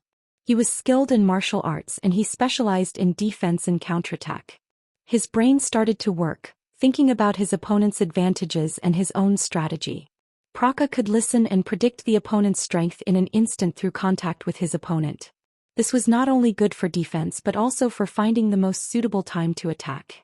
The fiercer the opponent's attack, the greater the force, and the more exposed, the more incisive his counterattack. In that case, the sword I used all my strength to attack just now was all useful. His opponent's counterattack. Thales felt indignant. Wait a minute. Listen and predict. Nicholas' face suddenly flashed in his mind. It flashed in the trajectory and strength of the Star Killer's blade that changed in an instant. Thales understood now. If he were to fight against the dead face, Praka would not stand a chance. Because it was impossible for him to predict the Star Killer's strange skill of changing 3 times in one move just through the contact between their weapons. So, Thales gripped the hilt of his sword tightly. Twist of fate, right? With a single thought, the sin of Hell's river surged as if it had a life of its own. It wanted to turn into the silver power that resembled thousands of needles, just like it had done countless times in the past. It allowed its master to make an incredible change in an instant. Thales sucked in a deep breath. At most I'll find an excuse to tell them that I inherited the dead face's power of termination. But, the sin of Hell's River? There are so many ways. But you chose the stupidest, the least effective, the most troublesome and the most boring one. This is your power of eradication and it is the current you. You are forced to move forward, dragged forward, without a goal, without direction, swaying left and right, going with the flow and even, without a sense of self. Thales was in a daze. He raised his head and looked at Praka, who was smiling shyly and waiting for the prince to attack. More importantly, when you rely on imitation and ignore these things, it means that you lack the most basic things about the power of eradication that other people condensed with their lives, to every person you imitate, to every opponent you compete with and even to yourself.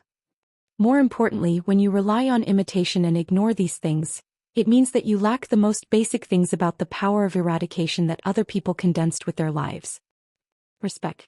Ricky. That damned demon. Thales frowned fiercely. In the next moment the sin of Hell's River receded like the tide, leaving behind only a bit of power with waning interest, as if it still carried a bit of nostalgia. It was like a lover who came in high spirits but left disappointed. No, this is not a martial arts lesson. This is not a simple test of the power of eradication. It is more thorough and purer. Battle. Sensing the gazes of the people around him, Thales bit his lip and closed his eyes. No, if I still need to rely on Nicholas' power to survive. If I can't even get past this stage. Remember, the important thing is how you are, not how strong your opponent is. How much you gain, not how much you imitate. No, if I really want to get past this stage, if I really want to get rid of this paranoid situation.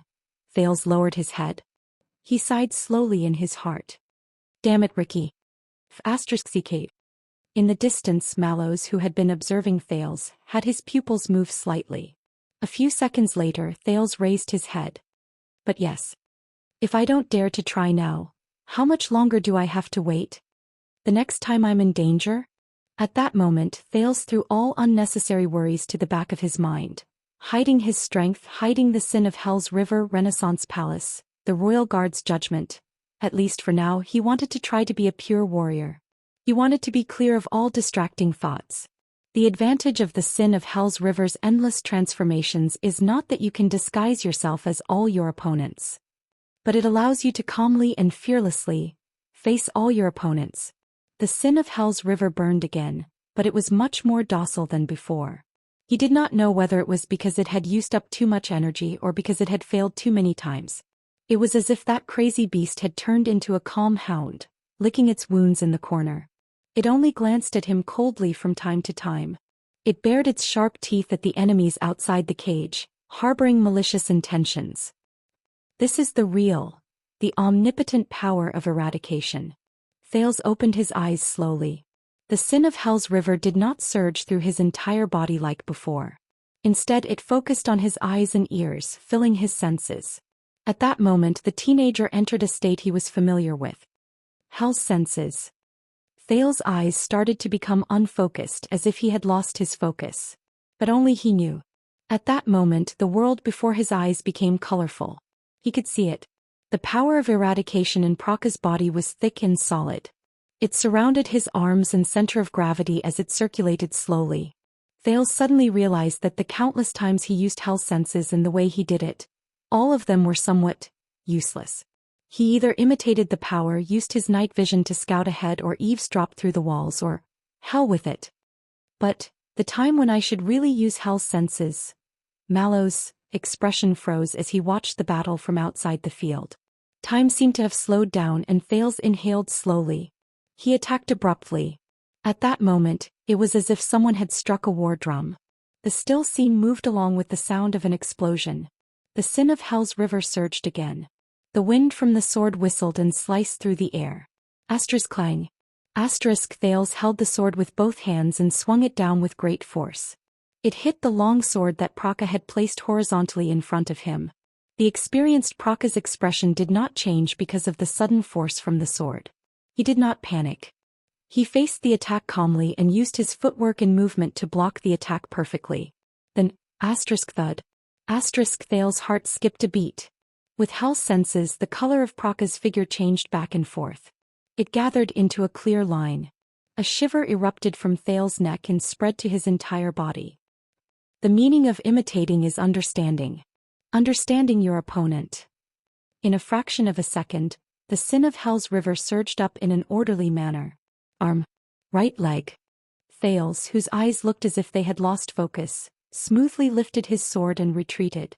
Asterisk clang. Asterisk at that moment he barely parried Praka's attack. The royal guards who were watching the battle gasped. Strange. Doyle was very puzzled.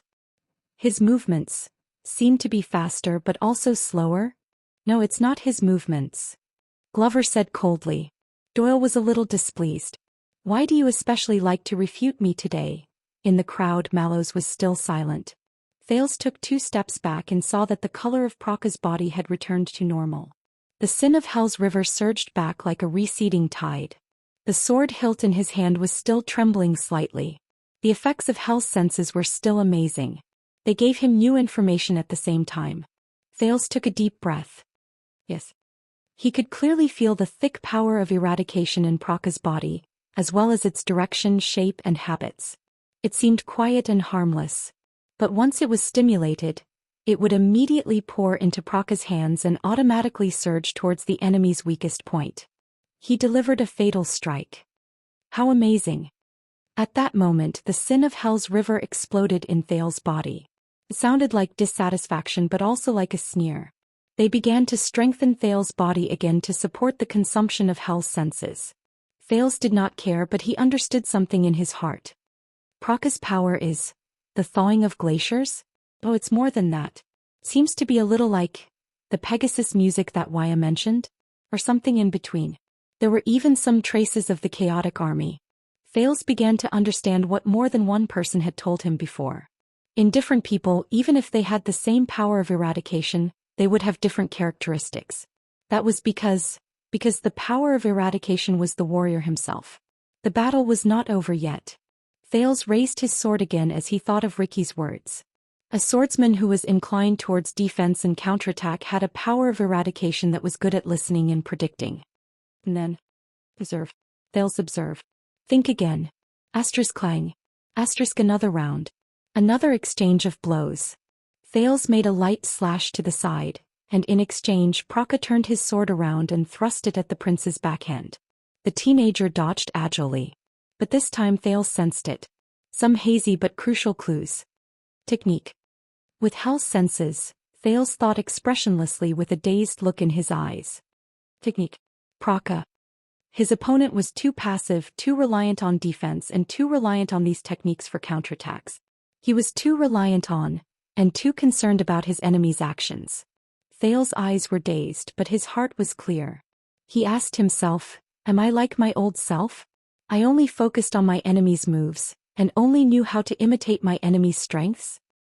So. Thales closed his eyes gently. Hal's senses slowly faded away. When Thales opened his eyes again, they were clear. The power of eradication was the warrior himself. He remembered Mallow's words, though he did not quite understand it. But the battle itself was far more than just the power of eradication. Thales swung his sword in a daze and it went straight for his opponent's waist. Praka swung his sword in an ingenious manner. The swords touched and separated again. He launched another ingenious counterattack and it was aimed at Thales' face, which he did not have time to deal with. But Thales was prepared.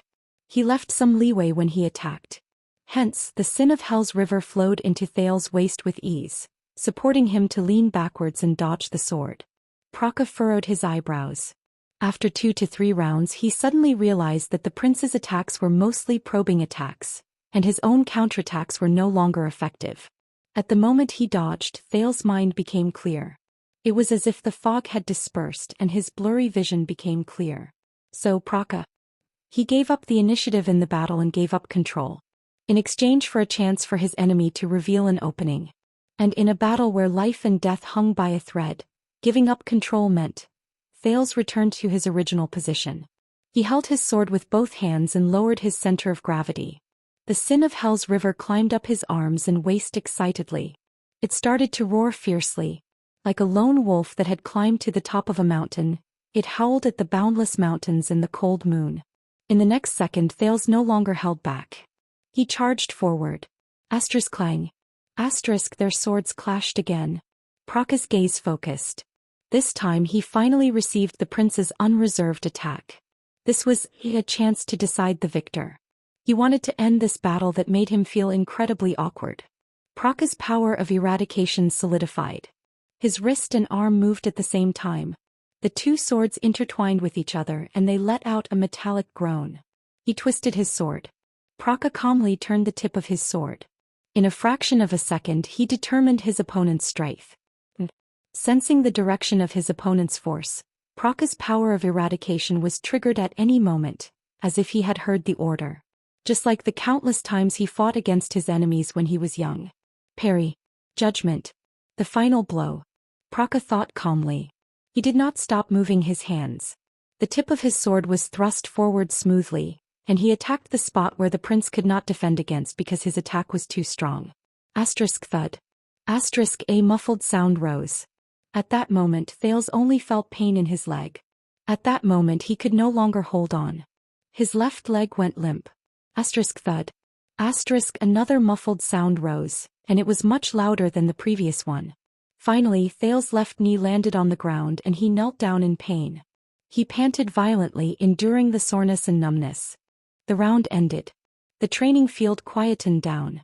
Looking at the prince kneeling before him, Praka's lips curled up. It was as expected. His sword hit the prince's left leg. At that moment the logistics officer thought in a relaxed manner. Right, I can't go overboard. I have to leave some leeway so that the prince doesn't lose too badly, and also make the commander feel that I'm not being perfunctory. Because he offended too many people when he was young. After he was injured, his future became extremely difficult. Unfortunately, the boy in his family had reached the age of marriage. But he had no other choice. He was almost 50 years old and he had to force a smile and respond humbly. He had to lower his head and fawn over these nobles who were in their 20s or even teens, but whose status was much higher than his. For him, Praka's expression changed. He sensed something. How? The logistics officer took a deep breath. He lowered his head slowly. When he saw what was before him clearly, Praka's pupils suddenly trembled. At some point in time, Thales' sword had moved from bottom to top. He blocked it firmly. Praka's chest. And the hilt of the sword was in Thales' hand, who was kneeling on one knee. But he did not use any force. Praka was stunned. The victor had been decided. Wow. At that moment, like waves crashing against the shore, the royal guard's cries of surprise instantly rose and invaded this part of the world. Doyle looked at this scene in surprise. He wanted to say something, but he did not know what was going on. He could only open and close his mouth repeatedly. Glover's eyebrows slowly relaxed. In the field, Thales, who was kneeling on the ground, lowered his head. He was still panting violently and his arms were trembling. Shock, excitement, curiosity, doubt, confusion, and countless other emotions rose in everyone's hearts. Among the many pairs of eyes, Mallow's gaze was the sharpest and the most complicated. He stared at Thales' sword without moving. It was as if the deepest secret was hidden there. Thales trembled. No one knew that at that moment he was trying his best to suppress the inexplicably excited and raging sin of Hell's River in his body. He was suppressing the thought of continuing to thrust his sword. Praka calmed his emotions and put away his incredulous expression. With a complicated expression, he stared at the prince who was trembling under him. He attacked intentionally but predicted my counterattack? And sacrificed his left leg. In exchange, Praka looked at the long sword in his chest with a gloomy expression. A few seconds later the logistics officer sighed. You won, Your Grace. You were full of tricks and your response was appropriate. Praka flashed a bitter smile. He threw down the practice sword and admitted defeat. I was not his opponent. The discussions among the royal guards became even louder. Old Praka went easy on him, right? Against that child, Doyle whispered to the person beside him in puzzlement. He casually defeated him just a moment ago, and in the next moment he casually defeated him again. Even a knight would not dare to write such a thing. Shut up. Glover finally seemed to be unable to hold it in any longer. He said coldly, Do you think that fighting is like doing arithmetic and comparing who is stronger or weaker? That you only need to know how to add and subtract? Doyle was rendered speechless and he cast Glover a resentful gaze. There were many more conversations like this. But Mallows only looked at the two people in the field without saying a word. Thales panted a few more times and he managed to stabilize his body. He put away his long sword shakily and stood up. Praka bowed resentfully, turned around and prepared to leave the field. But Thales called out to him. No, Logistics Officer Leo Praka. The prince looked a little disheveled. His sweaty face had a smile on it. I know. You went easy on me. Thales also threw down his long sword and extended his right hand gently. You have taught me a lot. Thank you. Praka was stunned for a second, and then he smiled in a reserved manner. He hesitated for a while, but in the end he still held the prince's hand gently. Thales nodded. I am honored to have you in my guards. The logistics officer was expressionless, but he took 2 steps back, pressed his hand on his left chest and bowed. But compared to the first bow, he was much more respectful. I knew I went easy on him. Doyle showed an envious expression by the side of the field. TSK, this veteran. That flatterer really knows how to behave. Glover glanced at him and did not say anything. The guards were still discussing among themselves, but the way they looked at the prince gradually changed. Thales picked up his water skin and started to drink to replenish himself. But as he drank, he raised his head and looked at Mallows. He threw him an unfriendly gaze. Mallows also looked back at him faintly. The emotions in his eyes were unclear. Praka? Mallows did not turn his head. There was a questioning tone in his voice.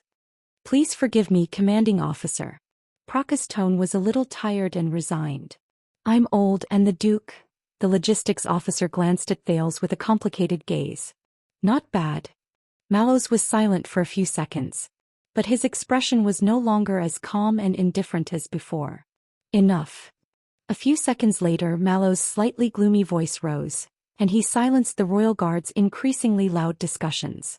The watchman walked forward and looked at the disheveled prince, who looked like an oil painting made of sweat, dust, and wounds.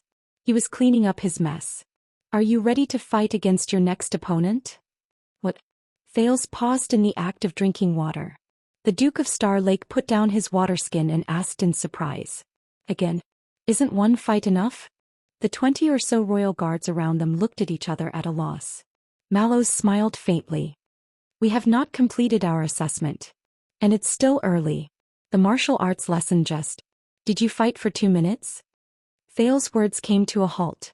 How many minutes was it? Mallows' smile grew brighter, but in Thales' eyes, it was incredibly detestable. Of course, we can understand that you might have had a hard time. After all, everyone's endurance is different. So you can choose to give up, Your Highness. Mallows' voice became deep, and his eyes shone with an unfathomable light. As your humble servant, I do not dare, nor do I have the right to stop you from giving up. That is your right. Mallows shrugged. Then we can be considered to have understood you. A prince for 2 minutes? Thales was stunned again. What prince? Mallows smiled and did not answer.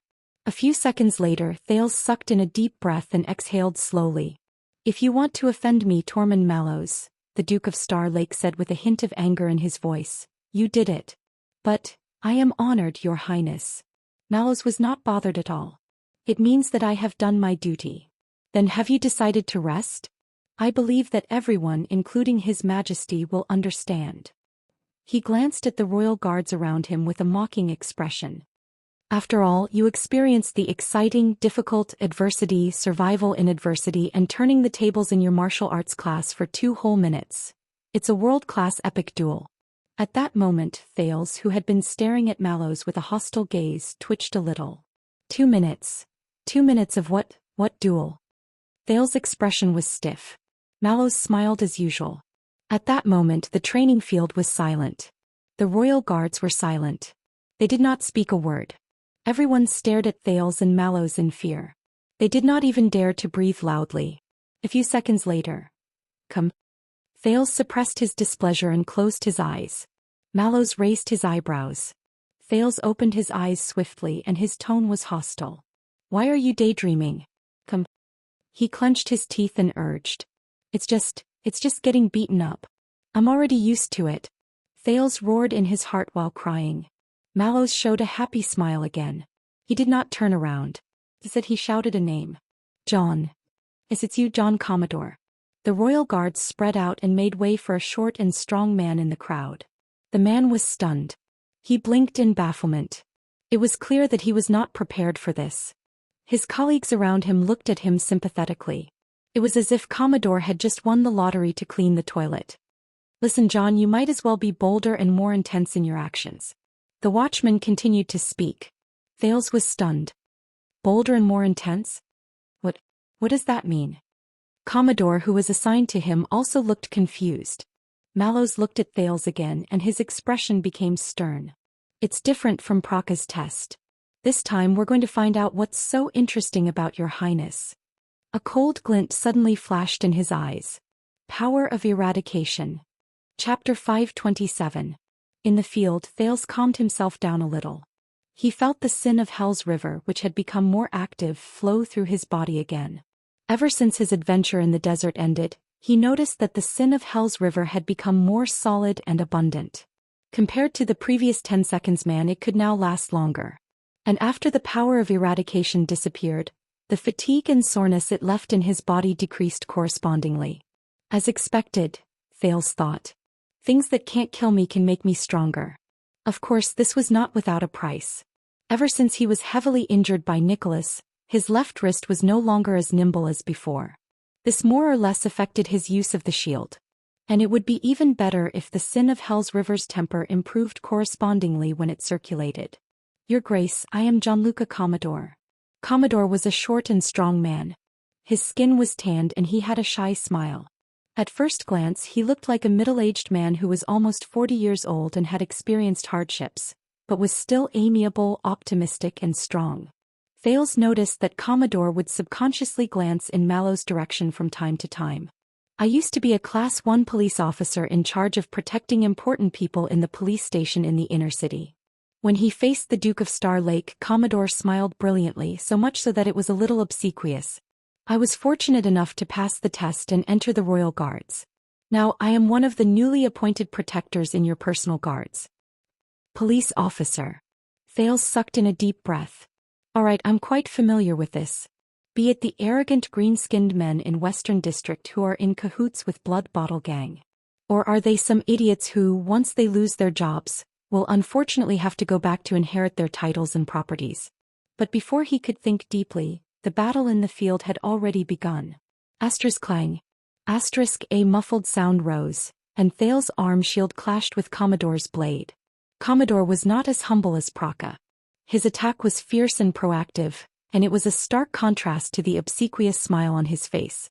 Thales moved his feet and swung his long sword. He exchanged a few attacks with Commodore in the air. As the metals clashed, the Duke of Star Lake noticed through his hell senses that Commodore's sword style was standard. It was not as exquisite as Praka's, who could counter his opponent with just a few exchanges of weapons.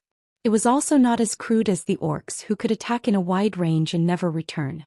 The two of them attacked and defended, advancing and retreating. For a time they were evenly matched. This surprised Thales quite a bit. But dang. Once again Thales used his arm shield to block his opponent's attack. He gritted his teeth and steadied his footsteps. The sin of Hell's river surged forth at full force, and he pushed the man away without showing any sign of weakness. But at that moment Thales cursed in his heart. He felt that his opponent's sword was as light as a feather and didn't seem to be straining at all. As expected, Commodore nimbly avoided the shield in front of Thales and turned his sword on the shield. In the next second, the sin of Hell's river exploded in his body again, bringing with it an indescribable feeling of fear. But Thales only had enough time to turn around. Dang. Dong. The crisp sound of metal colliding and the dull sound of flesh being blasted rang out. Oh! In the midst of the Royal Guard's low commotion, Thales gritted his teeth and staggered backwards. He knelt down on one knee and supported himself with his shield. The pain and numbness in his shoulder told him. The round was over. Commodore, who was a former police officer and was now a protector, smiled foolishly and nodded. He put away his practice sword and did not continue attacking. It's the hilt. Thales panted in pain. He turned his aching shoulder socket and arm desperately and told himself this. At that moment he used his shield to push away Commodore's sword, but he did not manage to block his opponent's sword hilt. The cross-shaped handguard on his sword followed him like a shadow. He seized the chance when Thales pushed his shield forward and pushed his arm forward to spin at Thales. If Thales had not reacted in time, he might have been hit in the ribs under his arm. Then he would basically be lying on the ground. But even so, Thales sucked in a deep breath. My shoulder socket. Ah, it's terrible. There were also moves in the Northland military sword style that used the hilt to subdue the enemy, but most of them were used when both parties were in a stalemate and other methods could not work. There were very few people like Commodore who set up everything just so he could use the hilt. Doyle blew his hair towards the sky and nudged Glover by the side of the training field. Well, this move of Jean's. I saw it when he bullied the newbies in the defense division. In any case, he is not easy to deal with. Glover snorted softly. The spectators from the Royal Guards discussed softly and some of them laughed faintly. Mallows, who was watching the fight, turned his head to the side and seemed to be deep in thought. Commodore did not chase after him. Instead, he waited patiently for the Duke to regroup. I am very sorry, Your Grace. He held his long sword in his hand and his smile did not diminish. But I believe that you do not want me to hold back, do you? Damn it. Thales exhaled and felt the sin of Hell's River surge into his shoulder to relieve the numbness and pain. It was only then that his left arm felt slightly better.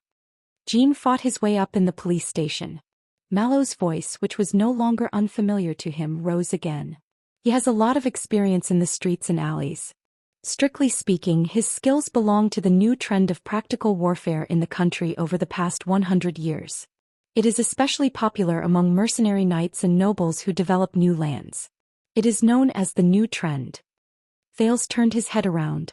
As expected, the watchman had his arms crossed over his chest and he looked like he was watching a good show. And in the past few decades, the new trend knights have also gained a lot of experience from the wars in the country and abroad, including mercenaries. They only seek to be suitable for the battlefield, to win and to survive. Because of this, their style is flexible and they do not stick to traditional methods. Of course, the new trend is also often criticized by other schools of thought. They say that their methods are disorderly, their style is messy, they are short-sighted and they have no focus. The watchman chuckled softly. Conversely, it is also the hardest to deal with. You never know what surprises are waiting for you. New trend. Thales slowly followed his breath and focused his attention on Commodore again. The man still had that simple and honest smile. Mercenary? As Thales pondered, he suddenly thought of a person. Blacksword. The teenager remembered how he defended, escaped, lured the enemy, searched for an opportunity, and subdued the enemy on the cliff of the sky in Dragon Cloud City. He remembered how he used all sorts of methods to fight against the air mystic and not being at a disadvantage. He also remembered how he carried him. Thales had been trying to find a better transitive verb. In the Sea of Blood in Shield District while he charged towards the multi-headed monster, Kilika. As he thought about it, the sin of Hell's River surged again, as if it was dissatisfied with the humiliation it suffered in this round. Commanding officer, you praise me too much. I am just a... Commodore responded to Mallows with a chuckle. But before he could finish speaking, Thales' attack arrived before him again. Asterisk clang. Asterisk Thales gritted his teeth and attacked with his sword, but it was blocked by Commodore in a practiced manner. Commodore then pressed forward and thrust his sword forward. The teenager knew that Commodore had all sorts of methods up his sleeves. He swung his sword to parry the attack and retreated agilely to prevent himself from being hit again. But in the next moment his hell senses suddenly shuddered, and an ominous feeling surged into him again. As expected, Thales felt a jolt in his leg. He lost his balance. Damn it! The sin of Hell's River roared. Without thinking, Thales used all his strength to turn around and roll out of the battlefield in a pathetic manner. Asterisk thud. Asterisk Commodore's knee landed heavily on the sand, and it let out a frightening thud. After this round, the Royal Guards let out a low commotion again. But at least the teenager managed to avoid it. Thales crawled up in shock and looked at Commodore, who had a slightly surprised look in his eyes. Trip me? Thales really wanted to ask whether Commodore had learned how to wrestle, or whether he knew a former watchman who also liked to trip him in close-quarters combat. But Thales took a deep breath and straightened his body. After this round he understood something. Thales did not recognize Commodore's power of eradication. But he could feel that, with his hell senses, Commodore's power of eradication had already taken form the moment the two of them came into close contact. It gathered in a certain part of his body and was ready to be unleashed. For example, his wrist and sword hilt, his waist and his footsteps. Coupled with his little tricks, he could instantly unleash his power of eradication and catch his opponent off guard. And it's not just his power of eradication. Thales panted and stared at the opponent in front of him. It's just like what Mallows said. Street skills, flexible style, unconventional style, and a mixture of different styles. The sin of Hell's river began to burn again, and it was even more vigorous than before. How should I face such an opponent? Thales took a deep breath and patted the dust off his body. It's not that difficult, is it? At that moment, a figure from many years ago appeared in his memories. That figure raised a golden saber and stretched out his burly body. He treated himself as a weapon. That figure descended from the sky. He was ferocious and unyielding. He ignored his opponent's various tactics and withstood his countless attacks. That figure's expression did not change. He did not hesitate at all. He broke through Ralph's obstructions, countered Waya's killing move, broke Raphael's weapon, knocked away Miranda's attack and suppressed Cohen, who was fighting with all his might, until he was forced to retreat. He could not fight back at all. In the end he arrived before Thales. He was like a wild horse that was burning with flames as it charged forward. He charged forward recklessly. He was unyielding and ferocious. He charged forward with an indomitable spirit. He broke through all obstacles. Thales closed his eyes. The sin of Hell's river was self-taught. It followed his thoughts and was about to imitate that figure's power of eradication, but it was suppressed by Thales halfway. No. Thales was not Tolja. He was not the Fire Knight. His opponent's power of eradication might not be as effective against him. He could not afford to use up so much of his energy. And Commodore was not one of the 5 people who were defeated in an instant. But, in the next second, Thales opened his eyes. The sin of Hell's river burned continuously and let out crackling sounds. It was like a faint sneer. Commodore maintained his smile as he watched the Duke charge at him again. The royal guards around them watched as the two figures approached each other again, but they were not very focused. Some of them even yawned. Asterisk clang. Asterisk the two swords clashed. Commodore smiled faintly. He used a twisting sword that had the charm of Praka's defense and counterattack to launch a counterattack. In his hell senses, Commodore's power of eradication was ready to be unleashed. Asterisk thud. Asterisk Thales' shield blocked Commodore's blade again. This time Commodore's sword suddenly trembled. Thales immediately felt that the shield was weak and powerless. He also felt the shudder that the sin of Hell's river reminded him of. As expected, Commodore smiled. His long sword cleverly bypassed Thales' shield and went straight for the teenager's sword-wielding hand. But this time Thales' mind was clear. He suddenly understood a little. How to fight. It was the same as what he had come to understand in the past few years when he was shuttling back and forth in different political whirlpools and struggling to survive in different desperate and dangerous situations.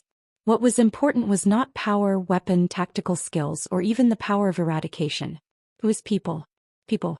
His opponent's power of eradication was the same as Commodore himself. He seemed simple and honest, but he was actually sly and smart. He always thought of ingenious countermeasures beforehand, and when the time came he would follow the prescribed order and reap the fruits of his labor. But the sin of Hell's river surged up and filled Thales' left arm. In the next second Commodore realized to his surprise that the prince did not dodge or avoid the attack. He used the most disadvantageous position to receive his sword. Thales' face was filled with pain. He could not withstand it and his long sword fell from his hand. The guards let out soft cries of surprise. Some of the people who had some expectations for the prince shook their heads. All right, this is the same as admitting defeat. Commodore thought in pity. He moved his body to avoid the Duke who had lost his weapon. He still had a lot of close-quarters combat skills but he could not show them. But forget it. I was going to lose anyway. But Commodore's thoughts stopped at this moment. Because in that second he saw to his surprise that Thales' shield, which was still attached to a few straps, smoothly slid down. It revealed his left arm, which was already clenched into a fist. And the Duke's gaze. Commodore stared blankly at Thales' face, which showed that he was enduring the pain with great difficulty. Asterisk thud. Another dull sound rose. The teenager's left fist struck Commodore's right rib violently. The strength was astonishing. At that moment Mallows, who was watching the fight, furrowed his eyebrows. Commodore felt half of his body go numb. He could not feel his right arm. Just as he thought that things were not going well, the Duke's face, which was gritting his teeth, grew larger in his field of vision. Thud. Commodore felt pain in his forehead. He saw stars and lost his balance. Thud. Both of them fell to the ground. Two dull sounds were heard. Thales's shield and Commodore's long sword fell to the ground. A few seconds later, everyone snapped out of their daze. Commodore was already lying on the ground.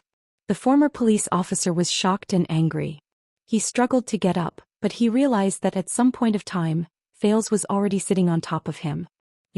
Your Grace? The teenager pressed his left hand against Commodore's neck. His right arm, which had his long sword knocked out, was dragged by his side. It was trembling slightly. The crowd, who had already relaxed, let out stifled cries of surprise again. Mallows was deep in thought by the side of the field. He would occasionally turn his head to say something to a guard beside him. "You did very well, Protector John Commodore." Thales panted as he looked at Commodore, who looked ashamed and angry. He revealed a weak smile. "But you relaxed in the end, and I had the opportunity to take advantage of it." The exhausted teenager stood up while trembling. He looked at Commodore, who was too ashamed to show his face. "A small hint. Don't do this, especially when you are facing orcs." Commodore crawled up in a submissive manner. He did not even dare to look at Mallows. He apologized incoherently and left in a hurry. It was only then that Thales exhaled. The sin of Hell's River was still surging in his blood vessels. Its momentum was like a flood behind a dam. It was waiting to pour down at any moment. But at least Thales stopped attacking. The teenager staggered backwards and turned around. He panted as he picked up the waterskin to quell the surging sin of Hell's River. "Even though John went easy on me, how should I put this?" Doyle narrowed his eyes and looked at Commodore's back, who was too ashamed to face the crowd. "In a real battle, John will lose his throat, but our prince will also lose his right hand." Doyle shook his head in resignation. This desperate move and the method he used against Praka. As expected, our prince came back from the north. However, no. Glover spoke coldly, and his answer was simple. "In a real battle, the prince will lose some saliva." Doyle was stunned. "What? Saliva?" Glover stared at him with a burning gaze. "Then John will be crippled by all of us who will charge at him together." While the crowd discussed among themselves, the two of them were silent for a while. What you said is..." Doyle blinked before he nodded awkwardly and continued the conversation. Is it really that real?" Glover ignored him and turned his head around. "But I still can't tell." Doyle stared at Thales and asked in puzzlement, "Does he really have the power of eradication? But if he doesn't, how did he do it?" Under the crowd's gazes, Thales took a deep breath and put down the waterskin. He sensed the emptiness and excitement in his limbs after the sin of Hell's River faded away. He ignored the crowd's discussions and sizing them up. He looked at Mallows, who did not say a word. "Is it enough? Have you confirmed my power of eradication?" Thales said in annoyance. "My dear leader of the personal guards?" Everyone's eyes were focused on Mallows. The watchman discussed with the guards beside him before he looked at Thales. "I think I have some clues, Your Highness." He narrowed his eyes. "But I can't confirm it yet." Thales exhaled. "Some clues. Can't confirm it? That means..." As expected, Mallows nodded and raised his voice to give an order. "Like, you go." As soon as he said this, the guards exchanged surprised and bewildered gazes. Soon a man in his 30s walked out from the guards. His face was smooth, his eyebrows were gentle, his clothes were neat, and he was meticulously groomed. Thales sighed again and lamented about how time passed so slowly. "Are they going to take turns fighting me?" "Oh no, he's no longer calling the people from the defense division and the logistics division." Doyle's expression changed and he pointed at Mallows at Glover. "This is not a good sign." The man in his 30s came to the center and bowed respectfully. "Mike Johnvold, Your Highness." Knight Johnvold, who was known as Mike, might be gentle and elegant, but his accent had a roughness that Thales was familiar with. "I officially joined the Royal Guards 9 years ago." Thales nodded in resignation and returned the greeting. Jonvold's words were concise and cautious. By the way, I am left-handed. Jonvold untied the sword he wore on the opposite side of his body and picked up a practice sword from the weapon rack. My attacks will be more violent and unexpected. Be careful. Thales flashed a weak smile and began to dress again. Wait, Jonvold, this family name. Doyle scratched his head by the side. I seem to remember something. Glover, who was beside him, silently replied, Black Jonvold. Black, what? Doyle looked puzzled. Glover did not even look at him. He only said quietly, the executioner family during the Red King's era was once among the 7 Jade Star's attendants. There were more than 3 titled counts who died in their hands. Until the virtuous king was crowned, and during the rebellion trial they were convicted one by one. They were held accountable for their crimes, and their titles and fiefdoms were taken away. Doyle looked as if he had just come to a realization. Glover was expressionless. But you should know better than I do. Doyle frowned again. Why? Glover slowly turned to Doyle. Because of Black Jonvold and White Doyle. Doyle was slightly stunned. The Red King had 2 attendants and the widow cried day and night. Glover said coldly, 200 years ago your family was as famous as them. Danny Doyle blinked. Well, after a while, Doyle turned his head around in embarrassment and numbness. Is that so? You even know this? While they were still chatting, Thales had already gone up against Jonvold's sword. Just like Commodore, Jonvold did not hold back at all. He took the initiative to attack. But this time, Thales' expression changed the moment his opponent delivered his first attack. Jonvold was different from his previous 2 opponents. Clang, clang, clang. 3 sharp sounds rose. Jonvold's expression was calm. The sword in his left hand moved quickly, and he continuously threatened Thales' chest, calf and arm. After blocking 3 times, Thales was forced to take 3 steps back. He was surprised and strenuously resisted his opponent's attacks. Compared to the older Praka and the short and sturdy Commodore, the knight with the outstanding appearance was expressionless. His attacks were simple and direct and there were no flourishes. With a familiar feeling, Thales did not even have time to catch his breath. Before he could stabilize his footing, Jonvold's attack arrived again. The Sin of Hell's river roared indignantly and surged into Thales' arm, but it could only support him in quickly defending himself. Clang. Jonvold's expression was indifferent, but the long sword in his hand became swifter and swifter. He did not deviate and went straight. The tip of his sword was aimed at the parts that Thales found difficult and unstable during his previous defense, his legs and wrists. He attacked continuously. The worst thing was that Thales rarely fought against enemies who held swords in their left hands. In his opinion, every time Jonvold attacked, the angle of his attack was tricky, unexpected, and difficult for him to defend against. But his attacks were also very forceful, causing him to have a hard time defending himself. He could only retreat continuously to avoid the attack. It was to the extent that Thales almost lost his footing during his 8th defense. He did it while he leaned back in a pathetic manner and he was close to his limit. Even so, Thales' arm was still grazed an inch by his opponent's blunt sword, which had not been sharpened. It was incredibly painful. But before he could rest, Jonvold's next attack came from the spot where he was grazed. Thales was forced to grit his teeth and activate the Sin of Hell's river. Perhaps it was because he was almost driven mad by the repeated setbacks, but he retreated. And every time he took a step back, Jonvold's advantage in his next attack would increase a little, causing Thales' defense to become more and more dangerous. Thales felt the tremors on his shield and sword as well as the pain and numbness in his muscles. The more he fought, the more fearful he became. He was constantly being attacked and he did not even have the chance to counterattack.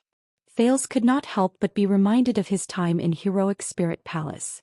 The Northlanders' attacks were also as violent and swift as this. They did not give him any chance to catch his breath. Jonvold's attack had clearly shocked the royal guards and the spectators. Many of them pointed at him and discussed about something. Even Mallows nodded repeatedly as he watched. What the heck? By the side, Doyle widened his eyes. There's such an amazing person in our team? Even Glover was rather surprised. Either his opponent is too weak, or he's hiding his strength. When I was in Renaissance Palace, I never heard of such a person in the Vanguard Division. But compared to the spectators who were pleased with themselves and commenting on the fight, Thales was not in a good mood. He gritted his teeth and used his shield to withstand Jonvold's full-powered slash. Then he activated the Sin of Hell's River at all costs and finally launched a counterattack. At least he managed to force Jonvold's attack to slow down. But his opponent only paused for a moment. His face did not turn red and he did not pant. Then he attacked again and dragged the fight back to its previous rhythm. Thales was about to go crazy. At that moment he was like a small boat floating in a stormy sea. He was doing his best to tug on the sails to ensure that the boat would not capsize. But the water at the bottom of the boat was getting deeper. He could not hold on anymore. But his opponent's power of eradication was endless. With Hell's senses, Thales could even see his opponent's skin shining like stars. Your Highness, you should be very familiar with this style, right? Soon that familiar but very annoying voice rose. When Mallow's voice faded away, Jonvold withdrew his sword and retreated with ease, perhaps because it was related to him, or because he respected his superior. He stopped attacking. Thales finally had a chance to catch his breath. He did not have to defend himself so hard anymore, so he panted heavily. At the same time he placed his shield and longsword on the ground. The Sin of Hell's River seized the opportunity and surged into his body, relieving his soreness and the small injuries he suffered during the battle. Mallows spoke slowly and nodded at flag-bearer Fubby beside him. Although he was born in the Central Territory, Mike had a cruel stepmother. He was sent to a poor relative's house in the Northern Territory when he was young.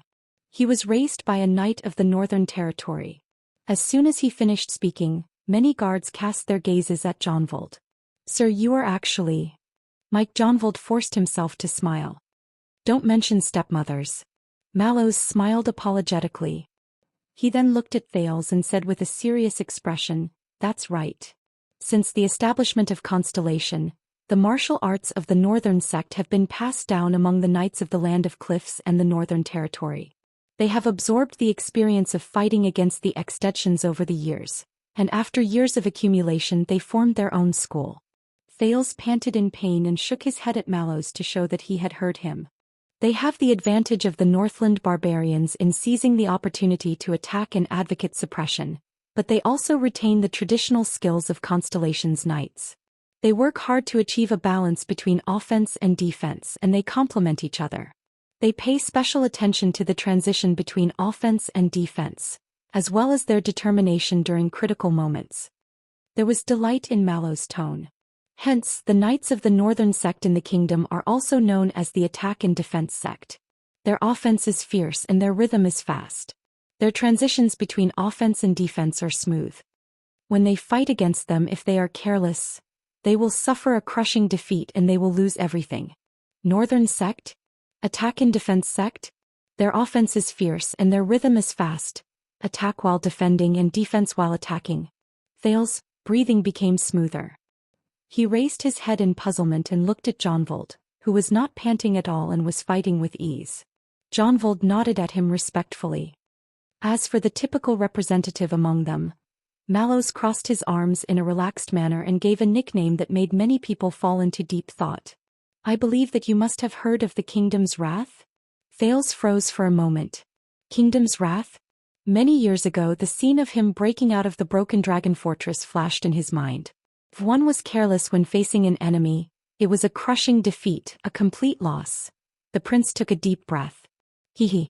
The corners of Thales' lips curled up. He had more than heard of it. But, wait a minute. Thales stared at Jonvold and narrowed his eyes. No, not just the Kingdom's Wrath. He was not the only one. Several different figures appeared in front of him. They were Barney Jr., who was fighting for his life in the dungeon, and Bruley, who had lost the ability to speak and was charging around like a bear. It was them. Knights of the Northern faction, right? Finally, Thales took a deep breath and stood up. Let us see, Your Highness. Mallows smiled faintly. Over the past 6 years when you faced extension-style martial arts, Mallows' eyes shone brightly and it shot straight at Thales' sweaty face. How did he deal with it? Stealing fragrance. Chapter 528. The moment the watchman finished speaking, Jonvold attacked at the right time. Clang. Thales blocked the first horizontal slash. But Jonvold felt that something was not quite right. The prince's gaze seemed to be a little unfocused. At that moment Thales was thinking about something. Thanks to Mallow's explanation, the teenager understood some things. It was no wonder that he felt a strange sense of familiarity from Jonvold's attack. I see. This is a battle with Northland's style. Thales exhaled. He thought he would never have this feeling. A faint nostalgia for the lessons of being beaten up in heroic Spirit Palace surged in him.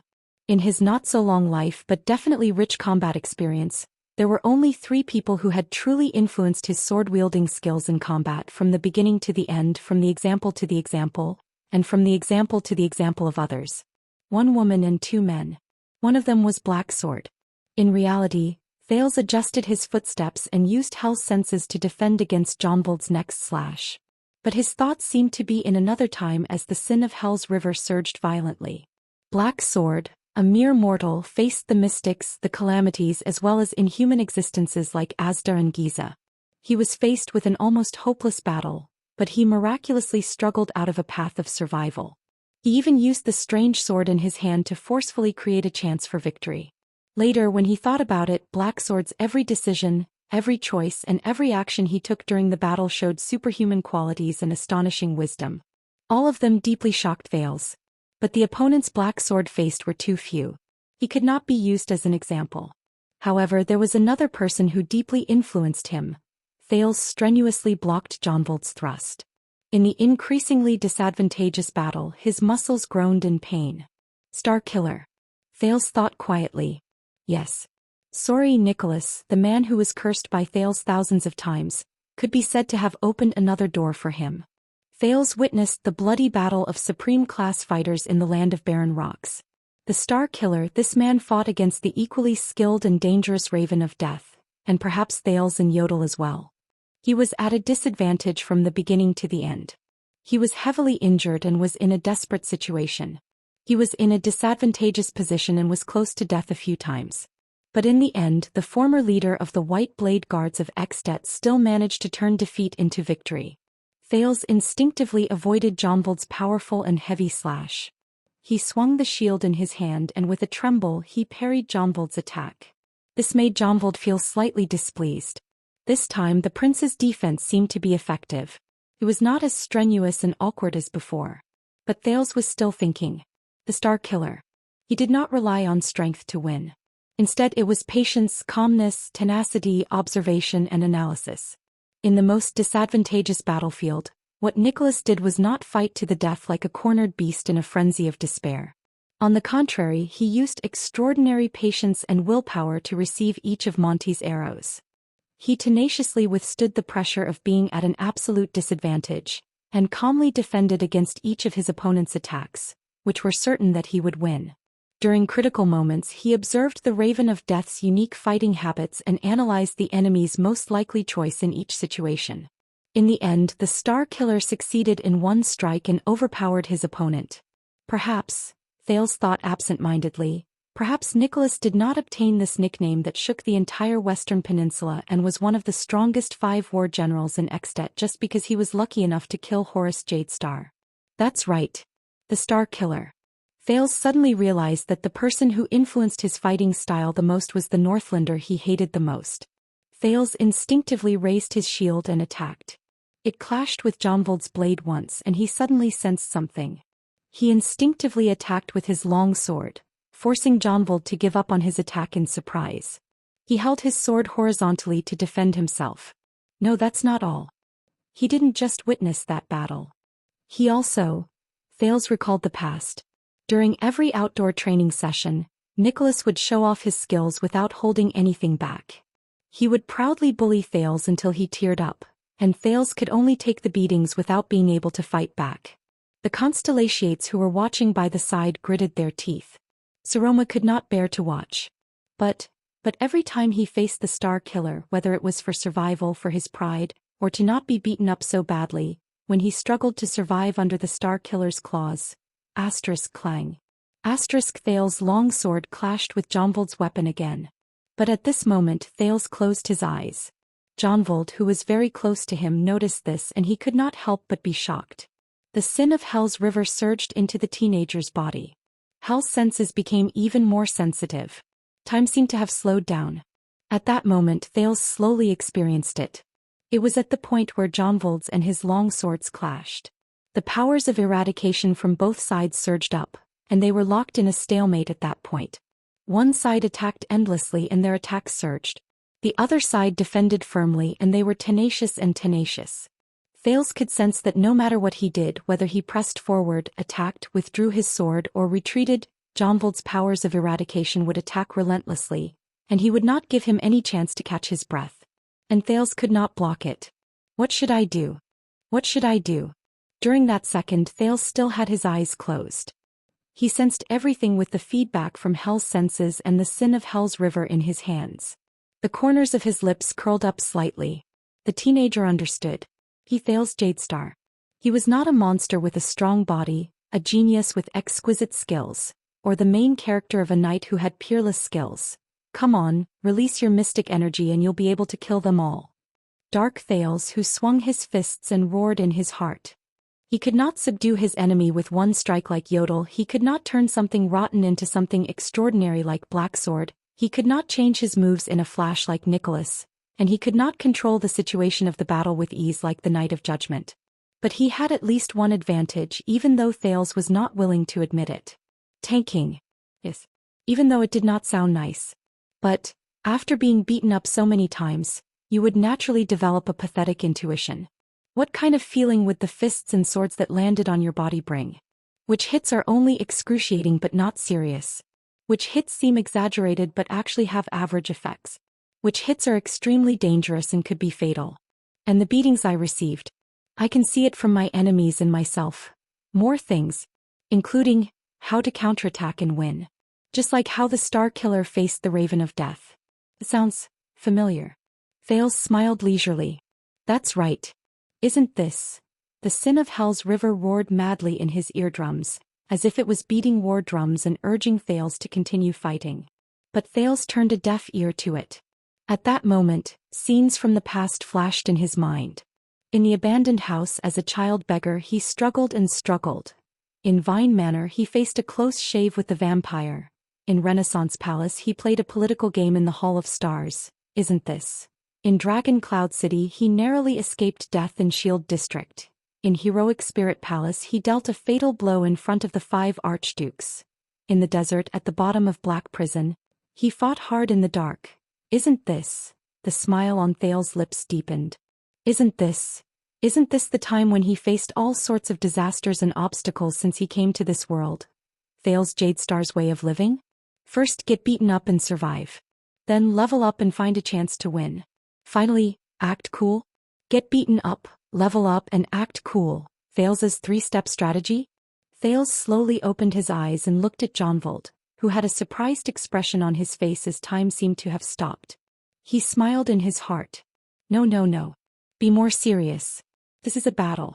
Let's put it in another way. Let's put it in a nicer way. That is, receive the enemy. Detect the enemy. Subdue the enemy. Thales' heart was clear. The sin of Hell's river boiled and was almost burning. But in Thales' mind that clue became clearer. It was as if he was getting closer to a certain goal. He knew. This was his sin of Hell's river. His power of eradication. His fighting style.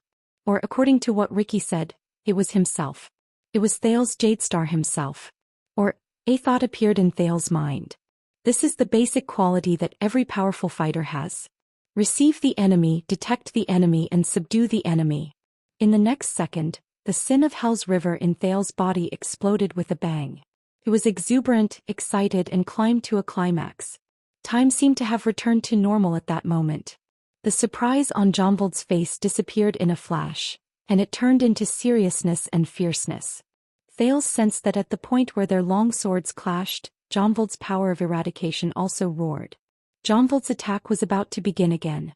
But the prince only moved and turned his wrist. His long sword drew a circle in the air, and it started to twist along the trajectory of Jonvold's weapon. The metal rubbed against each other and let out an unpleasant sound. Doyle, who was watching by the side, could not help but let out a gasp. In the blink of an eye the 2 swords separated. Jonvold's long sword came charging at Thales with an indomitable momentum. Thales turned around gently. His long sword also flashed and he slashed forward. Their figures overlapped with each other on the training field. Asterisk bang. Asterisk there was an explosion. Both of them stopped at the same time. It was only then that the guards watching by the side let out soft gasps of surprise. Mallows stared at the training field without blinking. He did not even hear the people beside him urging him to hurry up. Thales panted harshly in the training field. He felt the sin of Hell's river, which was almost completely drained, tumble about indignantly. He turned his gaze and realized that at some point in time, the upper half of his shield had already shattered. Only the lower half was still connected to his hand. Jonvold's practice sword had already stopped at his shoulder. The metal blade was pressed against his neck and his skin was cold to the touch. As for Thales' sword, it had just grazed past Jonvold's shoulder by a hair's breadth and stopped in midair. It did not work. Thales sighed as he felt the soreness and numbness all over his body. I still lost. The sounds of discussion among the guards grew louder. But at that moment, I lost. Before him, the clean-cut knight in his 30s put away his long sword in an extremely elegant manner and nodded respectfully. Thales looked puzzled. I might have attacked your vital spot, your highness, but that is because your practice shield has been attacked many times, and it could not withstand the force. Jonvold put on a friendly smile and pointed at the remaining half of the shield in Thales' hand. He took a step back, sighed and touched his chest. A new scratch appeared on his leather armor. And before that, the tip of your sword grazed my neck. Thales was stunned. Jonvold looked at Thales sincerely. Even though the back of the sword only grazed you a little, Jonvold smiled and shook his head. But if it had been a real sword, I would have lost. The guards burst into an uproar. Thales stared at him in a daze. A few seconds later, the teenager shook his head and shook off the epiphany he had from the battle just now. No, you fought very well. I did not even have the strength to fight back. Thales sighed. In the end, you still had the strength to hold back. This proves that you are much stronger than me. You should be the winner. Jonvold bowed and did not answer. He only smiled, put down his practice sword and turned to leave. That's right. Thales cleared his mind. He knew that regardless of whether it was Praka, Commodore or Jonvold, they were just sparring partners for him. Besides, the difference in power and status among them made them hold back and show mercy. If it had been a real sword, Thales felt the soreness and swelling in his arm. He looked at the bruises on more than one spot. He had long since become a prince-cut cake. Loose. The guards discussed among themselves. Mallows turned his head around to discuss something with flag-bearer Fubby, who was beside him. He did not seem to have the time to look at Thales. He was clearly about to lose just now, but why do I feel that there's something? Doyle turned his head around in puzzlement while he was at the foot of the field, but Glover interrupted him. Listening skill and judgment. The vanguard known as Zombie crossed his arms over his chest. His eyes were like torches. Jonvold's offense was fierce and it was unstoppable. Hence, the child learned from logistics officer Praka's method just now. He used his defensive counterattack style and the idea that the stronger the opponent he faced, the stronger the opponent he faced. He also found an opportunity from it. Glover stared at Thales, who sat down dejectedly. But in the end he was not strong enough. He was unlucky. Doyle's expression froze. Praka? What the hell? He chose materials on the spot and came up with a strategy? Doyle stared at Thales, who was digesting his battle experience in a daze. So, our Duke is quite quick-witted? This time Glover only shook his head. He did not answer. While the guards discussed among themselves non-stop, Mallows finally snapped out of his daze. Then who is next? The watchman asked faintly. The guards who were still chattering excitedly instantly quietened down. But when he heard this, Thales' expression darkened. Again. I'm about to collapse, okay? Lord Mallows. Thales said indignantly. Since you speak so logically, you must have extraordinary skills. The Duke rubbed the bruises on his arm and gritted his teeth. Why didn't you fight on your own? Mallows smiled faintly. Because I am not good at fighting on my own, your highness. Not good at fighting on your own? Thales was stunned. He then remembered the figure of the other watchman. Then why did they make you the watchman? Mallows' smile was still elegant. My forte is battlefield observation, decision-making and deployment. Thales furrowed his eyebrows. So what are you? Thales snorted coldly and said sarcastically, a fantasy version of Wang Yiyan? Mallows narrowed his eyes. Wang what? Thales coughed. What I mean is, even if you go up against a rookie like me, are you not confident? Mallows smiled faintly. I've said it before, I am not good at fighting. If I go up against your highness then... Mallows looked at the guards around him and said with a smile. It's a 50-50 chance. Thales was so angry that he rolled his eyes. But he was already so tired that he needed to replenish his energy to retort. So, Mallows looked at a very young guard. What do you think, Ness? Spar with your highness? But at this moment, before anyone could reply, a mature female voice came slowly, accompanied by the sound of high-heeled shoes. Oh, is this your so-called martial arts lesson? The voice was clear and powerful. Mallow's eyes widened. When they heard this voice, the guards burst into an uproar again. Then strangely they stopped altogether and turned around quietly. They faced the newcomer. Doyle saw the newcomer's face clearly and could not help but let out a soft, "What the F***ck?" Then he quickly shut his mouth and lowered his head, hiding behind Glover. Thales turned his head and was also stunned. He stared blankly at the field outside. He looked at the mature, steady and elegant middle-aged lady who walked slowly from the porch. Compared to Gilbert and Kessel, even after 6 years, she still looked graceful and charming. Her black hair was as black as ink and her eyebrows were as beautiful as a painting. Other than some wrinkles, there were few signs of age. Her high-heeled shoes still tapped the ground forcefully and rhythmically. Regardless of whether she was facing a stone floor, a lawn, tiles, or gravel, it was the same as before and never changed. Thales stared at the lady in a daze. He stared at her arrogance, valiance, elegance and freedom, which did not seem to diminish in the slightest. She did as she pleased. The members of the Star Lake Guards looked at each other, seemingly hesitant. But in the end, under Mallow's lead, they all bowed and saluted respectfully. But the black-haired lady did not seem to see them. She did not care about them and only looked around. Her gaze landed on Thales for a moment before looking away. She snorted softly. Look, what kind of **t are you teaching? The royal guards were awkward and strangely silent. No one dared to answer. Madam, you may not understand. Finally, the leader, Mallows, coughed softly. We are investigating the information about the power of eradication in His Highness' body. This is to help him better. Then have you finished your investigation? The black-haired lady interrupted him without giving him any face. Her tone was impatient. How much longer are we going to beat him up? Mallows was instantly rendered speechless. Behind him, flag-bearer Fubby quickly stepped forward to smooth things over. In truth, we have some clues, but we still need... But the lady interrupted him again. Oh, so all of you are serious. She walked to the edge of the field and looked at the people around her. A scornful look flashed briefly in her eyes. You are not playing house? The guards looked at each other at a loss again. Mallows was silent for a few seconds. Madam, but the middle-aged lady snorted coldly and interrupted him for the third time.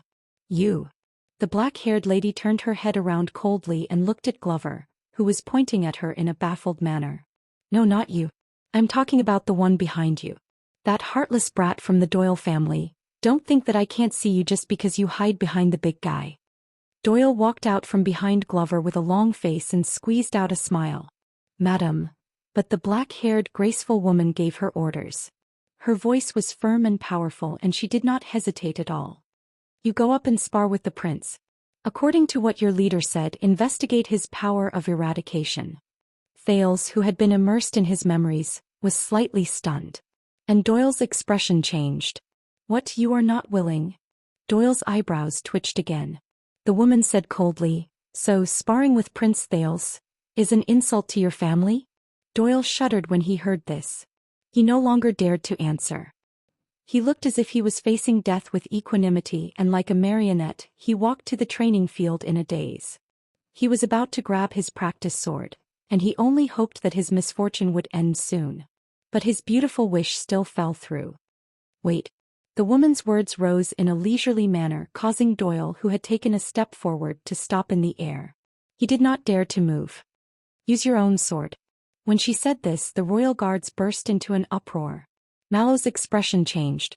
He seemed to be unable to maintain his original indifference. Doyle turned his head around in shock. He did not care about the fear in his heart. Is a real sword? The woman snorted through her nose in a rising tone. What else? Doyle froze on the spot. Quick, draw your sword.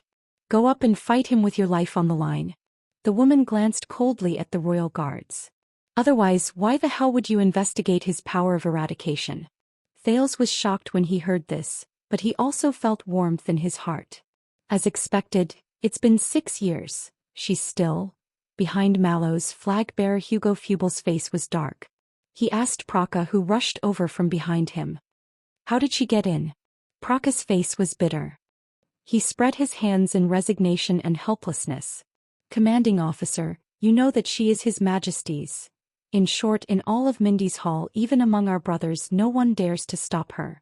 Fubel was instantly exasperated. Thales sucked in a deep breath and looked at Doyle, who did not even dare to breathe loudly after being scolded. He took a step forward. My lady, But the moment he opened his mouth, Madame Gines Bachkovic, the first great female official of Renaissance Palace, his father's lover, and the person who enlightened him in the Northland military sword style, interrupted him with an impatient expression. Shut up, brat. Thales instantly choked. How many times have I said it in my letter? When you come back, I want to test you on real sword training. Gines walked in front of him. When she saw that Thales was almost as tall as her lips trembled slightly and her gaze moved. But the female official quickly turned her head around and extinguished the trembling in her eyes while it was still in its infancy. And what are you doing now? Gines looked elsewhere and said sternly, toy sword? Playing house. Are you still 7 years old? Gines swept her gaze over the 20 royal guards and said sternly, are all of you 7 years old as well? The leader, Mallows, was silent. He did not answer. Why are you standing there in a daze? Gines exhaled. She seemed to have had enough of her anger. She turned to Doyle. The latter was trying his best to act like a stone pillar in the middle of the field. Go up, D. Fight him with your sword until you get rid of his power of eradication. Doyle raised his head while trembling. My lady, this sword was passed down to me by my grandmother. I cannot use it easily. Gines mercilessly exposed him. Nonsense. How many times did I capture old Doyle in Red Street Market when I was young? Your grandmother passed away a long time ago. Every time it was your grandfather who paid the bail. Doyle shuddered when he heard this. He lowered his head and did not dare make another sound. Gines snorted coldly. Her high-heeled boots tapped against the ground with a clear sound as she walked past the guards. Then you use a real sword and go up to spar with him? No one answered. No one even dared to raise their heads. Gines snorted coldly and turned to the leader. You might as well call yourself Mallows. The female official said scornfully, aren't you His Majesty's loyal servant? The kind who will cut whoever he asks you to cut. Mallows was silent for a few seconds. Finally, the watchman sucked in a deep breath. There is no need, my lady. Our duty is complete. We have already understood His Highness' power of eradication. Thales was shocked when he heard this. Understood? What? Sin of Hell's River? The power of eradication that Black Sword mentioned was best not to show to others? Understood just like that. The martial arts lesson has ended. Mallows forced a stiff smile. My lady, you may continue to teach His Highness etiquette. My fellow guards and I will take our leave now. But Gines did not intend to give up just like that. Really? You understand just like that? The female official clicked her tongue and said, you don't need to fight with real swords and you don't need to fight with real weapons, but you can still know the power of eradication? Gines pointed at Thales and her gaze turned cold. What if you are mistaken? Do you want to beat him up again? Thales felt a chill in his heart. Mallows coughed as if he was used to Gines making things difficult for him. Indeed, the watchman said stiffly in front of everyone, His Highness' power of eradication is very strange. It does not have any distinct characteristics or style, and the increase in various attributes of his body is limited. Gines narrowed her eyes. Mallows looked up and stared straight at Thales. But he survived. Thales sucked in a breath and revealed a curious gaze as well. 3 battles. The watchman said unhurriedly, that's right. Before he was injured, Praka was an elite in the defense division. His counterattack had even severely injured supreme class elites. Even though he was in the defense division, Jean used to be a police officer. The close-quarters combat skills he learned from the streets were practical and effective. He specialized in defeating his enemies in unexpected ways. And Jonvold only recently changed from a penal officer to a vanguard. One of the main reasons is that his fighting style is too sharp. The 3 people who were mentioned moved. But His Highness survived, Mallows said methodically. He lost, but he did not lose too badly. The watchman became serious. His gaze was like lightning, and it was so piercing that Thales felt a little uncomfortable. Your Highness, there is an extremely similar example in history regarding your power of eradication. Thales was a little surprised. An example in history? He immediately remembered the example Ricky told him when he was still in Bladefang's camp. Those people Ricky mentioned, ancestors who had the sin of Hell's River and also shouldered the so-called mission of their era. However, what Mallows said next was out of his expectations. 200 years ago, a peerless genius in combat and martial arts appeared in the Jadestar royal family. Jadestar royal family? Thales raised his head in shock. What? Is there a Jadestar among the strange names Ricky mentioned? Mallows cleared his throat and said loudly in front of the people who were listening attentively, that royal genius awakened to a rare power of eradication. That prodigy of the royal family awakened to a rare power of eradication. That power allowed him to struggle for survival in countless desperate situations and narrowly escape death. Just like Prince Thales' power today, it allowed him to survive in dangerous situations. Thales blinked. Mallows nodded. In the end, that genius became a supreme-class legend of his era. His fame spread to this day. Gines furrowed her eyebrows. And that is... Mallows took a deep breath and looked at Thales. That's right. He is the free and uninhibited romantic prince, the legend of the century who has never met his match in the Western Peninsula. Kayla Jadestar. The watchman's eyes shone brilliantly. People call him the enemy of the wolves. The crowd burst into an uproar. Thales was completely stunned. Legendary prince, Kayla Jadestar? Enemy of the wolves? Mallows raised his head. He looked solemn and serious. And the legendary power of eradication that Prince Kayla relied on to become famous and shock the world is called, the watchman said softly, Wrath of the Sea. 1 second. 2 seconds. 3 seconds. At that moment the entire training ground was in an uproar. The royal guards anxiously whispered to each other. There was no lack of excitement and surprise among them, and many of them kept glancing at Thales. Gines also fell into deep thought. But the main character of the topic was stunned. Anger. Thales stuttered in his heart. Wrath of what waves? I heard that the instructor the Northlanders arranged for the prince is the murderer who killed Prince Horus. The Northlanders purposely used this to humiliate us. Doyle, who had snuck back to Glover's side, poked his colleague in surprise. By the looks of it now, the murderer really taught seriously? While the crowd was in a mess, Mallows took the chance to end the conversation. I'm sorry, Madam Gines. That's all for today. As for you, Your Highness, I will look for information regarding the enemy of the wolves when he was alive. Mallows narrowed his eyes. In the future, your training will be more targeted. The watchman did not wait for their response. He turned to the entire royal guards. Dismiss. Return to your post. A thought appeared in Mallows' mind. Unless someone wants to catch up with the visiting Madam Gines? The moment he finished speaking, the Star Lake guards dispersed. No one seemed to want to stay any longer. Mallows turned his head around and nodded slightly at Gines and Thales. The female court attendant snorted coldly, turned around and took a step forward. Why are you spacing out, boy?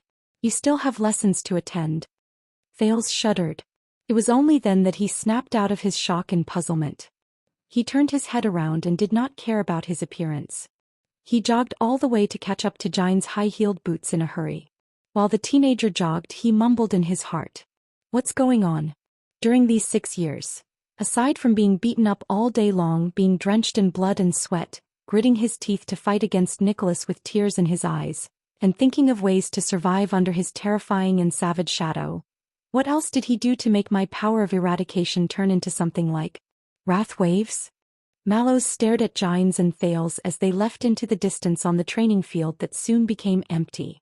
His expression was slightly dark. And you, Praka, pass the message. Mallows called out to Praka, who was at the back of the group. This time we can be considered to have just been formed, and we are unfamiliar with our duties. But next time, even if His Majesty himself comes. Mallows emphasized the word himself, and it made Praka subconsciously tense up. The watchman turned his head around slowly. His eyes shone with an incredibly solemn light. The guards under my command are not allowed to come here without any hindrance or notice. Do you understand? Praka shuddered. He suddenly had the misconception that the usually indifferent and relaxed Officer Tormund Mallows did not exist at that moment. Praka quickly nodded respectfully, turned around and left. Mallows stared at his back. His gaze was complicated and his thoughts were unfathomable. After a moment, the watchman turned to the only person left beside him. Hugo. The flag-bearer of the Duke's personal guards, Hugo Fubel, walked over in a submissive manner. Did you record today's training, including the prince's power of eradication? Mallows asked faintly. Of course. Flag-bearer Fubel brought out a notebook and his gaze suddenly became astute. Wrath waves. And the details of Prince Thal's response but Mallows cut him off. Variant. Fubel raised his head with a puzzled expression. Add 1 to your record, Mallows said softly. His expression and tone of voice slowly returned to their previous indifferent state. Prince Thal's power of eradication is a rare variant of wrath waves. Fubel blinked and furrowed his eyebrows. As for the specific direction and characteristics of the variant, Mallows exhaled. His expression was as calm as still water. Unknown. Fubel was stunned for 2 seconds. Variant unknown. Professor, are you sure? He looked at his notebook and said in puzzlement, This is for Vice Captain Talon to read. This is for Vice Captain Talon to see and he'll report to His Majesty if there's any inaccuracies. Mallows suddenly turned around. Yes, I am sure. He cut off flag-bearer Fubel firmly. His gaze was burning and he was aggressive. Absolutely certain.